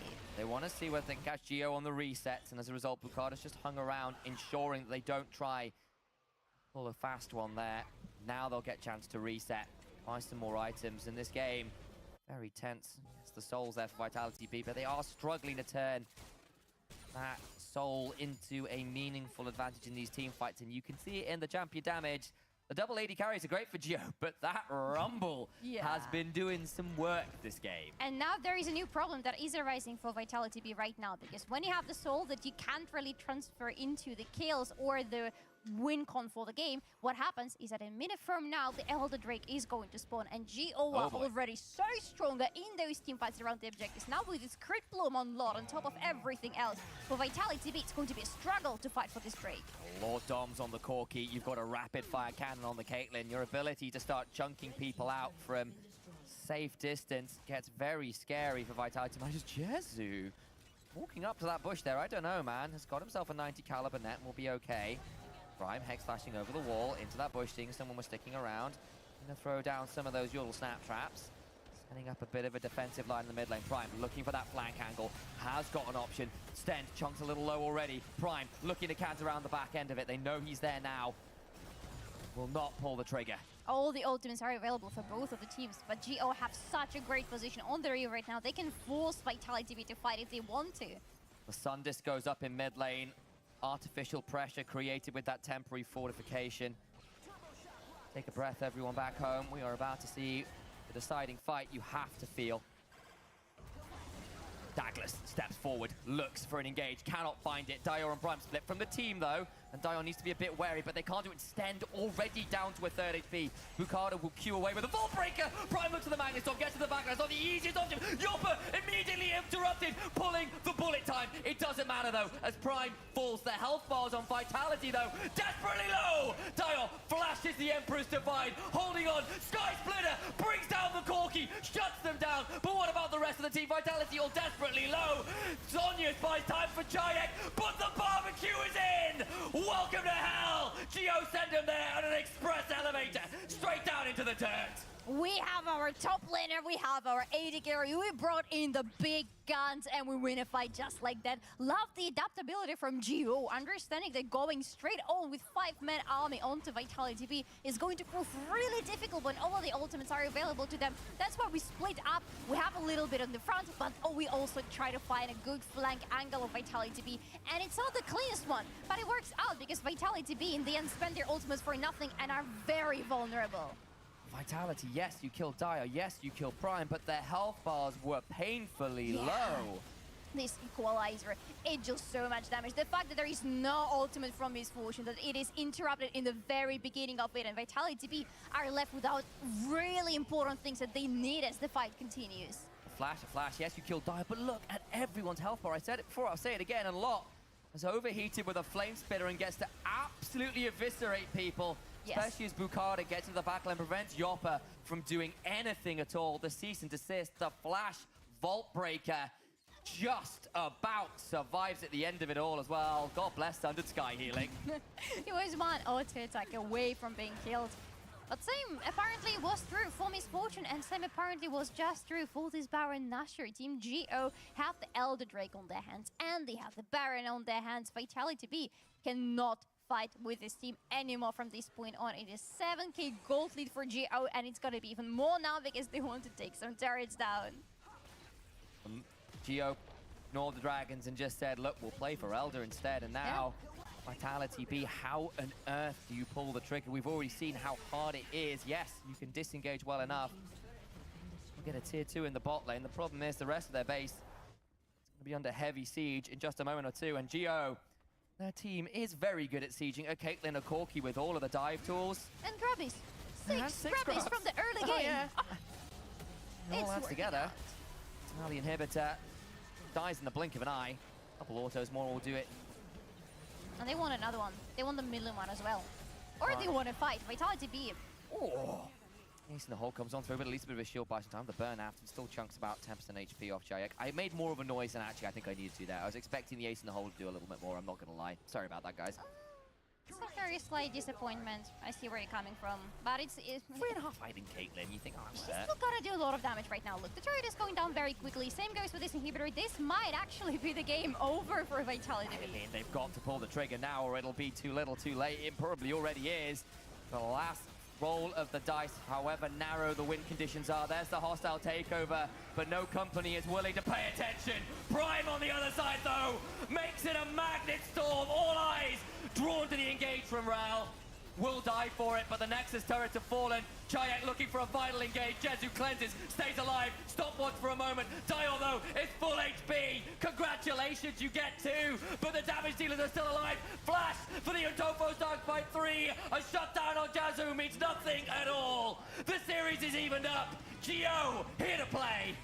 1-1 in the end. We are here for a long series, I feel like. Both teams are kind of measuring each other throughout these 2 games, but I love that GO found, first of all, a good answer in the draft, and second of all, adapted in the game just on the fly. We didn't see any of the crazy picks that we'd come to associate with Vitality B. That was a very standard draft. We have seen drafts like that for years and years and years in LoL esports. And they got the Caitlyn to the Misfortune. They lane swapped to prevent the awkwardness from the Renata lane that could have been difficult early on. And then from there, they get the turrets, they get the gold lead. And despite giving up the Dragon Soul, the lack of easy trigger pulls from Vitality B really hurt them as the game went on. It wasn't even the game-changing soul. It wasn't a game-decisive soul for Vitality B. They got it, they could do absolutely nothing with it, and it actually played against them because it opened up such an early Elder Dragon for the Team GO. For all that they set up around those objectives, Team GO just refused to engage into all of that disengage early on. They scale up and they win that game. And we'll wind down for a second or two, and the desk can take it and hit from here. Thank you. 1 second. It didn't last 1 second. That's a great berry. It's just show it. It's the fact it says in your dreams. It's in your dreams across your forehead. I'm sorry, but that game was not very good. No. That quality of game. I mean, you're going to become here and be like, oh, they're laughing at a semi-final. He's got a beret on his head with whatever this is, like the cowlick from hell. I am telling you one thing that is true. That lane swap I thought that was rubbish. I thought that lane swap was not good. Would you like to break it down in a better manner? Yeah, so you take Caitlyn, your lane swap. Actually really terrible from GO. That's fine because they pulled it back. They gave Yawara on the Misfortune 2 plates and got 0 plates in response for it. Definitely a mistake from GO at the beginning, but ease of execution was there for that team. I don't understand how Vitality let them get Rel and Rumble in the same draft. Every fight went exactly the same. Rel will jump in, ult, Rumble top layered on top. Really, really amazing engage from Prime. Genuinely played this game really well. Vitality B, I don't entirely dislike this comp. I'm actually really big fan of the Renata as that final pick. It's so solid into a very heavy engage comp. A lot of low range champions as well. You get a lot of utility out of that hostile takeover. The problem was Stem was constantly getting caught. They were constantly face checking into places they shouldn't have been. And then just like time and time again, a lot of disrespect on the Rel Rumble combo. I know I sound like a broken record talking about it, but like, you have to ban Rel or Rumble. I think right now, as much as Rumble is considered to be one of the highest priority champions in the game, I think Rel honestly looks like the strongest champ in this series. I mean, it does. Rel has looked like the strongest champion throughout the tournament. Yes. Rel has looked like the strongest champion in the past couple of patches globally as well. Ease of execution was a word you used. I'll use it again because with snap engage, you have no reaction. You can't react, and that's why it makes it so easy. On top of that, you mentioned the Rumble. Like, they were given access to that, and you know, when you B1 Vi, you think, well, what's going to be paired with this? What else is good on the patch? Perfect. And like, yo, they had the option to steal away the Rumble themselves. They had the option to go for this Rel, R1, R2. The draft that came out of them instead, like this misfortune priority, is once again not doing it. As I also think Yawara, if I said that right, had a really bad game on this MF. The ulti not coming through because he didn't wait for Shattering Strike.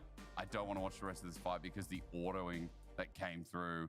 Oh my God, we're going to watch him cancel his autos like two times. Autos. This was kind of a summary of the game. Really disappointing from Vitality. Watch this, ready?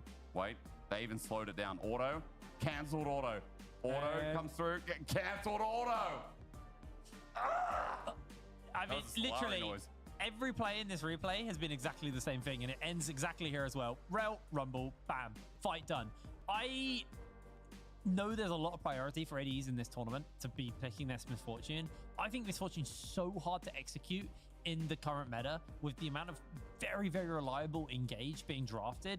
Even though they had a good disengage comp and MF works really well into that, I just feel like the fact you have to stand still to cast that ultimate into a Rel Rumble, it really shuts you down. And look at that damage. Because she's outranged. Brutal. She's outranged in this draft massively. And the thing is, when you have snap engage as well, like for Misfortune, she needs setup. Her ult is all about setup and, you know, playing in either a front to back or, you know, like a comp that can skirmish well around it. And here, this comp, there's great elements to that. But the problem is that you're going up against Rel, Rumble, Vi, like all units, plus the double range I just mentioned.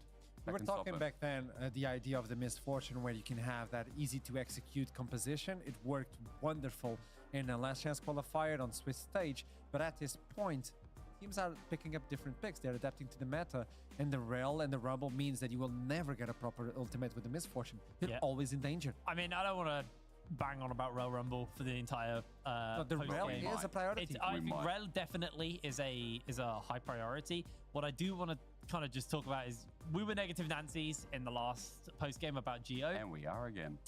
We're doing it on Vitality this time. Oh, time to be a positive beta here. Positive beta. Genuinely, Geo, this is what I wanted to see out of them. This is what I liked about Geo. They learned from that last game. They adapted. They changed up their draft. They picked a much easier to execute comp, and they executed it really, really well. I mean, I talked a lot about Prime in the pre-show as well, because Prime, I think, is the best player on this roster. And some people don't agree with me on that one. I genuinely am really sold on Prime. I think they are so good at being a consonant. That's not even the right word. Consistent. Consistent is the word I'm looking for. Jesus wow. Christ. And you invented this language. Just a quick breakdown of the of what's going on. Those Quastons have given me such a sugar crash. I am dying right now. He has been a consistently good engager for his team. I honestly, Prime, pat yourself on the back. You can pat yourself back on the back more than Jake did in the last post show. I did pat myself on the back. And to your note as well, that was Team Geo's good.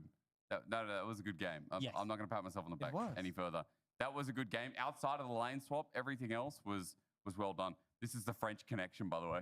I also enjoy the way that Team Geo is looking at grabs and giving such priority to the grabs, and somehow also going for that third dragon and always fighting for the dragon, not allowing Vitality B to just take those dragons. They stack 2 of them, but there's always a fight going forward. There is a fight, but I will say the third dragon was actually taken with ease. It was after but they're trying to. The 4th dragon was also taken with ease. But they need to step up. They have the grabs. They're pushing in. They have the Caitlyn. That's also useful. Yeah, but I'm trying to be a Pete. Okay, and I'm going to be a Nancy again because no, I have to be because Vitality had that game in front of the dragon as well. Like. Letting Prime engage so much, and this is why we talk about the Rel. Yeah. Letting Prime engage so easily. It's like, bro, in front of the dragon, they got soul. They got a free soul. Let me ask you both. Who's going to take the next one? I'm giving you the information. I was gonna get you to I'm land just that on being my head. attacked. I lost. Vitality B picked blue side for the third one. Who's taking this one? It's just going to be a 5-game series of blue side wins, isn't it? Okay, Vitality B next. Okay. I actually am going to go Geo. Okay. Just to be a bit... I think they adapted well. And I think also if we all say Vitality B, we're going to look silly. Just to be a... It looks like a happy Harry. A happy Harry. Yeah. A equal Evan. Ooh. Equalizing it out. You know what's going to be really happy? Me sending it to a break and not dealing with Revolutionary these Ron. two. So I'll see you in a few minutes in Champion Select. Third game, Vitality B versus Team Geo. Don't go anywhere. Hey, Law. Yeah? I need a bit of help with styling since I'm new here, and I was wondering if I could show you a couple of outfits. Yeah, sure. Amazing, thank you so much. I'll be right back. I'm a porro snack. Get it? I don't know, man. No, not really. I don't know, Law. It's hopeless. No, it's gonna be fine. Here, let's have a break.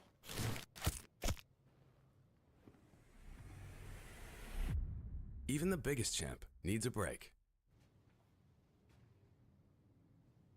Back to the drawing board then, I guess.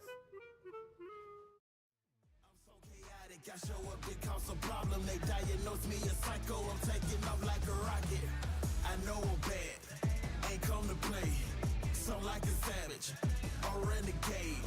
I'm so chaotic. I show up, it cause a problem. They diagnose me a psycho. I'm taking off like a rocket. Stand-up guy, they asking me who am I. They wanna know who that. I tell her give them a try. They'll soon find out and move back with eyes open or wide. I'm here, the ruler's back to take it over for life. Yeah, you know I'm major, how I run it so iconic. They all treat me like the mayor. Everything that you did, I have done it all on paper. Super like I'm Sonic, see you later, get your weight up. Yeah, applying the pressure, swear on my soul that I when I let up. I'm on a roll and I'm in control, so get a hold cause I am that fed up. Don't need a pole to decide who is better. Never will fold and never will settle. They call me a problem, but I come and solve it. I promise the novice can't handle me, never, ever. I know I'm bad, ain't come to play. So like a savage, a renegade. I'm so chaotic, I show up, it cause a problem. They diagnose me a psycho, I'm taking off like a rocket. I know I'm bad, ain't come to play. So like a savage, a renegade. I'm so chaotic, I show up, it cause a problem. They diagnose me a psycho, I'm taking off like a rocket. I know I'm bad, ain't come to play. I'm so chaotic, I show up, they cause a problem. They diagnose me a psycho, I'm taking off like a rocket. I'm so alive, my enemies running high. They witness how I arrive. They all tuck in their pride and cry. I'm so alive, my heart is cold as ice. I started, then I ride. They all duck and they hide aside. Who gonna stop me? I am the man and they all a copy. Look at them stand, they licorice sloppy. I got these hands, they straight like it's Rocky. I got the plan of becoming a leader. You just a fan, so stay in your pocket. I am the plan, demanding you watch me. People they saying I'm really chaotic, yeah. I know I'm bad, ain't come to play. So like a savage, a renegade. I'm so chaotic, I show up, it cause a problem. They diagnose me a psycho, I'm taking off like a rocket. I know I'm bad, ain't come to play. So like a savage, a renegade. I'm so chaotic, I show up, it cause a problem. They diagnose me a psycho, I'm taking off like a rocket.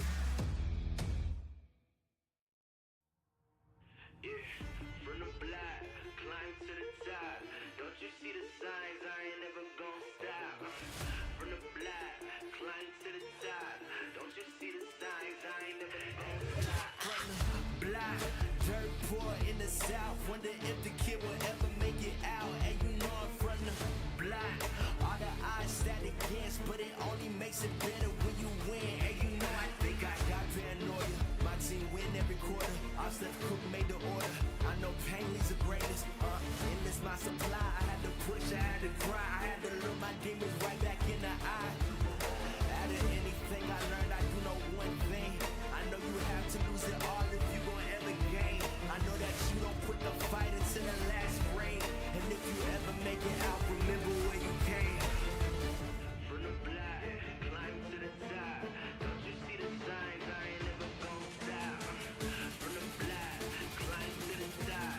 Don't you see the signs? I ain't never gonna stop. From the block, dirt poor in the south. Wonder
Welcome back to Amir Masters from the voices inside your heads. It is Initialize and Solari bringing you game 3 of this series between Vitality B and Team GO. The sides switch. GO managing to return fire in the second game and bring us to an even state of affairs.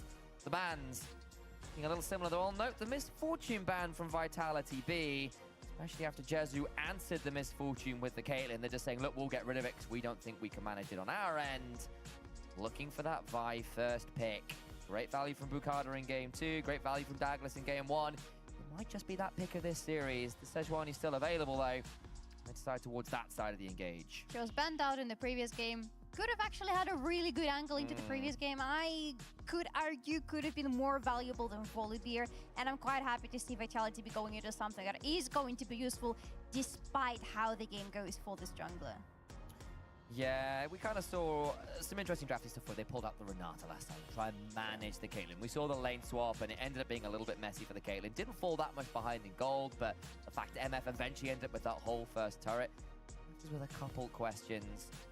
Bukada hovering a few of his favorite champions. We haven't seen the Nidalee or the Fiddlesticks in the playoffs at the very least, and instead they go towards the Rel. You heard the Jakes talk about it. Well, might just be the most potent pick this tournament, but there it is! Yes! The Nilah Senna that we have been hearing so much about. Man, it's impossible to predict what Vitality B are going to go for. They have so many options in their drafts, and they go towards the bot lane that I know you desperately wanted to see on the broadcast. Haven't really had the chance up until now. So the way this is supposed to work, guys, is Nilah feeds Senna levels, which obviously when you are a support Senna, you're a fasting Senna, you can often get caught out in that mid-game. Levels behind where you like to be, this gets you those all-important levels. Of course, you still get to farm all those souls for those juicy stats you get. You also then get to support Nilah in lane. When she goes for an all-in, you can root people up, you can throw a big shield down on top of all of her heals from the Apotheosis. So it can be a really deadly combo. Another way to set up the Senna, especially now she's being moved away a little from being good with those tank options. Now to the second phase of bans, though. It's going to be top lane focus from GO. A bit more of a focus towards those AD options for mid lane.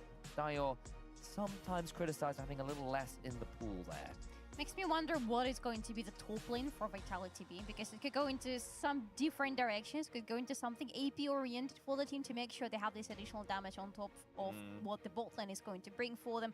Or it could be something tanky and engagey to pair it up with the Sejuani to make sure that for Senna, there is going to be a lot of front lane to work her ultimate through, and for Nilah, there is going to be a lot of pairings to go into the battle with when they decide to engage. Okay, the Lucian gone as well. That is 4, I suppose 5 if you count the Ezreal. Mid lane AD carry bans, and Dio will opt towards the Jace. Could still go towards the top lane, it's worth noting. Lot does have a few carries to their name. The brand for APs, you're not desperately needing it right now, but we'll see what exactly the lane allocations will be as the game goes on, especially as there is a flex or two of the CälஊC. Did play the Kai'Sa mid lane last time around, locks it in here.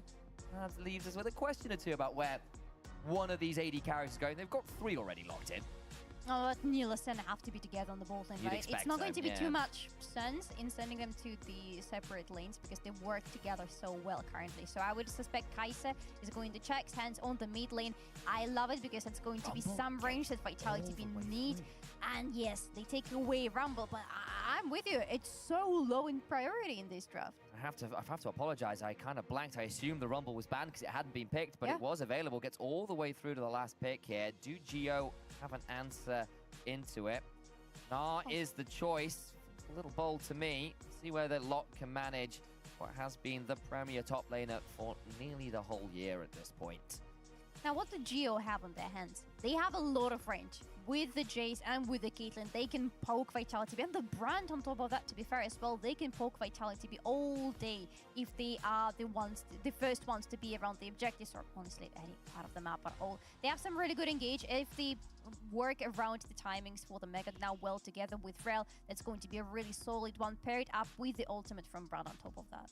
On the other side, though, Vitality B, it is all in, underline it a few times, and get ready to look at the playbook and toss it out, because there's only one page you're going to need, and it's going to be dive. The Sejuani goes in, the Neela goes in, and absolutely everybody else presses R to join in on whoever they collapse upon. Might not have the rel, but you still have that big AoE circle engage in the form of the Neela. Yes, and it's gonna be a really rough one.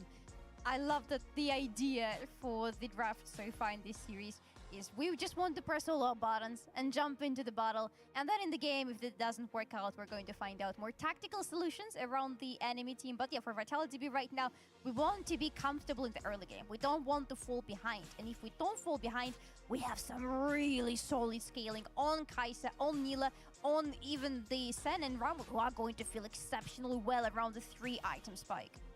Worth keeping our eyes on the Neela in particular. Don't often see her in pro players. Come out once or twice as a shock pick later on into series, but she's always had mixed results. We never really see her take over games in the way that people were hoping she might at some points in her past. It's worth noting as well, her scaling is absolutely obscene. She scales with the lethality as well as everything else, and her ultimate is unreal in terms of its scaling. Yeah, late game Neela, she pretty much carries the game by herself. She doesn't need anyone by herself. It's nice to have some additional engage that you go into the battle with. It's nice to have the shield behind your back, but realistically, she doesn't need absolutely anybody in the late game. If we even get to that late of the game, that's going to be GO's part here, their responsibility to make sure they get their mid lane and their bot lane accelerated as early as possible to make sure they are always staying ahead of Vitality B. Excuse me, of course, it's crit chance, not lethality. I need to correct myself there, but it's a 200% scaling on the ult for AZ. And then you get crit chance scaling as well for the healing you do to yourself and your allies. So, I know exactly how that one works, but you are very reliant on being able to find those big engages. If you don't, we have seen Neela's go in and then just not get any value. Very reliant on it being deadly indeed. Keep your eyes on that little pop-up in the bottom of your screen as well. Chance really to get your tickets for EMEA Masters Finals. One of these two teams on your screen will be joining BDSA in Munich. And you could be there to watch them. That could be a cool time for all involved. The best that LFL has to offer. Two best things LFL has to offer in this split. Two best teams are going to be fighting with each other very soon. Lane swap this time around, and already a bit of an engage. The heal comes on down. Yoppa's going to throw down the barrier, buys a bit of time, but already the Nice coming on down. Barrier and trade from Jezu puts Yoppa into a dangerous position, maybe forced to flash. Stays alive for now instead. For a piercing darkness, perhaps the heal. Flash away from the mount up. And Prime and Geo win out in this early lane. The flash on Yoppa still available. Going to receive some healing from the Senna, so he is allowed to stay on the lane for a little while longer, but needs to be extremely careful because the range on Geo's bot lane side, plus the engage and the kill threat, are way too much for this Neil to deal with right now. Scales really well, but in the early game, is not feeling comfortable into lane dominant champions like Caitlyn is. Immediately be forced to reset. Doesn't really get to do anything, but buy an additional health pot. So great early level 1 trade. Gets what they need. Try and get command there in that bot lane. Towards the mid lane, TIòng. A pretty ugly trade. Down HP here against the Kai'Sa. There is no minions for Vitality B's bot lane yet. None. They lost all of the waves so far. It doesn't even look real as I'm looking at it, to be honest. But yes, this is a really great early game exchange for Geo. Yeah, it's just crashed into the tower, so I think Neela should still be able to pick up most of that wave. Yep. There you go. There's a couple waves coming in, but should still be down 5 or so CS, so a big win nonetheless. I'm worried because I see Bukata around. Bukata is exactly the player who can look for some early plays around this bot lane to accelerate this Caitlyn a bit further, but Douglas is around, and that should keep Vitality B's bot lane relatively safe for now. For Yoppa, of course, as he's still stuck without the level 3, and it means he's probably missing one of his big options. The Joy Unending is a big one, because it allows you to block out a lot of those auto attacks. Could be pretty nasty from the Caitlyn in particular. If you can block a headshot, it can be really, really valuable. Especially when you are pretty much a melee AD carry stuck on the bot lane with one of the AD carries with the biggest range on the abilities. Biggest or highest range? How do you say that? Hey, you're British, help me. I mean, like... Is range high or big or long? I mean, all of these things can be true. I think you wouldn't say big range. Say long range, or max range means the very edge of your range. Yeah. Yeah, it's probably long range. I don't like how it sounds. But I'm not a native speaker, so I'm actually not allowed to say anything like that. You know, that's fair. Sorry. Thank you. I guess. Anyway, I gotta bring you back into the game because there is not much happening. I understand against the repetition of the early game and the second game, not much happening. Everybody just looking at each other, apart from the mid lane. Dragon spawning in 30 seconds from now, the first Drake of the game, and Geo will have to go and take this one together with Bukata, who is playing on front. He's currently in top lane, but we are fighting again. Towards the bottom side, trying to buy a little bit of time. Bit of a shield coming from Yop. Has got that option to go in with the slipstream. Begins the Formless Blade auto. Jetty forced to flash. Another auto would do it. First blood for the Neela. Dies to the turret afterwards, though. And that's where things start going pretty wrong for Geo. That was not supposed to happen for them. This Caitlyn was supposed to stay with the Flash, and she was supposed to stay dominant on this lane. She was supposed to be ahead of you, but didn't happen. This is the first blood for Vitality B, and it doesn't even matter that much that Neela dies in the end. She gets a reset. Timing-wise, is still pretty good to go and have this dominant board part of the map to go and secure this Drake. This barrier, by the way, on this Neela, insane quality. This is Neela who can just spot on block the auto attacks, and on top of that, she has a barrier to block something else. Piercing darkness afterwards to give her a bit of healing on the way. Now got herself the early serrated Dirk. Pretty big value there. First blood towards that Neela, earning herself that slight advantage after an ugly level 1. Chopper gets to walk over with Douglas to help start up this Dragon. But Prime and Bukata are around. Wonder whether we see a little bit more action as everyone's beginning to collapse. No level 6 is available on anybody apart from the mid laners, though. Chopper steps on forwards, has got a slipstream. Dior takes a big chunk. Conqueror now coming on through the Formless Blade, though. And down goes that Neela. Felt the need to go in because there was no real way out. And the Dragon Star is punished swiftly by Geo. And they turn this around and they get the first Dragon in their own hands. This is the first Drake that they have throughout this series. The first Drake out of the last 5 that we have seen, discounting the Elder Drake, of course. But now Chayek, can you get out? Pretty low, has got an ult to work with, won't hop on forwards, and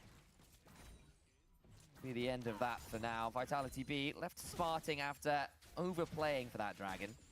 And that's unusual from Geo. Usually we see Geo leaving the Dragons alone. Vitality B can take all of them for all they care. They want to be focusing on those grabs a lot. This game is different. They want to have this pride around the Drakes. They want to be potentially even playing around them for good in this game. They still, however, have a pretty nice top lane right now if they want to go for the grabbies because they have spawn. But I strongly believe that in this game, the grabbies go into the hands of Vitality B. So they're trying to play for. You can see already Douglas is towards that side of the map, and Naknako is heading into the river. The pings are there. Our eyes are on this bot lane, though, because look at the top of your screen. Bukata's here with level 6, and that means a Pyroclasm's available to try and bring this Neela down. It has been the target of options. The Black Mist comes on down and prevents easy option. Last Embrace forces Prime to be rooted briefly. Flash off Stend alongside the heal, though, so a couple summoners down for Bukata's roam. Potentially could be punished even further if Geo decide to push this a little bit. But the whole idea for them is working out, making sure that Neela is not accelerated, that she is behind. That this is Caitlyn who is getting more gold, who is getting first to the items, because she is going to be stronger in the first half of the game compared to Neela, especially if she is ahead of her. Be the plan, and again, it does feel like Yoppa has been brawling all the time for various reasons, whether it's been engages or otherwise. Slipstream away. Yoppa's got a Formless Blade to allow a bit more autos to come on through, and is still managing to keep up well enough in the speed department as Lot finds an option to jump onto Naknako there as he goes back down to Mini Bukata. Now coming on up, can make this a 1v2 very swiftly. Flash away, Lot flashes back in trade. There's the Equalizer after, catches Bukata. The burn's not quite enough, and the flash is enough to secure the kill. The Dawning Shadow comes on through, but it is just a one-gun salute to the fallen top laner. The control from Brand solidifies this because the timing for Lot wasn't really working out. He starts to fight when he's in Mega Gnath form. That's why he can slam Naknako against the wall. But then he turns into a small Gnath, and suddenly it turns out that the damage on Rumble is a little bit too much for the little Gnath to deal with. It is because of Bukata that this exchange to the top lane goes into the pockets of Geo. Earns him a couple grubs here as well, so you can see Naknako is looking to get some wards down. Gets punished on the exit from the jungle. That is painful. A lot of control from Lord, but he's going to turn into the little Gnath very soon. And look at that, suddenly he's burning down massively. It's only thanks to Bukata and thanks to the fact that he's going to catch Naknak right here with his little stun. Such a good timing. Another tick on the Equalizer would have done it, but didn't manage to find it. Now, a slightly frustrating spot. It's actually down a bit of CS and gold now in that top lane when normally we see Rumble smash nearly every match if he cares to be in. Work from Lot here on the Gnar. good across the board for GO. Third game in a row already where GO are in a gold lead in the early game. And for this comp, this is working marvelously. They want their mid lane to be ahead, they want their Caitlyn to be ahead as well. And if it just so happens that Bukado and Brand gets ahead and gets additional gold and can get to his items quickly, that is just perfect. That is a team that is ready to fight for all the next objectives. And that is, to be honest, that is already the case for GO. Soon they're gonna have the first items in the inventories. I'm looking specifically at Bukado because that is going to be a very big fighting moment for GO. Douglas is here with level 7. Yawpa has hit level 6, the Apotheosis is available, and everybody knows it. So both junglers down here, where an all-in could be coming at any given moment. A minute or so until the next dragon. Might be our next port of call. There's still a single grub from that first set remaining unclaimed, which means we are not getting 2 sets of grubs here in this game. Which is a little bit sad. For GO, they could have gone again for the set of 6 grabs as we saw them doing for the first 2 games, and you saw how much value that brought to them in this second game when they were able to get to the enemy turrets, getting them down extremely quickly with the additional help of the grabbies. Not in this game, but GO can still go for the second Drake, 40 seconds on the timer before it is going to spawn, and their bot lane is still looking mighty scary. The only thing is that ultimate that you mentioned, Vitality B, especially that Nila, but in general from their bot lane, could turn the potential fight around the Drake around if Vitality B choose to fight there at all. Still no first item in this bot lane, though. Part of that's just been the amount of violence has made it a little bit trickier to just sit there and farm. True. Everyone's Speaking coming of, down again. Yeah, there we go. Stend and Yawpa. Something might be happening. Man, the last embrace. Built over Peacemaker hits Yawpa. Looking for ways from Oh, mid lane. Here we go. Glacial Prison goes wide and down. Goes to the skies to avoid it. Huge chunk onto the Kai'Sa as well as the ultimate goes wide. And that is an opening for GO to start this dragon. And they have Brand on their side. They're gonna get it extremely quickly. With Brand's ultimate available, with the Rel ultimate available, there is no way Vitality B want to be fighting for this Drake right now. They give it away and GO are stucking, baby. Excellent crisis management from Dio there. Avoids all of the engage. Takes a chunk out of Kai'Sa on the way out. Helps GO secure a second dragon. They're in a great position now. Bot lane. There's everyone collapsing. Yawpa and Sten need to be afraid. Got summoners available to play with.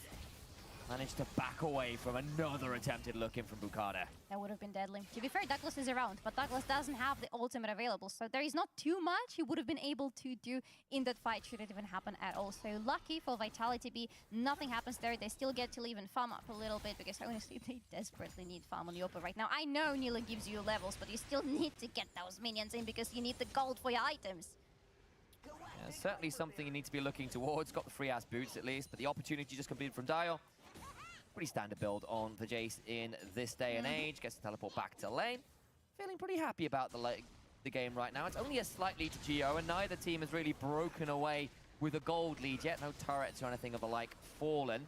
But the 2 dragons early on and a Mountain Soul on the cards feels like a much higher role than the Cloud Soul. It didn't feel all that valuable for Vitality in the last game. Not at all. We could see a little bit of value, but it was mostly us trying to find the value, to be fair. With Mountain Soul, it's very different because you get those additional resistances that you really need in a big fight.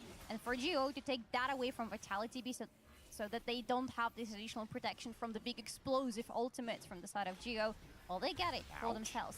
They're looking, by the way, for some explosive ultimate right now, potentially from Vitality B. Again, Vitality B have no eyes in their own jungle right now. I'm only seeing one word. They don't know what else is happening there. This is what happens when GO are the ones with the lead. They get to place these really exceptional ward lines to give so much information straight across all of those jungle entrances. They had a very solid idea about what was happening. Third grub just secure, but that's left Jezu alone in the bot lane, forced to flash out of the last embrace. Dropper doesn't decide to pull the trigger on the other side. The headshot chunks out the Nila. Dior, though, with no flash, in a deadly position. Killer instinct comes on through, and yes, he go to the skies. But unfortunately, the shadows are dawning. And Douglas will be forced to claim the kill as that W went just a touch wide from the Kai'Sa. Still a kill for Vitality B. Did he jump right into the Glacial Prison? I feel like he jumped right into it. I would love to see the replay of that if that actually happens, but that is unfortunate. That is a good pick for Vitality B. A bit sad that the kill in the end goes into the pockets of Douglas, but Chag simply did not have the another additional movement speed boost from his E to get to this kill and to secure this one. However, still 2-3 is the score between the teams. A very tiny gold lead that is disappearing right before my eyes. I'm looking at these numbers. Boom! It's gone. GO are no longer in the lead. The gold graph of this game is going to be rather funny looking again. We're starting to get our first items properly complete here as well. The collector first on the Neela is pretty standard, has been for pretty much her entire existence. She does love that additional execute threshold, considering what she wants to do as a champion. Go in and kill. Or die. Big time. Depends. And we need to look. Stend and Yawara, aware there's 4 people coming for their heads. So are wisely hovering towards the bottom side of that lane. Lots now in danger on the other side, forced to flash over Douglas. Just who had to do the same a moment or two ago as well. But it's fine. For Geo, it's fine. They still live, and they see exactly what the enemy jungler is, which allows them to go for this Herald, especially with how many people they had rotated to the mid lane just a little bit earlier. Didn't even need it per se, because Bukata on the brand is pretty capable of taking this one solo, unless Naknaka has something to say about it. Okay. Bukata will claim this Herald. Real contest right now. As he said, Naknaka didn't, in fact, have anything to say about it. True. He wanted to, but he saw that Jace hovering from the top lane. He realized that maybe Jace has bigger words about what is happening around this Herald. So Geo affected right now, have the 3 grabbies, have the Herald. That's when they want to start push. Prime gets caught with the Glacial Prison. Yawara can stuck to head on forward with a slip train if it's required. It's Stend that claims the kill. Now Jezu and Lot coming on forwards. Lot a long way off that Mega Gnar. Blue buff was secured in the end by Vitality B.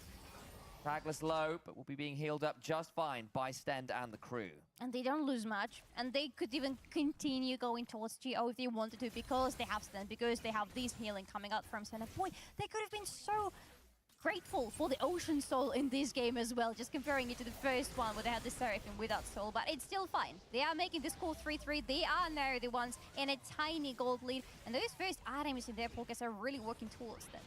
Dio not quite with the teleport available, and 20 seconds till Mountain Drag. Not quite sure it'll be up and available in time. I think it will be just about. So could look to come and join. Naknaka also with that teleport available, so our champions that were currently inhabiting the top lane were available to come and fight. Reset for the Sork boots. For Naknaka now, the Andrews and Sork shoes. Rumble is online and ready to play. Dragon starting up by Bukata and Geo. And Geo have such a good, solid position on the river right now. With Vitality B, it's going to be very dangerous to go towards this speed through the openings on the river. Might have to give it away, but TP. Dio's waiting. Douglas coming on up, looking to try and jump onto Dio. They're going to try and turn one around. The equalizer comes on through, and the chase is just eviscerated. Prime goes crashing down, but there's just nothing to be found. Surely Naknaka falls. Lots there to claim it up. But Yawara and Chaya looking to get the kills, cannot do so. But Bukata and the rest of Geo are forced to retreat 1-for-1 in the end. But the health bars favor Vitality B. And a dragon for Vitality B. The first one in this game, stopping the stacking, getting Geo 4 minutes away from the potential soul point yet again. They got the flash out of Bukata, which is really important. I gotta say though, this TP was such a good angle for Naknaka and Vitality B in general, because just walking straight towards the enemy through the river could have been deadly with all the ultimates available to Yawara looks for the Apotheosis, lands a big chunk, but now he's getting teleported on. Needs to think about running away, still has a barrier to work with, gets towards the lane, has then flashed over the wall to give the Black Mist alongside a Glacial Prison, and they cannot kill the Neela. Save Neela. Save Vitality B. And they do save her. They know she needs to stay alive, but now can these turrets stay alive? It's gonna be the question. I don't think it will. Coming on over, gonna try and deal with this one. They should be able to claim the tier 1. It does so. Naknaka is over the wall, but with no equalizer to his name. Going to manage all that much. That is turret going on down alongside the top lane, also falling. Geo managing to claw the gold lead back just a little bit with the additional structures. There is time right now to slow down for both of the teams. They've pushed in through all of the lanes. There's only this outer turret still standing on the side of Geo on the mid lane. Everything else has been gone.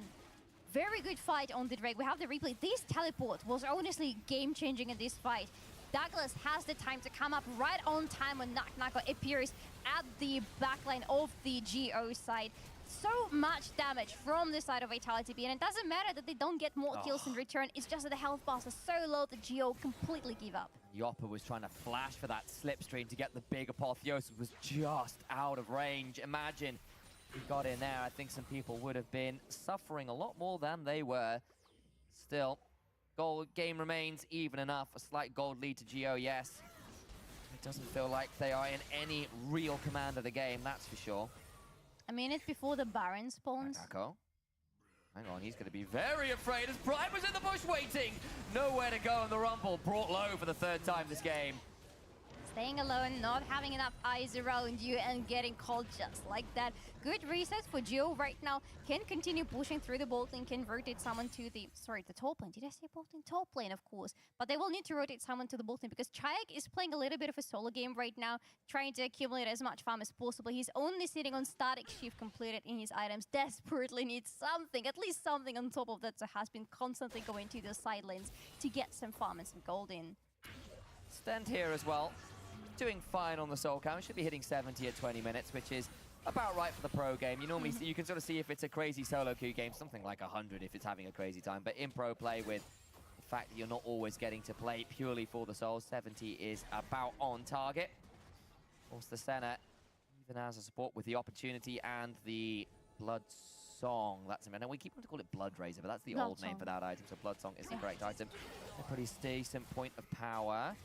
Vitality B running through their jungle, looking to clear out the wards that Geo had just placed. 2 minutes until the next dragon. So it is just vision control that is the name of the game. No objective setups quite yet. Dial, though, claims the final remaining outer turret. That'll extend the gold lead somewhat for Geo.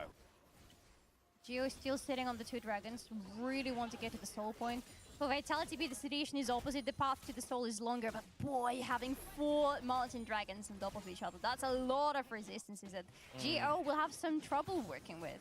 And the thing with Vitality B as well is because they've gone for the Neela and they've got a Senna, they don't have the greatest of siege AD carries. Yes, you've got a Kai'Sa, but again, she's relatively short range, so always the easiest to get towards these turrets and bring them down unless you all in on a fight underneath them, which of course you can do, especially as the second item starts to get completed. But trying to group up and threaten in mid, but Geo haven't really been phased by that over the last few minutes. No, Geo feeling fine, especially now. You mentioned the second items in the inventories. I'm looking at Bugara, who has just completed his realize. That makes potential team fights around objectives much harder for Vitality B, and in less than a minute, most likely they will have to fight. They don't want to let Geo get their hands on the soul point for the Mountain Drake. We need to fight for that one, but at the same time, there is a Baron on the map. There is always danger. Yeah. Okay, well, Baron. Vision control is at least secured. The empowered Scuttle Crab will reveal the wards that Geo had in the river, and they are swiftly cleared out by Douglas. One more was just put down. Don't think it was pinged. It was put down pretty recently, so you'd think they'd have an idea. 30 seconds just under now for this soul point for Geo. Second dragon for Vitality B. Infinity Edge just got completed by Yawara. He is ready and raring to pull the trigger. Dyer on the bot lane has just pushed in a little bit, moving with a very nice angle onto Vitality B. On, Douglas just gets stunned up. Curse of the Black Mist comes on down, and the last embrace just shy. Mid lane control, aim of the game right now. It's Geo with control over the river, throwing out shock blasts from out of vision right now is Dior. Man, they have so much range on their hands. They can outwalk Vitality B if they're the first ones at the objectives. Coming over now. Is it going down so quickly? Vitality. Brand. Drake is out. It's gone. They're going to try and steal it away. The Electro Harpoon won't quite do it now. Geo looking for an engage. The last embrace lands, prevents an easy option from Prime. Hit with the Glacial Prison into the Equalizer in the Dawning Shadows. Not quite enough to burn him out. The teleports come flying on through, and Dior needs to run away, but he is split from the team. The rest of Vitality B go hunting for their prey. Sten was knocked away by the blast cone, but it shouldn't matter. CälٰC and Naknako alongside Douglas will be enough to claim the kill. They bring down the Jace. He fights back really well, deals damage, but cannot ultimately run away from Vitality B. The dragon is gone. It is still the soul point for Geo. Can try to go for the soul in a little bit more than 4 minutes from now, but it's some important kills for Vitality B. Some more golds for them. I'm looking at Naknako right now. With all the damage he has been dealing, really good timing. Really needs the second item, and I love that it's Riftmaker for him. This additional survivability in the fights for him, because he's pretty much going straight head into the fight every single time. He has to come into the fight together with Douglas to be at the front line of it, so he really benefits from this survivability. Quietly though, Lot, 1,500 gold ahead, has been having a great tournament on the Gnar. Again, something of a rival in the top lane. They've been playing against each other across multiple leagues now over the years. Back in the TCL, now over in the LFL. Was Vitality B that came out ahead in the playoffs only a few weeks ago. Geo have improved so much over this tournament, from last chance qualifier to becoming a really dangerous team in their own right here in the semi-finals. To go up against the absolute titans of the ERLs and the LFL in BDSA, who seem to be the heirs apparent. One of these teams have looked to prove them wrong. Prime maybe being engaged on fight over the river, looking for the glacial prison, comes on down, story time is over. Violence now occurring, a change in scene, a change in tact. And Prime forced to flash over the wall, no deaths this time around. And no ultimate on Bukata anymore. Threw that in eventually. Didn't really get that many of the health bars down, despite the fact that he has 2 items and has the Leandris. Slows down Vitality just a little bit, but not enough for them not to take this turret on the mid lane and have some good resets in. Get themselves another turret. The crit cloak in inventory for the Neela. Remember, her ultimate scales with crit as well as it does just raw damage. The more you crit, the more you heal. Always a valuable thing on that Neela for the rest of the team, especially when everyone will be trying to dive through. Fair amount of AoE on the side of Geo as well. I'm looking at you, Bukata, on that Rise brand. Very different AP champion. So Golgraph, thank you very much. Production, you can see Agnak and Chayak doing just fine, but it is a lot who has been leading the charge this game. Wait. Douglas? That's a bit bold. He's in danger. Needs to back away. The Dawning Shadow Vice to try to keep him alive. Burning, solo, just about alive. Yoppa went looking for the attacks. Did not pull the ultimate. Just slipstreaming in, but that teleport, in the immortal words of Kobe, sucked. What are we doing?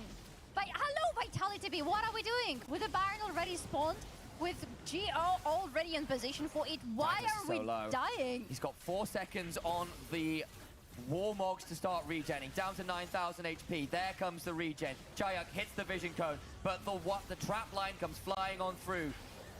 Trying to look for the glacial prison. It's just wide. Lost all of the pain. They find the last embrace. It's on to 2. Beautiful from Stench, and the rest of Vitality can go charging on forwards. Caitlyn flashing for her life. The Seer lands on Destent, but there's still a piercing darkness. We back away. 2 dead. Vitality behold the line, and the Baron is stopped. And it started so ugly for them. It looked like the beginning of disaster for Vitality B, that they find their way out of it. And look at Stand. He's healing his teammates non-stop. Boys on duty today. Bukata with no flash, no ultimate, no blast cone. Must look for a miracle steal, and it will not happen. Vitality earn Baron off the end of it all. And it's their bot. I have to give praise to the bot lane of Vitality B, because that engage from them was beautiful. After everything else fails, after they lose one, almost lose another, this Glacial Prison goes so wide, but look at that. This route, this engage from the bot lane of Vitality B, and they have enough money in the inventories, they have enough items in the inventories to make sure that this engage actually works out for them. And the healing, oh my god, Vitality! Remember, the Jubilant Veil from Neela increases the healing of everyone around. I wonder whether into that burn it gave what they needed. Towards the dragon we go. 20 seconds till soul for Geo. They get another roll of the dice. They can force another fight. They can. Geo, though, in the Reaver, have the vision, have the Reaver at their hands, but Vitality B have the ultimate. Is gonna have the ultimate on Douglas available very soon. Will try to play around it most surely. But Prime goes to Nakoko, flashes away. Douglas chunked out, but not low. A root onto lock. He's not quite at Meganar yet. Sten steps forward, gets the soul, and can begin to heal everyone up with the piercing darkness. So much healing from Sten. This Sen is insane value for Vitality B, but is it going to be enough to take away the soul from Geo? Lock goes Meganar. Pillar of Flame just wide. The curse of the Black Mist is there. Stand at half HP. Douglas stepping on forward. He's on a trap. Gets away with it. The Ignite is down. Needs to wait 5 seconds for that Warmox hit with the piece in the hole and the Shock Blast. The shield comes on through from the Locket. Can begin to reset, begin to heal. Bukata hit with the W from Kaiser. The Void Seekers now upgraded with the 3rd item complete. Can begin to throw out poke of his own. Vitality B cannot stand like that. They need to pick a fight, otherwise they're going to be chunked down. Wide, and the Dawning Shadow's not much better. Lot now recharging for another Meganar. That's how long we've been waiting. Prime goes in. That is the Magnet Storm, and already one's dead. Nak going down. Yoppa popped. Wait, Geo might have found absolutely everything they were looking for. They get 4. It looked like a nothing moment, and they find absolutely everyone. They pull away from the dragon. Bukata will be left to take that one in soul. And instead they can roam down mid lane. Tier 2 is theirs, and they can really break this game. Vitality B could not continue that like that. It wasn't even a fight. It was them getting chunked down by all the poke available for Geo. And it's yet again Geo playing around the fact that they have much more range and they have a much better position at the river. Vitality B had to commit into the engage. Otherwise, that is exactly what happened. They got chunked down slowly but surely. That was a slow and painful death for them. A moment of magic that earned the Baron. It looked like that was it for Vitality B. They reset for Soul and it goes very wrong. Oh my god, Prime is so good at this rally, man. Goes in, paired up with the ultimate from Brunt. 2-item Brunt, so much ticking damage on the Vitality B. And they find exactly what they were looking for. Rel has been the pick of the tournament. We've all seen it. Once again, Prime delivers when it matters the most. It earns the Mountain Soul into a team that really wants to burst you out. It's hell for Neela to manage. She's not really had that as much impact as she would like this game. You've still got yourself, of course, this Kai'Sa who will be scaling. The Rumble's not that bad either, but at 2 and 5, Nakanako has struggled to stay alive, stay valuable in this game. And even Riftmaker has not helped him much. That's why right now he's opting to go for Crypto Bloom as the 3rd item, but he is away from it. Bukata, for example, on Brown has just completed it. Those are very important resets for Geo in the upcoming fights, and Nakanako really needs to get to this point as well, but he's too far away now. Why Vitality B looking to play for tier 2s, get gold in inventory, and the gold itself, not that much. I'll go Geo's favor. In fact, it's actually in their Vitality B. The other stuff is proving difficult. Dio will trade out the other side of the map with Jezu and the rest of Geo, so that will bring the gold right back to where it was a moment or two ago. Oh, there it is. There it is. The gold is back in Geo's pocket. Oh, God, the gold grab, I'm telling you, it's going to look absolutely funny for this game. Not so funny for Vitality B right now because they are losing control over the map. At least the big minions are going their way. Hey, that's some farm and some gold, I guess, for your Neela or for your Rumble, depending on who you prioritize now. Stend still scaling on that center, of course. Remember, because of the passive. Nice, find some moments. Dio, though, in a dangerous position. I don't care if you've got Mountain Soul. If you end up in that position, you'll still go pop. He is the weasel this time around. The nursery rhymes had it right. Douglas will hit the lock-it button and stay alive from the ace in the hole and that headshot courtesy of a Yordle snap trap. We're playing a little bit silly. We're playing a little bit overconfident, but overconfidence is a slow and insidious killer. You don't just go into the mid lane like that when you're alone and you don't exactly understand where Vitality B are. Needs to be a little bit careful himself. Only a Lord, mini have you now. heard me? Stend and Douglas. I don't know if they've quite got the damage. Stend at this point, though, with 2 items and a teleport, is certainly capable of beginning to do a lot of damage themselves. 2 teleports. All come down here. I don't know whether they need to do that. Still 50 seconds till Baron, but everybody from Vitality decided now was the time to pull the trigger. Yeah. Potentially get a very good pickup or to push towards the top lane. Doesn't really happen. 2 resets coming in right now. There, however, is back in the fight right now. So if Geo want to go towards this speed and want to fight for the 2nd Baron of the game, they're in a better position yet again. Pull away, Geo. Yeah, teleports. Hey, both of them at that as well. Got ourselves a moment here as Vitality need to find their way into this river. Geo with the Death Bush, Prime, Jezu. With Bukata all standing there. Last Embrace goes wide. It was deadly in the last Baron fight. It was. But again, Vitality B. Geo have eyes on them, and they can outpoke them all day, every day.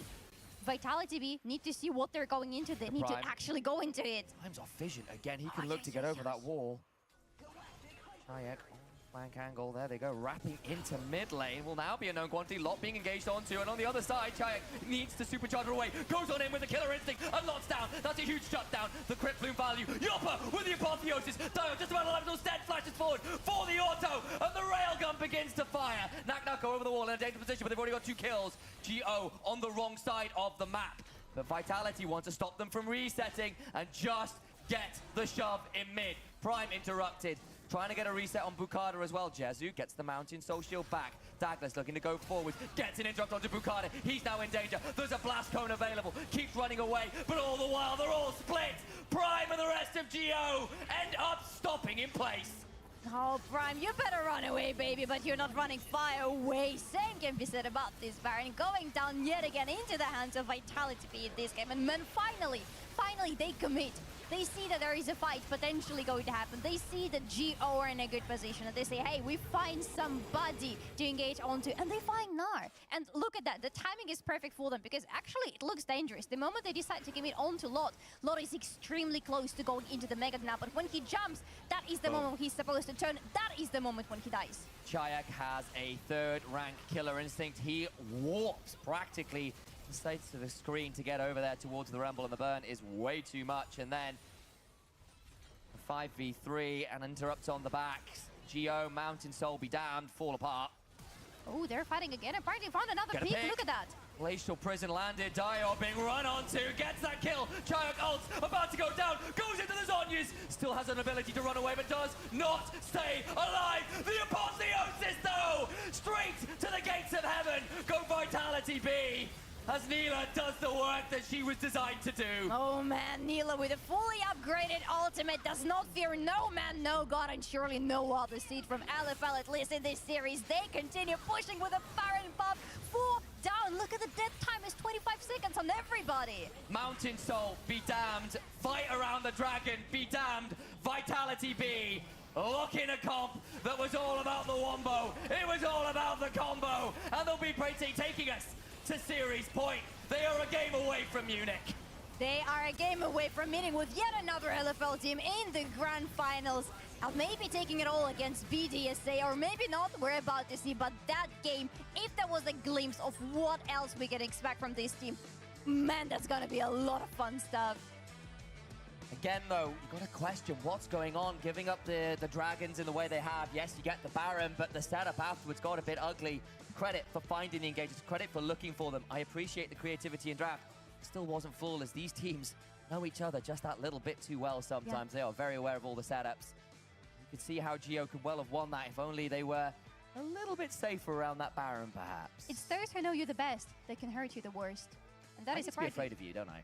Yeah, absolutely. Okay, well, we know each other pretty well. At this point, we've done a lot of casting over the last few months. Yeah. But exactly, I think in terms of this game, though, from the side of Vitality, they did manage to pull the trigger in the way they were hoping, and like punishing Dior in particular on that Jace multiple times, giving yourself those man advantages, really helped them pull it back. But enough from us. Desk, take it away. One more game to go? At least. Math checks out. Okay, I know you're both going to open your mouths, but before you do it, there's a little pyromaniac squirrel that needs to be banned. Take away the Rumble. The Please. Rumble. I feel the Rel, even though the Rel lost that game. The Rel is big, but Rumble is also... Rumble's big, but they also kind of threw... I mean, they found that team fight, like, that was perfect. It's set up for their comp. The amount of times we watched Lot either setting up the engage or following off Rel engage with Mega Gnar was very small. For a top-tier Gnar player, I was disappointed. And I know, again, I'm just... absolutely negative. He's gonna do it. But you're the positive, he's the negative. Go. Yeah, okay. Well, the negative is that we just didn't see as many Gnar engages as we could have. Like with Rel Gnar, the setup's easy and they use poke and range. Like the Dragon fight was a great example of how this comp could operate and, you know, the direction the game was going. But then they give Vitality B time, and the problem is that Vitality B outscale. I purely think this draft outscales because of Senna Neela. Senna Neela is an insane scaling duo, and Kai'Sa as well with all this dive. Like one-shots backline. So, yeah, again, we saw early game, it was good. They punished the Rumble a little bit as well, and there was like some pretty bad moments coming out of Nuka, and yeah, that's pretty much all I've got to say, honestly. Like, this was a fiesta. Positive individual. The positives are Vitality were able to find Go walking around on their own. Honestly, there are positives. I think Vitality did recognize how to play their comp. I think ultimately when the side of GO had Rel as their only reliable engage and then the situational engage in the Gnar. And it was very good when they used that Gnar effectively. But like Jake said, there was very few opportunities where he really was able to do much off that. I think the biggest problem for GO was they were getting chunked at the beginning of all these fights and they'd be down a member half the time. And Bukata had like, one or two really, really good pyroclasms. And then a lot of the time he was either just too chunked or unable to really do much of anything.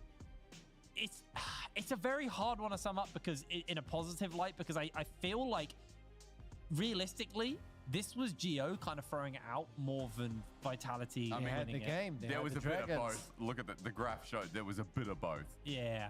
But you're right. Like it should have, the way things rounded up past that 20-minute mark, it should have been a Geo win. I think the one thing though is like for Vitality B, while the Senna and Mila lane early on, it traded 1-for-1. You know, past that, some of the engages were a little bit too early. Like they're feeling themselves way too early for this scaling duo. In the late game, they were unkillable, and that's the power of it, right? Because remember as well, with Nila's passive, she amplifies the healing that comes through as well. And they were just unkillable. Apotheosis also heals, you know, allies, like it was just super easy. And that was part of the engage tool that they used as well. But that's not bannable though. You don't look at these two champions and say we need to ban them. You banned Nila in game 1. They did ban Nila in game 1. Don't you adapt moving forward? Yeah, I mean, the adaptation might be like if they ban Nila in the first phase, but I think there's more pressing picks. We already talked about the Rel. We know the Rumble's another one. Like Caitlyn started coming into the series a little bit as well, which has been influential. 2 games of Caitlyn. I think honestly, going forwards, because there's been a lot of AD bans, especially in this game. There was a significant amount of the bans were dedicated to banning out ADs. I think the Rel needs removing, because even though the Rel didn't win this game, it is so strong. It was, I think that was probably one of the shining lights. In fact, they won the one impressive team fight was off the back of Rel. A Magnet Storm into Pyroclasm combination. Rel, such reliable engage. It's very, very potent. I think the Rumble does also need removing. It's kind of crazy that at this point in the tournament, where Rumble's been permabanned most of the tournament, we see Rumble every game so far. Do you know the problem with that, though, is the fact that like Rumble's making it through and things like the Rel are making it through as well, because their priority on the bans, especially from Team Geo's side, are on these flex picks we talked about at the start of the draft. You saw that game alone, they banned Vi. I think the first phase was Vi, Maokai, Ezreal, right? And we started having more of these AD carry bans that we saw in game 1, like the Ezreal flex was an issue. Them flexing around these picks that we talked about at the starter show were too much, and it ruined the draft. It made it easy for game 1 Vitality. Yeah. And then here in this game, it's still the after effects. That's why the mini meta matters so much in the series. Team Geo is going red. Okay. Kidding, they're blue. Okay. Yeah. Blue side has been it's such a big priority. Blue side's 100% win rate in the series so far. So, I mean, what changes here? They're probably going to, I think, the Vi B1 was kind of becoming the meta in the series, but I think the Rumble might return as a B1 if left them. I think Rel as a B1 is still should be pivotal. Yeah. a fine. If Ashe is not available, might as well go for the Rel. I think forget this misfortune, this idea of misfortune. I don't want to see, at least, like, I'll just tell you from Vitality's side on red side, I do not want to see misfortune R1 or R2. I do not want to see misfortune at all. I think Jopa, the series, has kind of been outmatched. I think Jezu's been the better AD carry. And his misfortune game wasn't good. What has been good are these role-playing AD carries like the Seraphine, or like the Nila, when he gets to team fight and play the game like in that environment rather than lane or pressing or skirmishing. It's been so much better. Yeah. So with those role-playing AD carries, please, dear Lord, don't change. Don't go back to the misfortune. So you got those words from Aesthetics. We got those words from Hiprain as well. And we're about to jump into a pause before we jump I didn't put my opinion out. You want to put your opinion? Okay, Yeah. I'll give you 2 seconds. I think... Let's toss it to a break. I'll see you soon. Don't go anywhere. See ya.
time. We on a conquest. Came a long way. Look at the progress. I see no competition. It ain't no contest. You ain't in discussion. Not even a prospect. Yeah, you better go and get to meditating. Yeah, we coming for you, no hesitation. Might as well call the league up. Tell them put the trophy on reservation. Been going up, that's elevation. No holding back, no preservation. Treat off season like postseason. No days off, this dedication. Game time, don't expect us to play nice. We got plans to take every record home. One thing you should know is how to. Yeah, you better go and start meditating. Yeah, we coming for you, no hesitation. Look. Yeah, no holding back, no preservation, no off days, this dedication. Game time, get out the way, we coming through. Check the hang time, been on top, ain't nothing new. A lot of talk, whole lot of noise, but ain't cutting through. Word on roll, you got a couple L's, you'll have another soon, don't sweat. Whole lot of sacrifice, no regrets. Whole lot of dubs, but ain't done yet. Say you the one, but ain't one yet. Running the game, ain't take one step. Hold up. Yeah, all emotions aside. There's nowhere to run, there's nowhere to hide. How you gon' play when the game on the line? Game time, don't expect us to play nice. We got plans to take every record home. One thing you should know is how to. Yeah, you better go and start meditating. Yeah, we coming for you, no hesitation. Look. Yeah, there's nowhere to run, there's nowhere to hide. How you gon' play when the game on the line? Came for the dirt, but it ain't no shame. Had to put the work in, grind day by day. All the blood, sweat, tears, no pain, no gain. I was ready for the moment and it came my way. Where the spotlight shine, where they say my name. It's the life I chose, the price I paid. A lot of sacrifices every day I prayed. Hope it all pays off in the end. I'll play, I wanna win. Seen a lot of things, ain't been the same since. Worked too hard for this, yeah, I'm convinced. Been on the brink, yeah, been on the fence. Now I'm this close to the win, win, win. When the chance came, now I didn't turn back. Loyal to the city, put the team on the map. Pedal to the floor, start running up stats. Yeah, that's facts. Yeah, you better go and start meditating. Yeah, we coming for you, no hesitation. Look. Yeah, there's nowhere to run, there's nowhere to hide. How you gon' play when the game on the line?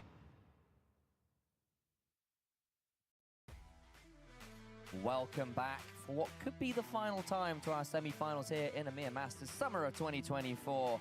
Still initialized, still joined by Solari. And Vitality B are one game away from heading to Munich. The main team could not. They did it on the back of a Neela Senna combo that just got a little out of hand in the late game. That was to be expected, to be fair. The moment you see Neela, you know you need to end the game before it gets to the late, because otherwise it jumps into you. She is very happy about it. You are not very happy because that's so much damage, and there is no way you can punish her when she has Senna paired up, who is shooting her healing beams from behind. Yeah, and then again, we saw on the other side that Geo kind of fumbled around some of their engage options, didn't really manage to get the Gnar synced up with the Rel and the other options in that game. But Geo back on the blue side, look to even this one up. Bans can be gone through, and there's nothing super surprising here. No huge adjustments. Well, no, the Douglas will not be allowed the Sejuani this time around. They let it sleep once, they let Douglas play in Sejuani once, and now you're like, no, not ever again, thank you very much. But yeah, the rest, we expect the bans to be pretty much the same. There are some very specific bans against Vitality B that Geo would have been happy about, but the problem with Vitality is you cannot ban against them. They have so many options in everybody's pocket. Yeah, it does feel that way, and Geo, they tried to play the Caitlyn into the Neela, and they got a great level 1, right? They forced the Neela to back before she touched a single minion. It looked all right for a moment or two. Weren't really able to snowball the game out of control. The gold lead stayed so damn even for so long, and then you start hitting Senna soul counts and Kai'Sa hitting 3 items and the Neela hitting 3 items, and you began to get worried, Mountain Soul or not. Would you have the resist to stay in line? But Vitality B say, yeah, you're not having Rumble. We know how good that one can be, but it leaves the Ezreal open.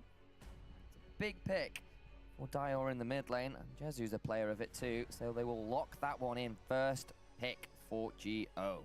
Big pick for either of the teams. Both Ezreal and Rumble have a lot of prior in both of these teams. So Vitality B got rid of one, but couldn't really get rid of the other. So Geo proactively take this one into their own hands, keeping it as a flex for the time being. Vitality B, I would want to see them go into Vi because I feel like so far, yeah, the idea for the series for Vitality B has been we want to commit hard. We want to go full engage. Now pair it up with Rel, solidified for me. Yeah, there's the Rel again. It didn't work out in the last game for Prime, but we know exactly how potent this champion could be. Stend, very well versed on the champion, but it feels like nearly every support is at this point. Alongside that, Vi, your engage combo is well and truly locked in. So a lot of Lilia bans earlier in the tournament. We haven't seen that much of it being played out. However, a few of these champions have certainly graced our screens, and they go towards the Morgana. It got banned in, I want to say, game 1. No, previous game. Yeah, game 1. Was it the previous? It was game 2. No, was it last game? Anyway, game 3. I forget when it was banned. It was banned in the previous game. Yes. My memory fails me. With a lock in the Renekton too. I'll note that Dio has played it mid, so it could still be a flex. We are taking out some really serious picks right now for GO. Understanding that Vitality B, of course, are on the match point right now. They win one more, they go into the finals, they buy their tickets for Munich. They are very happy. GO go home and think about what happened in this series. That's why we see this Renekton. Didn't have that much priority in the previous games, has always been bound in the second rotation of bans. Now finally in the hands of whoever in GO decides to go for it. While Vitality B lock in Kai'Sa, we have seen that already though. Pretty sure that is still for Cälจ๋C. Yeah, you see, that's exactly what HysteriX was talking about. They picked that Kai'Sa, and they're like, Kai'Sa Rel, yeah, surely they're going to the bot lane. We're going to ban out the AD carries that are good into Kai'Sa, and then boom, Seraphine. But they ban it on the other side to say, okay, well, we'll force you to play it down there. Let's get rid of the champions that you might play in place of the Kai'Sa in the bot lane, should you wish to flex it around. Vitality B set up for a solid Kai'Sa Rel lane, if that is a flex for them. I appreciate Geo adapting to Vitality B's standard draft trap that we've seen already. There's the Alistair as well. Who's this last ban going to be? Maybe something like the Ziggs might fill in as well if they're wanting that AP option from the bot lane.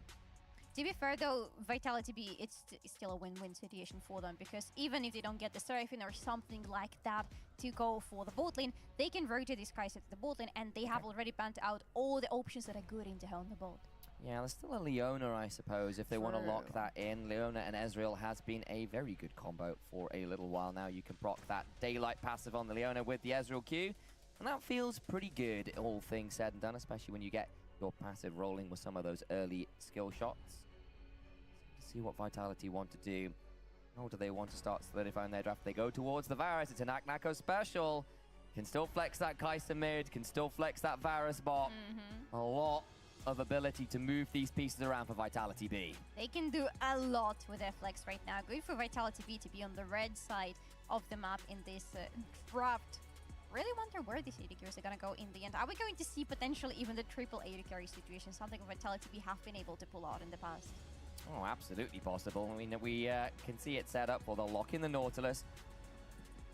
Ensure that that Morgana is going towards the jungle, unless there's something really spicy happening. We have not seen lane Morgana in a while, so let's see how they want to lock it in. That Renekton going mid, is it going top? They will decide to put the Renekton top. Misfortune alongside that Nautilus. Move the Ezreal towards the mid lane. I really like Morgana in Jiro's draft so far. Not so sure about Misfortune being so low in priority and just being in this draft in general. Still need to give it a thought about. But Morgana might turn into a problem for Vitality B. But this Jhin, there we go. Forget I said anything. Triple AD carry in the end for Vitality B. I was hoping for it. We got it in the end. Varus to the top lane, I believe, into Naknako's hands to stand against Renekton. Tried not let this Crocodile get out of the hand. And then everywhere else, a lot of range on the side of Vitality B this time. Getting yourself a little bit more utility, a bit more setup for the Vi and the Rel, and a bit more follow-up in that sense as well. You've now got some very long artillery pieces come the late game. The Varus, the Kai'Sa with the AP, and then the Jhin unleashing the curtain call.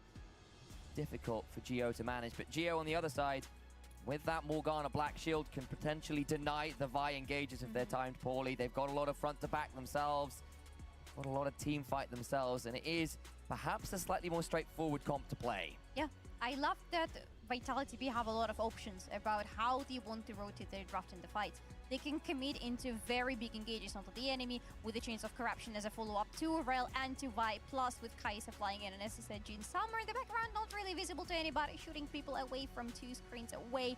For Team Go, for Geo, sorry, the options are much more limited than for Vitality B. Do Vitality B want to pick? Do Vitality B want to poke them and out-poke them with their range? They can do all these things. For Geo, we have to commit. We have to send forward the Nautilus, the Renekton, the Morgana, and hope that it works out. Got picked from the Nautilus and Morg, of course, and if one binding lands, the Dredge line can follow, or vice versa. Renekton on the flank can certainly do that. But you are reliant on those skill shots hitting a little bit more freely. Of course, if people do start diving into you, start throwing out things like the ultimates from Morgana and, you know, the bullet time coming flying across, all of those kind of things. But musing about that, may have to wait a moment or two as we are onto the Rift. Not seeing any level 1 shenanigans quite yet.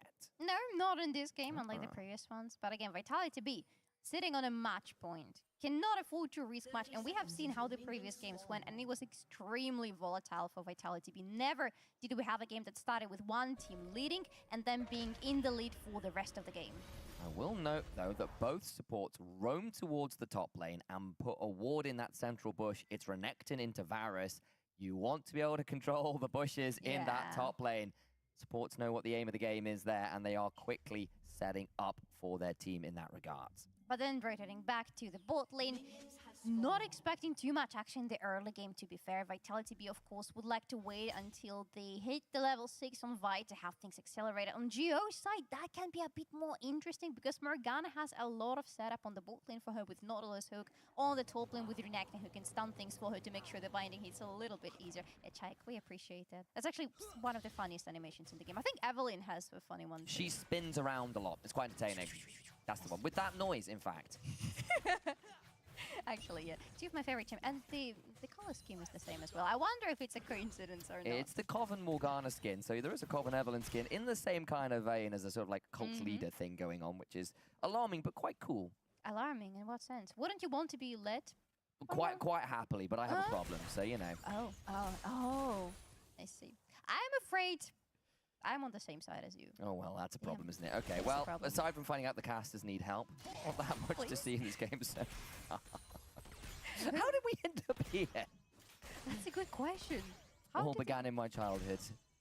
Oh my god. You know what? You know what? No. It's so hard to work with you and just... You think I'm hard? We've got Jake Squared on the desk. They literally did some weird weird avant-garde impressionist art on...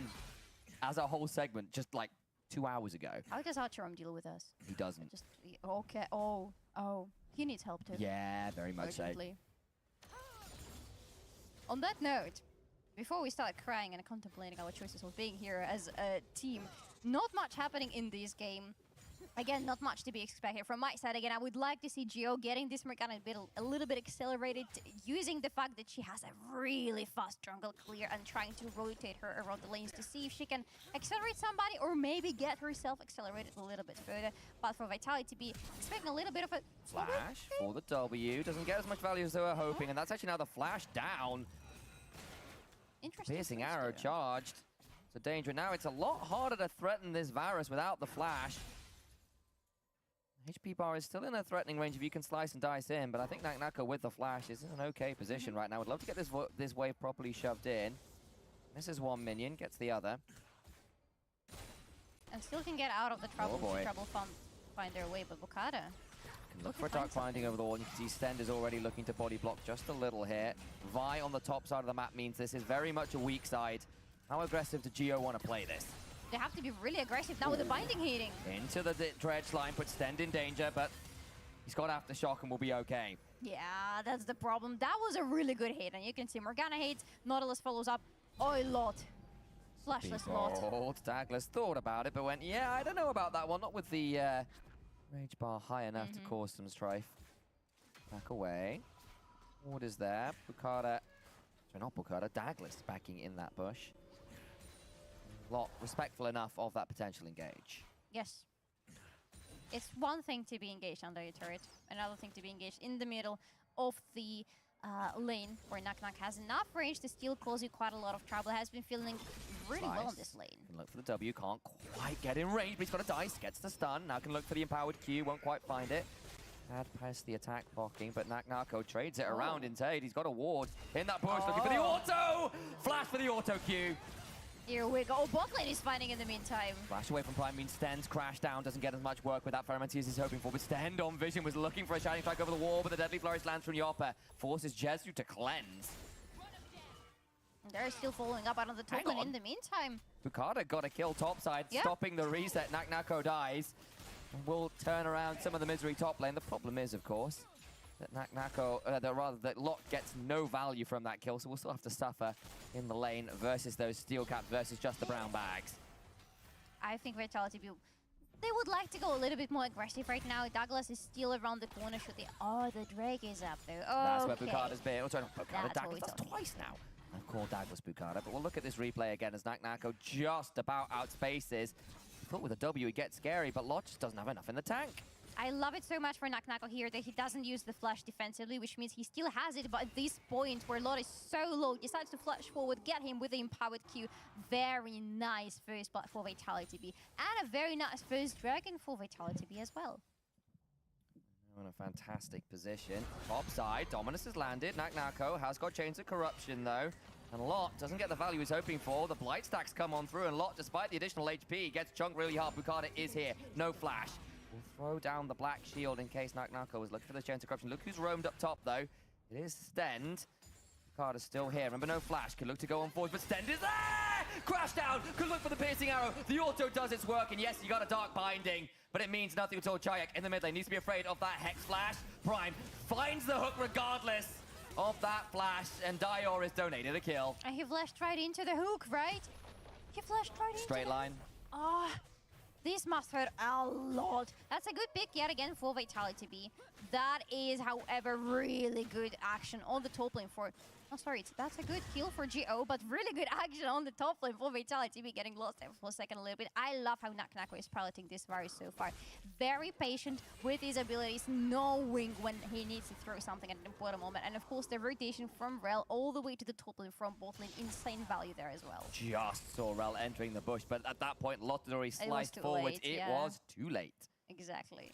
Not much could be done anymore. They realize what they've stepped into, but hey, might have just stay there and see ourselves die. 3 minutes before the next break, but I'm looking at the top part of the map where the Grubbies have already spawned for either of the teams for the taking. Would expect Vitality B to have some interest in them. They've already got one already, so it looks like Douglas managed to nab one at some point. Oh. That means there's two still remaining.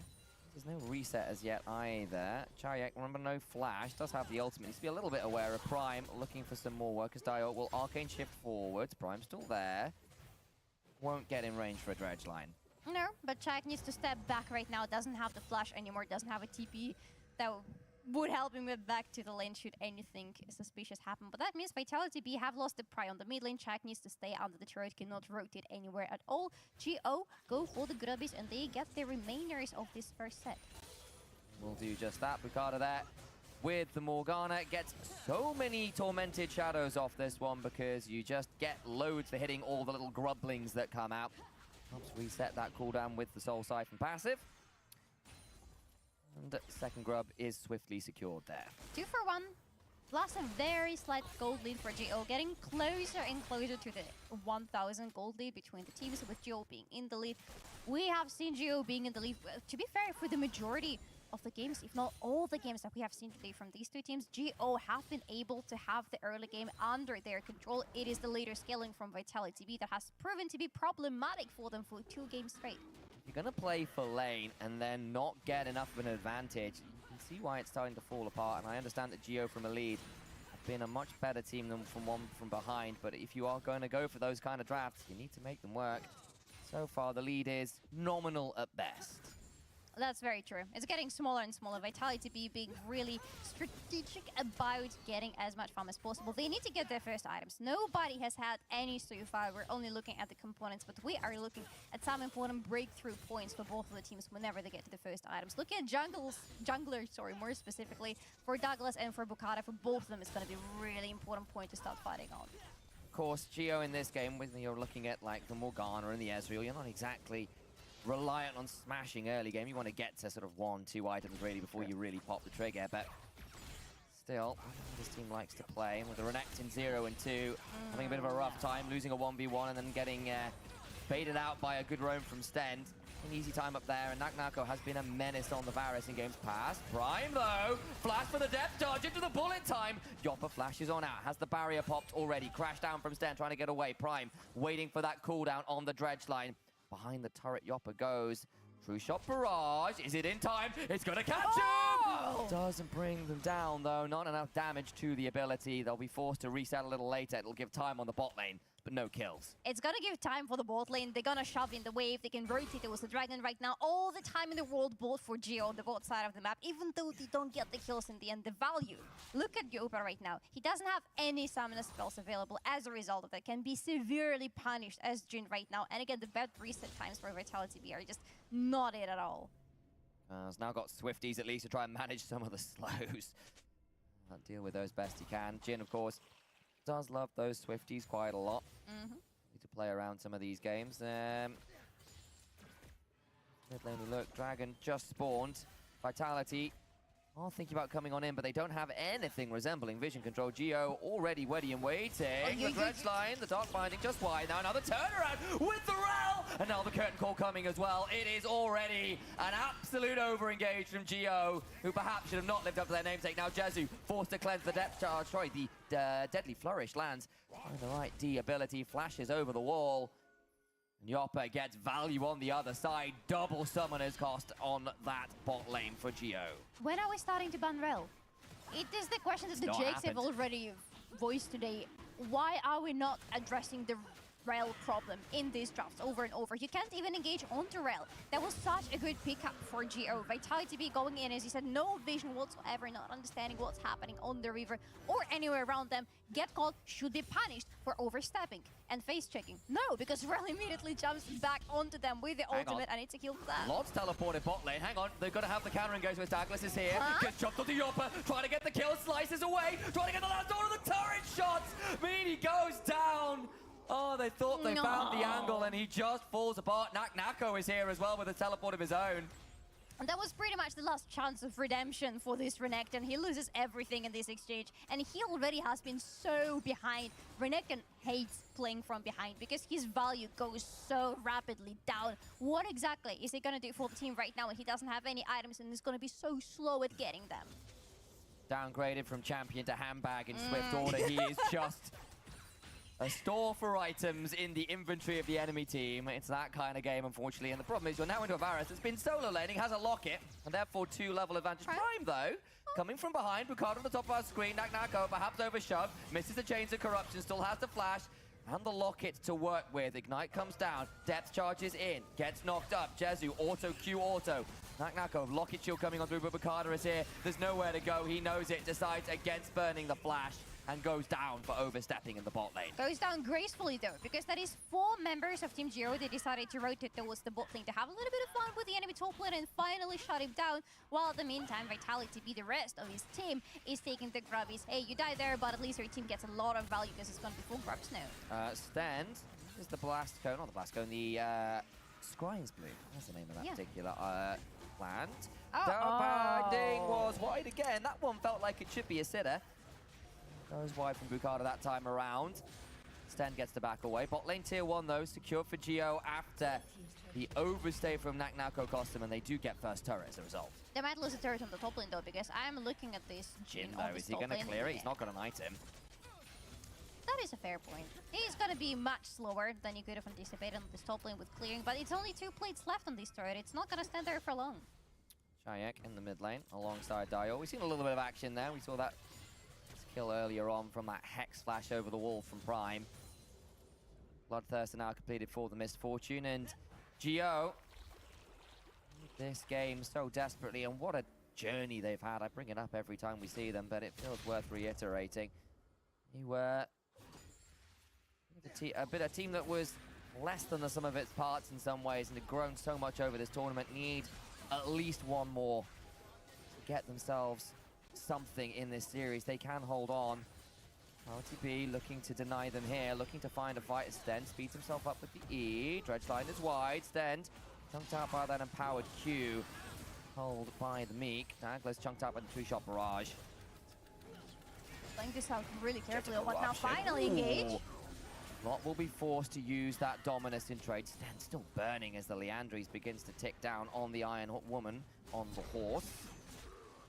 Herald still there, still being started. Vitality B, double AD carries. Over the wall goes Yopper. TRjedC doesn't quite get as much value, so they're hoping the depth of the Deadly Flurry stands onto one. Nako knocked up with the death charge. The turnaround comes on. It is the bullet time. On the two in the backside. It's huge. They lose 1 for 1. Lot just about goes down. The engage again as Prime is hit. Curtains are called. Dion needs to get hit by one. Ducking and diving as best he can. And CялਅC gets a triple. Ah, CялਅC, let's go! I'm so happy for my Polish boy. Triple kill, a very well-deserved one. Very good rotation from Vitality B. I gotta say. Trying to clear out the minions best he can is JeSu. The turret shot and no mana make this tricky. Tier 1 stays up. JeSu gets to clear the wave out just about. Gotta say that could have been a little bit dangerous there for the G, but hey, all this final is good. Breathe in, breathe out for the time being, because that's less than a minute before the Drake is going to spawn. If this turret goes down, Gio will surely try to go for the next Drake and stop the stacking from Vitality B. Then avoids that drives down. True shot barrage forces CялਅC to move and will interrupt the back. That means that tier 1 in mid lane likely falls. Well, look at this replay again, because it got real messy. It got real messy real quickly. What is interesting is that before that, Vitality B were playing extremely slowly, not really getting triggered by any of the abilities that Gio were throwing at them without catching anybody. But here, yet again, they always play around Rel's engage, and it's always that he finds such good points to get onto the enemies and catch as many of them as possible. And then the follow-up from Vitality's B side is massive. Nako will claim this turret in the top side. First turret for Vitality B. Finally on the board. We've got Hem's Dragon spawning in 2 seconds. They've already got the first two. Dior shoving up towards this tier 2, but CялਅC, having picked up 3 kills, is feeling a lot happier in this game than he was moments ago. Not going towards the static shift build this time around. He's got a Muramana moving towards a little bit more raw AP. But to be fair, the team really needs some AP right now. If you look across the board, against drafting out 380 carries kind of locks you in one type of damage, but having the Kai'Sa on the mid lane means that you can afford to go into AP, and that also means that the poke from Vitality B going further from now is going to hurt a lot the more items Kai'Sa is going to get with the empowered Ws that still are the Ws pre... Can we call them rework? They're going to change our Ws quite a lot, and I'm still not sure if I like it or not. There's the Luden's companion in. Burst going to be starting to hit that a little bit harder. Still 100 stacks or so off that Muramana transformation when it'll really come online, but CялਅC gratefully accepting the acceleration nonetheless. Herald in inventory for Douglas. Still got a little bit of time to use that one. We'll probably need to use it mid, you would imagine. Dragon was taken by Gio during the replay, worth noting, so no soul point for Vitality B, but I think they're okay with that trade overall. It's not a high priority Drake right now, so you don't need to rush towards the soul right now. They can give away this Drake, they can give away the next Drake even if they decide to do so. As long as they get value somewhere else on the map, they are fine. And right now they are in the tiny lead, very tiny lead. 300 gold doesn't really count that much, but it's the fact that it is no longer in Gio's side. It is now Vitality B getting more and more things under their control. Just need to find some more things, some more lanes on the map to push through, because they've taken the outer turret in the top lane, need the mid lane, need the bot lane, and I'm seeing Knack already on the bot lane. I assume that's exactly the plan for them now. Shoving up on that one. Stride break is completed for Lot. Wants to make sure he can lock down some of these AD carries. Have been running away from him all this game. Tier 2, or Tier 1 rather, in bot lane is going to be sieged onto him. Maybe the Tier 2 afterwards with that Herald around. Teleport available on CялਅC. Want to come down here if required. Let's get the charge. I don't think they'll be able to play for the entire turret here. Is it going to be a charge though? Oh, it's not. It's gone smite. Yeah. Unfortunate. Would have been a nice charge, to be honest. Something for Vitality B to play around, something to potentially slow the next dragon potential for Gio. But still, they got the outer turret, they got this additional gold for their pockets. Need to get everybody for the second item. Douglas. Again, down in the ERLs. In the LEC and was having a good time of it. Could still lead Vitality B here all the way to Munich. Statement that would be from him. Rest of the team as well. Some of these players are eyeing up an eventual spot in other leagues. Jopper, the player I've known for many years. Sten, the player I've known for many years. Old NLC players of back in the old days. And of course, like Cchciał:C, you know relatively well some of the Polish boys. Yeah, Cchciał:C and Douglas, yeah, really happy to see them here. Really happy with Cchciał:C today, to be honest. The guy has been popping off. And this Kai'Sa in the previous game has been granted for him in the first game today as well. Right now, with already a triple kill in the hands. Honestly, such a big win con for Vitality B to play around. When he gets to the third item, that is going to be a very problematic Kai'Sa for Geo. Absolutely. Not miles off it. I imagine it'll be the Crypt Bloom if it's the build. I'm assuming it is. Raw AP, all of the damage into that W. And going to hit onto a lot of these members who are not building that much magic resistance yet. A little bit of Merc Tread value on the Renekton, that's about it. And the Nautilus, that's him. I was going to call Nautilus Realm, but that's on the other team for obvious reasons. For the reasons that he hasn't been banned yet. I'm still yes, it's so true. Slight bitterness there from Solari. Don't know why, but here we are. Look at the damage from Cchciał:C already. WP. This is that one, Would have finally. been nice, the third hit onto Prime with a W, but already 2 hits more than enough to get a big chunk of his health out of him, and that's something that Vitality B can very strongly play around. The range from these Kai'Sa's Ws, the range from Jhin allows for Vitality B to chunk out a lot of health bars from Geo before any fight even starts. Minute until next dragon, that would be soul point for Vitality B. A reminder, of course, that last dragon was denied by Geo. Final outer turret secured as well, and Vitality B at this point in a very comfortable position. Kai'Sa as well, 6 stacks off the transformation to Muramana. You just got a Nash's Tooth completed for Naknako. Everything looking pretty online there, but on the other side for Geo, you've got 2 items on your Ezreal, you've got 2 items on your Misfortune. At least an arm guard on this Morgana as well to look for those flash soul shackle plays. This might well be our final deciding flight, because I think if one side team or the other gets a decisive enough victory, they will be taking the game home. We have seen, however, in the previous games that there is one decisive fight, and then there is another decisive fight, true. and the tables turn around quite rapidly. But right now, yeah, it is going to be a big fight. Yeah, maybe. But hey, 15 seconds before the Drake is going to spawn, and Geo yet again are the first ones to be at the river. Has such a good position there. Yawara, though, checking with the Deadly Flourish. Stend on the other side, looking to get some wards down. And of course, Cchciał:C with that transformation and the Fiendish Codex begins to throw down the artillery pieces. The shelling commences. The curtains are called as well. Will it be lights out for Geo, though, as they are swiftly out of the danger zone? Dial, though, down to half HP, and with no teleport, is already not in the easiest position to play this fight. Hard to be out of the danger zone because the zone is really big, but look at Stend. Stend is ready to jump onto them. The Empower Blast Cone as well. He could go launching absolute miles. Ricardo swiftly autos that one away. Naknako. So in this push, Prime steps on forward, rooted in place, the bullet time in response, gets some decent work. They blow up the Nautilus, the Locket Shield comes on through, but the HP bars on Vitality B, not fantastic at this point. Might be forced to back away though. Yawara! A giant! Killer is into the back level, still a Soul Siphon, buying some time. Soul Shackle, I apologize, get that correct name. All the while though, Lot dies, over the wall goes Death Flash from Jezu to claim the kill regardless. Yawara still with a lot of HP, flash on forward for the auto, and the blooms burn one more time. Yawara, bounty grenade, stopwatch is not enough to buy time, and Vitality turned on to absolutely everyone. You thought Cchciał:C might have gone too deep, but it was all a ruse, it was all a bait. And they learned themselves soul point and a team fight win. It was all very well calculated, and Cchciał:C apparently is a guy who is really good at math. I need to know how exactly he survived after jumping into the enemy's backlane, because he doesn't kill anybody. He gets out of it somehow. Maybe we're going to see it on replay right now. Beautiful initiation right there from Vitality B. Very dangerous, because there is immediately this ultimate thrown in from Nautilus, making sure that they are going to be stuck under the ultimate from Misfortune. But Cchciał:C, let's see, how does he just jumps in, deals a lot of damage, and runs away like there is nothing that just happened. And all of Geo turn away to the other side to try to continue the fight. But Cchciał:C is back and face this man. This range is insane. The fact he hits the W from way outside of the fight to chunk Dial low enough for the flash auto to claim the kill. Might have been a bouncing grenade even. It's a huge deal. Baron afterwards as well, and Vitality B now in a phenomenal position in this game. Again, how many times have we seen these soul point fights lead to Baron, lead to these big gold leads? That is the breaking point in the game. Geo, yes, you've got tools, maybe you can hold on, but I think if the gold gets any further out of hand, your options get so very limited. And it's going to get out of hand even more from now on, because 3 AD carries. Doesn't matter which build they're going into, they still go through this turret quickly. Sten's being jumped on, teleport as well. This would be a good starting point. Rel just about alive for a second or two, falls down now, but the curtains are calling. Bukata's already down to 10% HP. And now they have to turn around. Shots, the W, not quite there from the Kaiser either, from a different angle.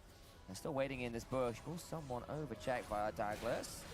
Cעות checks it out with the Void Seekers, and with all this cooldown reduction, begins to stop the backs. He doesn't even have to do this.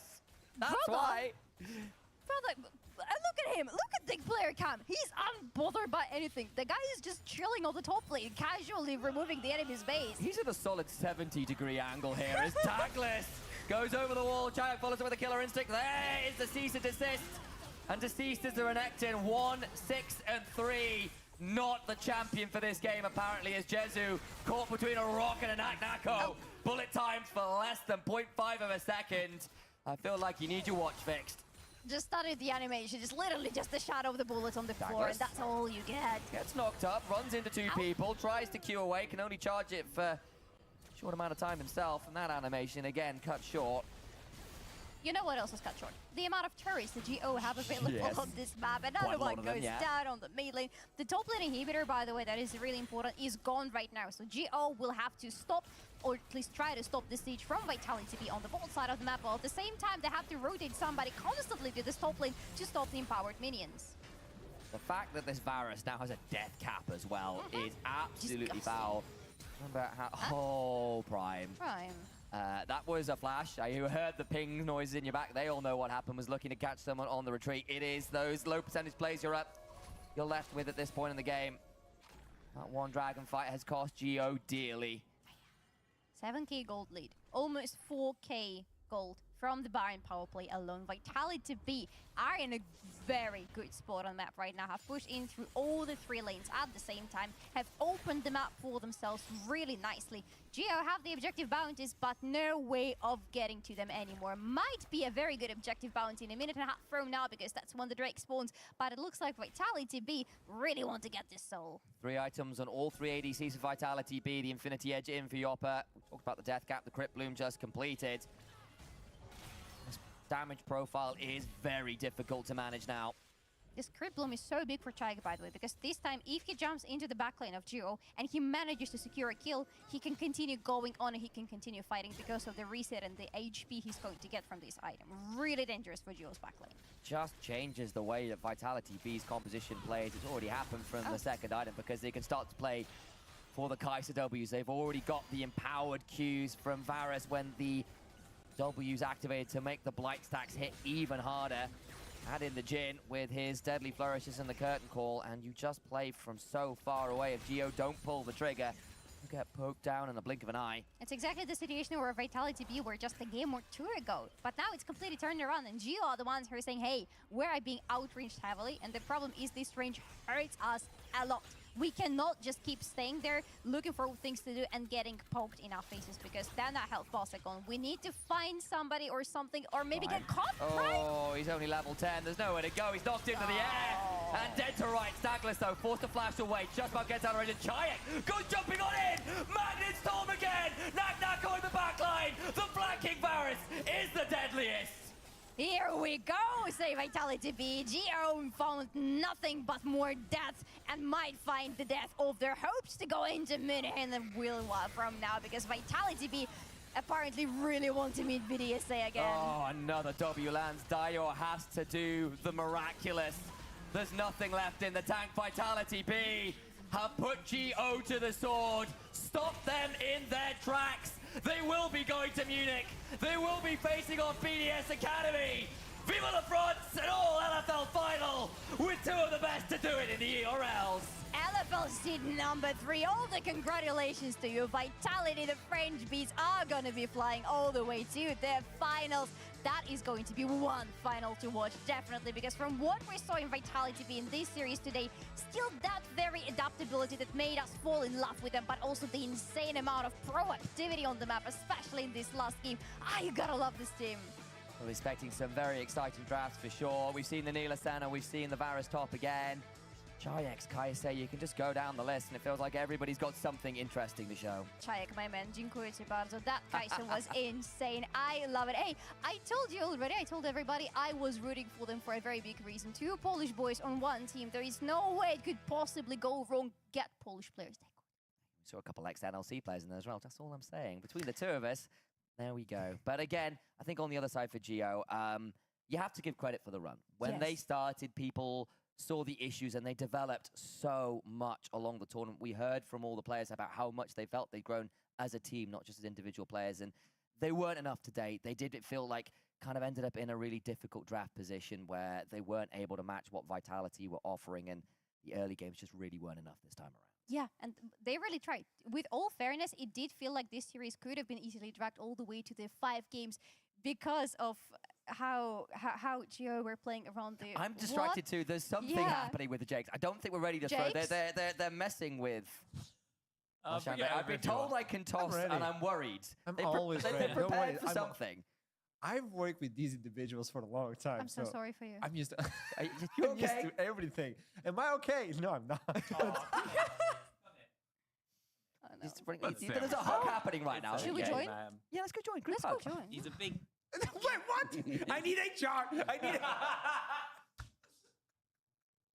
Thank you so much for that throw. And Vitality B is moving to Munich. Oh, that's nice. Oh, gosh. Small hugs. Oh, they respect personal space. Thank you. What do you mean personal space? Exactly the same as we That did. big. What are you talking We about? have the footage. Just like small. Don't make me call for footage. I just put my arms around you, okay? I don't know what happened. That's the problem. Just a Only one premium of us. slice of Portuguese beef, bro. And it Let's is celebrate Vitality TV. Moving forward, Team Geo. Well, they did an amazing run coming in from last chance qualifier, going on to split stage, also removing the champions from Spring Split in the last chance qualifier. True. Eintracht Spandau, and now they lost it at the last hurdle. But Vitality B looking good.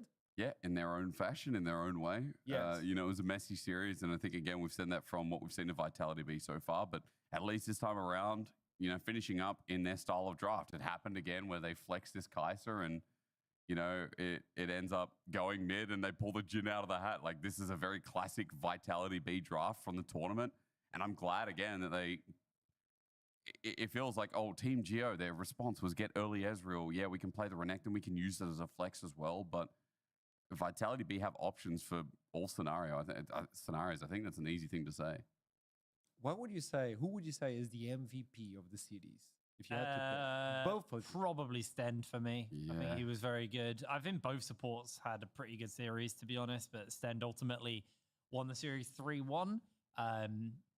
Yeah, I kind of just want to touch on the drafting as well, because I think the drafting was really interesting from Vitality. They hit on a lot of the strengths that Hysterics touched on at the beginning of the broadcast. There's a lot of flexibility, a lot of variability, and it makes them hard to read. They just outplayed Geo, because Geo, I think what I liked about Geo was they also had somewhat similar of a drafting style, but Vitality, it just felt like their pockets were deeper on champs they could pull out. And these teams know each other. It's really hard when you jump into a best of 5. I'm scared of that smile nowadays. I know there's something Sorry, I always just in the started ready. remembering all the things that I'm Jake just said gonna on let you know broadcast over something. this tournament.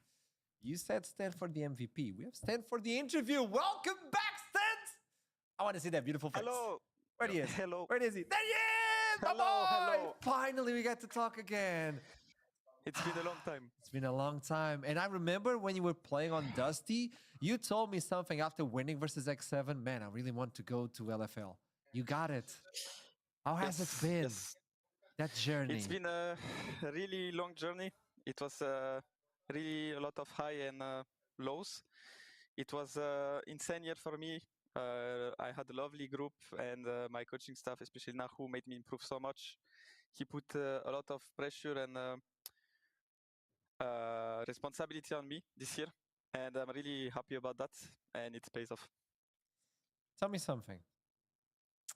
What has been the biggest lesson for you since you joined LFL? The biggest lesson? That's a tough question. Yeah, man. I think since I joined LFL, Before I was always the youngest player, but in this group I'm actually the oldest because I have only a really young player with me, like 19, 18, 20.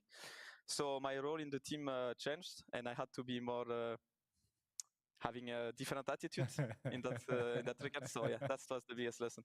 So you're going to Munich. I want to understand what that means to me, to you. To me means a lot, It but means to you. so much. I mean, I don't know if you saw the camera, but I completely cracked after the wins. And yeah, it means so much. My girlfriend and my parents will come to see me. So yeah, it means a lot for me. It's a dream coming true, playing on stage in front of people. It's a big one. Hell yeah. I mean, I'm glad I actually get to cast your game. I get to cast your final, so good luck. You guys are the most interesting team in the tournament for me because I think your drafting is the most innovative in the tournament as well. But I do want to talk about one thing in draft, and I want to talk about Rel priority because we on the desk, and I think a lot of us just think Rel right now is the most busted champ. Like, it's the most busted support. Walk me through what you think about the current champion and your priority towards it. I mean, yeah, Rel is a really strong champ right now. I think it's the strongest in supports, especially in EL, EMEA. It brings so much in team fights, like the flash ult is impossible to react. And with the meta, with AP junglers, they need a support that creates space for them, and so they can deal damage. So yeah, Rel is just really broken right now. And I want to ask one more thing before I hand it over. You know, against BDSA, first seed, obviously BDSA have been hyped up. I feel like they've got a few flaws in this tournament as well. What are your thoughts going towards them, especially in the form of like bot lane matchup? Like, how do you feel like you're going to go up against their bot? I think BDS is the best on paper, the best team. They showed it multiple times. But I mean, talking about bot lane, I think their 3v3 is really strong about support, jungle, and mid, most likely. So they can lock you on the map really well. But I think we are one of the teams that maybe can have a chance to win against them. So that's the goal, yeah, for sure. Nice. Nice. Let me ask you something, because I've seen like your progress, your career, and I know you're going to make LDC. I don't even care. If they don't pick you, they're just trolling. So tell me something. Like, with all the history you have, if you could look back into yourself when you started this, what would you say? From now on, looking at the back, like at the past, what would you say to yourself? Because you may be an inspiration to a lot of French players. I mean, I would say keep it up, keep going, because as I said, I had a lot of highs and lows in my career. Yeah. It was not always successful, and I always tried it twice more after bad moments to get better. And so, yeah, I would say keep it up. Love it. Stan, best of luck. It's in you, man. MVP. Our MVP, by the way. MVP on the studio. You are the MVP on the studio. We don't know. We don't have an official thing, but we have decided as a desk, and anyone else can get stuff. Yeah. So, bro, you're our MVP of the series. We were talking between ourselves, and I stated, like, if anybody picks another person, I will assault you, and you're the MVP. I'm kidding. No, thank you.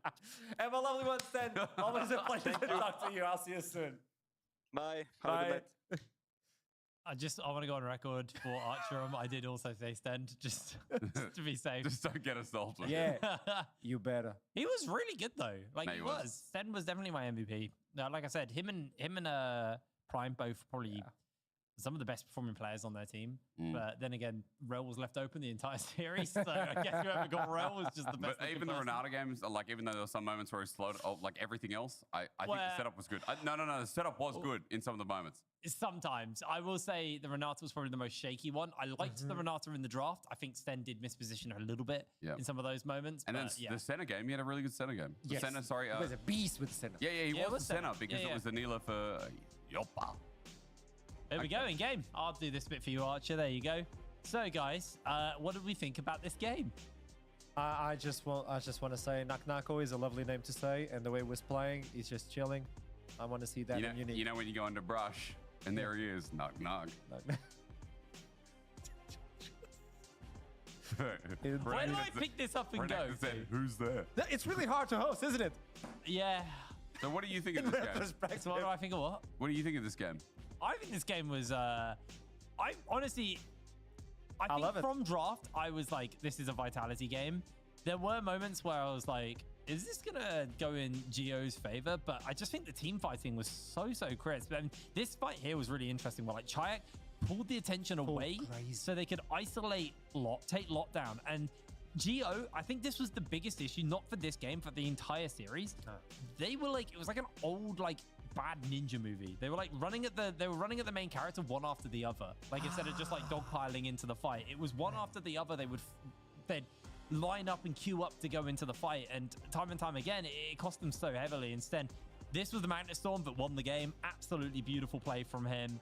Brilliant tidy up from the rest of the team. The AP Kai'Sa mid. We weren't sure about it versus the Ezreal. I think the damage graph kind of says it all. 25,000 damage.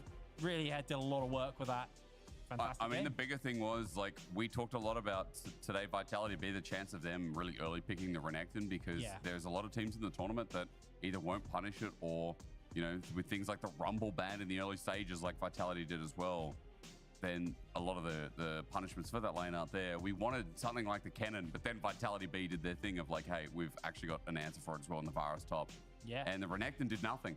The Renekton didn't get to play the game because the lane was so harsh, and it wasn't even up to jungle influence. It was a 1v1 solo kill, which was great to see. And again, it just kind of showed the diverse champion pool that we hyped up today, spiking the ball down, because that's what Vitality set out to do, and they did it well. When the curtain falls, we have BDSA, and there you go, Vitality B. It's an LFL final, crazy. Wow.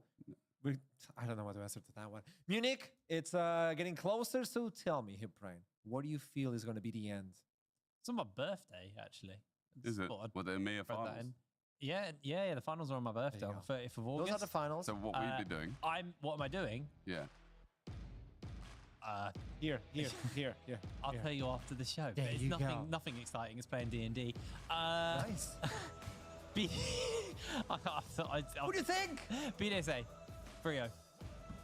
Finals. Frio, 100%. Frio BDSA. Seems like it's going to be an easy day for you then. I'm just going to say Vitality B. Even though I don't think they're going to win, I'm just going to say Vitality B. Bro, they Frio'd Heretics. They made Heretics look really terrible. Yeah. I mean, Heretics also made themselves look terrible. Wait, but BDSA, how many days between now and Munich finals? Tell me. 9. 9 or 10. That's 9, isn't it? No, that's prep. Yo, I would be getting Pat and Mac in, and I'd be saying Vitality main roster, like, use their coaching staff and please get these guys up to speed. Live finals are completely different, and the amount of pro teams I've seen choke in a live finals just because of what it is completely different. So you know what? I'm going to say Vitality, not because of the performance of BDSA and Vitality individually through the tournament, but just because I think Vitality's prep and their coaching staff behind the scenes will be good, when BDS will probably be at Munich. So, you know, if you want to use mainstream resources, I don't think BDSA can, because they're going to be focused on their main team, which I'm assuming is going to win. Makes a lot of What's sense. the scoreline, though? I think that's a 5-game final. 5-game? Vitality have shown they'll bring them to 5 games. Now, I'm assuming BDSA will beat G2, so if this, you know, there's people listening to this and expecting that's actually tomorrow. That means BDSA at Munich, and that means BDSA are also at Munich, so both BDS would be there. How cool is that? Imagine if they take both, like BDSA on EMEA and on, you know? That'd be crazy too. That would be really crazy. It'd be really crazy. You know what was crazy?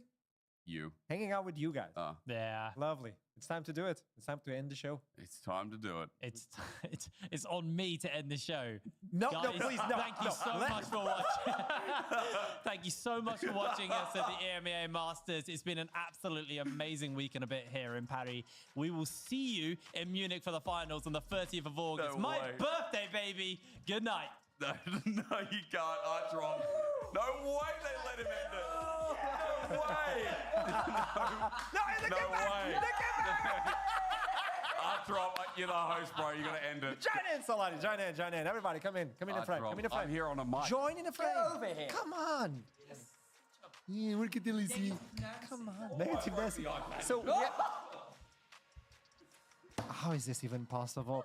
Never mind, let's go on. We move with the show. Everybody, was lovely to have you with us. The team really loves you a lot. Thank you, production. You did so much for us. I don't know how, but actually you did. Thank you for supporting us and dealing with us for these days. For you folks back at home, we'll see you in Munich. It was lovely. And until we see each other again, keep climbing. Have a lovely one. See ya! Commit. Commit. Oh, we have to be silent for 5 seconds, remember. Come on, we can do it. It's 5 seconds. Come on, you got it. Come on. freely using Katarina's cook. Kindred cautiously cooked Kit Kat cupcake. Kindred cautiously cooked Kit Kat cupcake.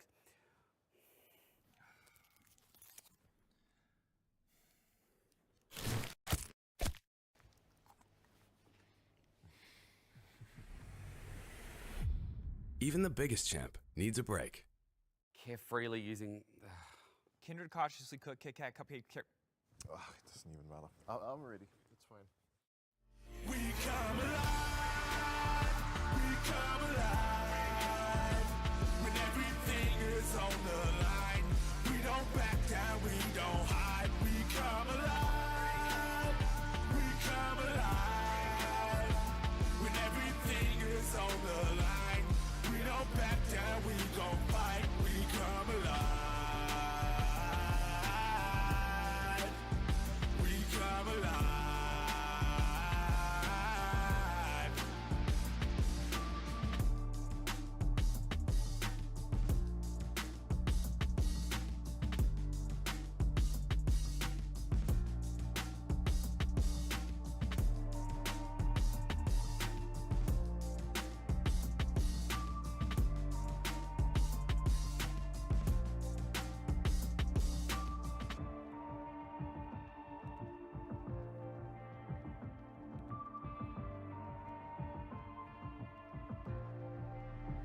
We come alive, we come alive. When everything is on the line, we don't back down, we don't hide. We come alive, we come alive.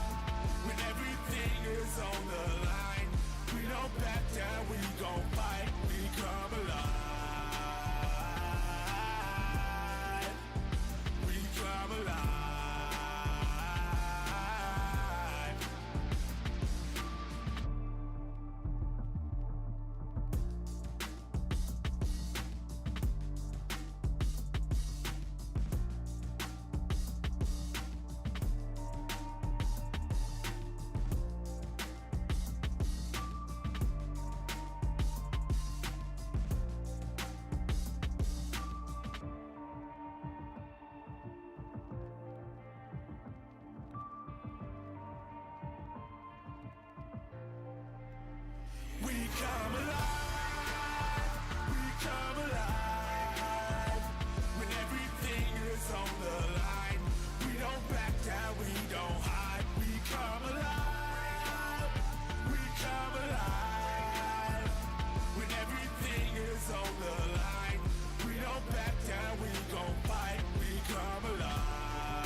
think everybody but Zhao. I don't know about Premium, but the previous iteration was all like 20 years or younger, right?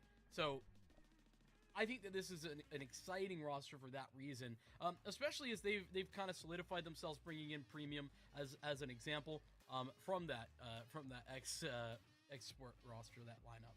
Yeah, I will say maybe it's just like a recency bias thing for these two teams, in which I'm at least leaning in the direction to maybe a little too heavily, maybe not. I think this roster has I've seen some pretty cool stuff from, though. A little bit of inconsistency at best, I'll say, but at very worst, I think that they have a lot of pieces that can go really big in their matches. I think last time we casted them, it was Joe Tag, who isn't typically the one you point the finger to, who is going absolutely crazy. And seeing him as the one to do so, if it's him that they're relying on, or at least him stepping up at bat to be that kind of a guy, then this is a good look Furia Academy, but I don't know how often we're going to see that, to be frank. Yeah, I think for me, the big deal here for Furia Academy is that they finally got a real roster, you know? Yeah. Like all of last season, or last CCT series that we casted, it was oh, who's going to be playing today? Who's in? Who's out? What are we going to see? Which I mean, I'll be frank, it sucked. It was bad. Like it can't have been very fun for the players, and it certainly didn't look good in the server. But now they have solidified that, right? Like Max had been playing since before the player break, but then Souza was like stepping in but not in. It was like a big question mark.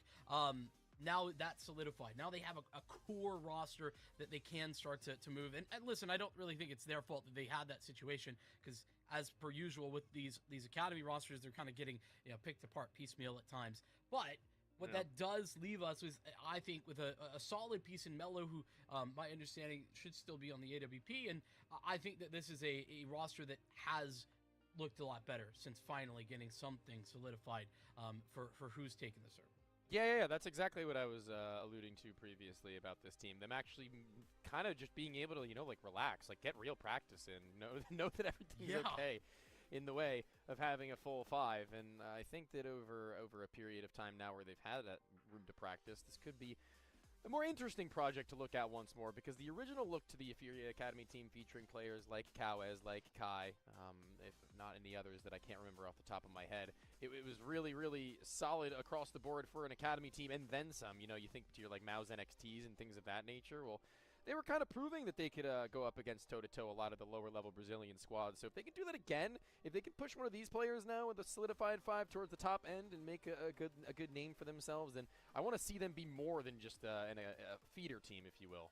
Yeah, and I mean, unfortunately, I think it's hard, just the nature of the beast with regard to this, like this region, really, because that's what it comes down to. You have these teams in position for that reason. So, but I would agree.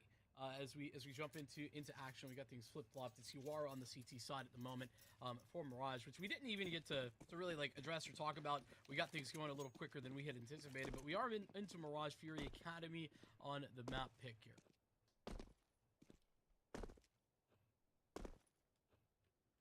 Slow and steady. One lurk over towards underpass, so it seems. Walking out that point to try and maybe late lurk, catch off a rotation. So too is the standard way of play on Mirage, it feels, especially on a pistol round. They might be able to get some good off of it. Under the balcony, isolated with a flash over high. It blinds them enough for a moment, but Max, when he regains it, he makes no time to waste of getting up in their face.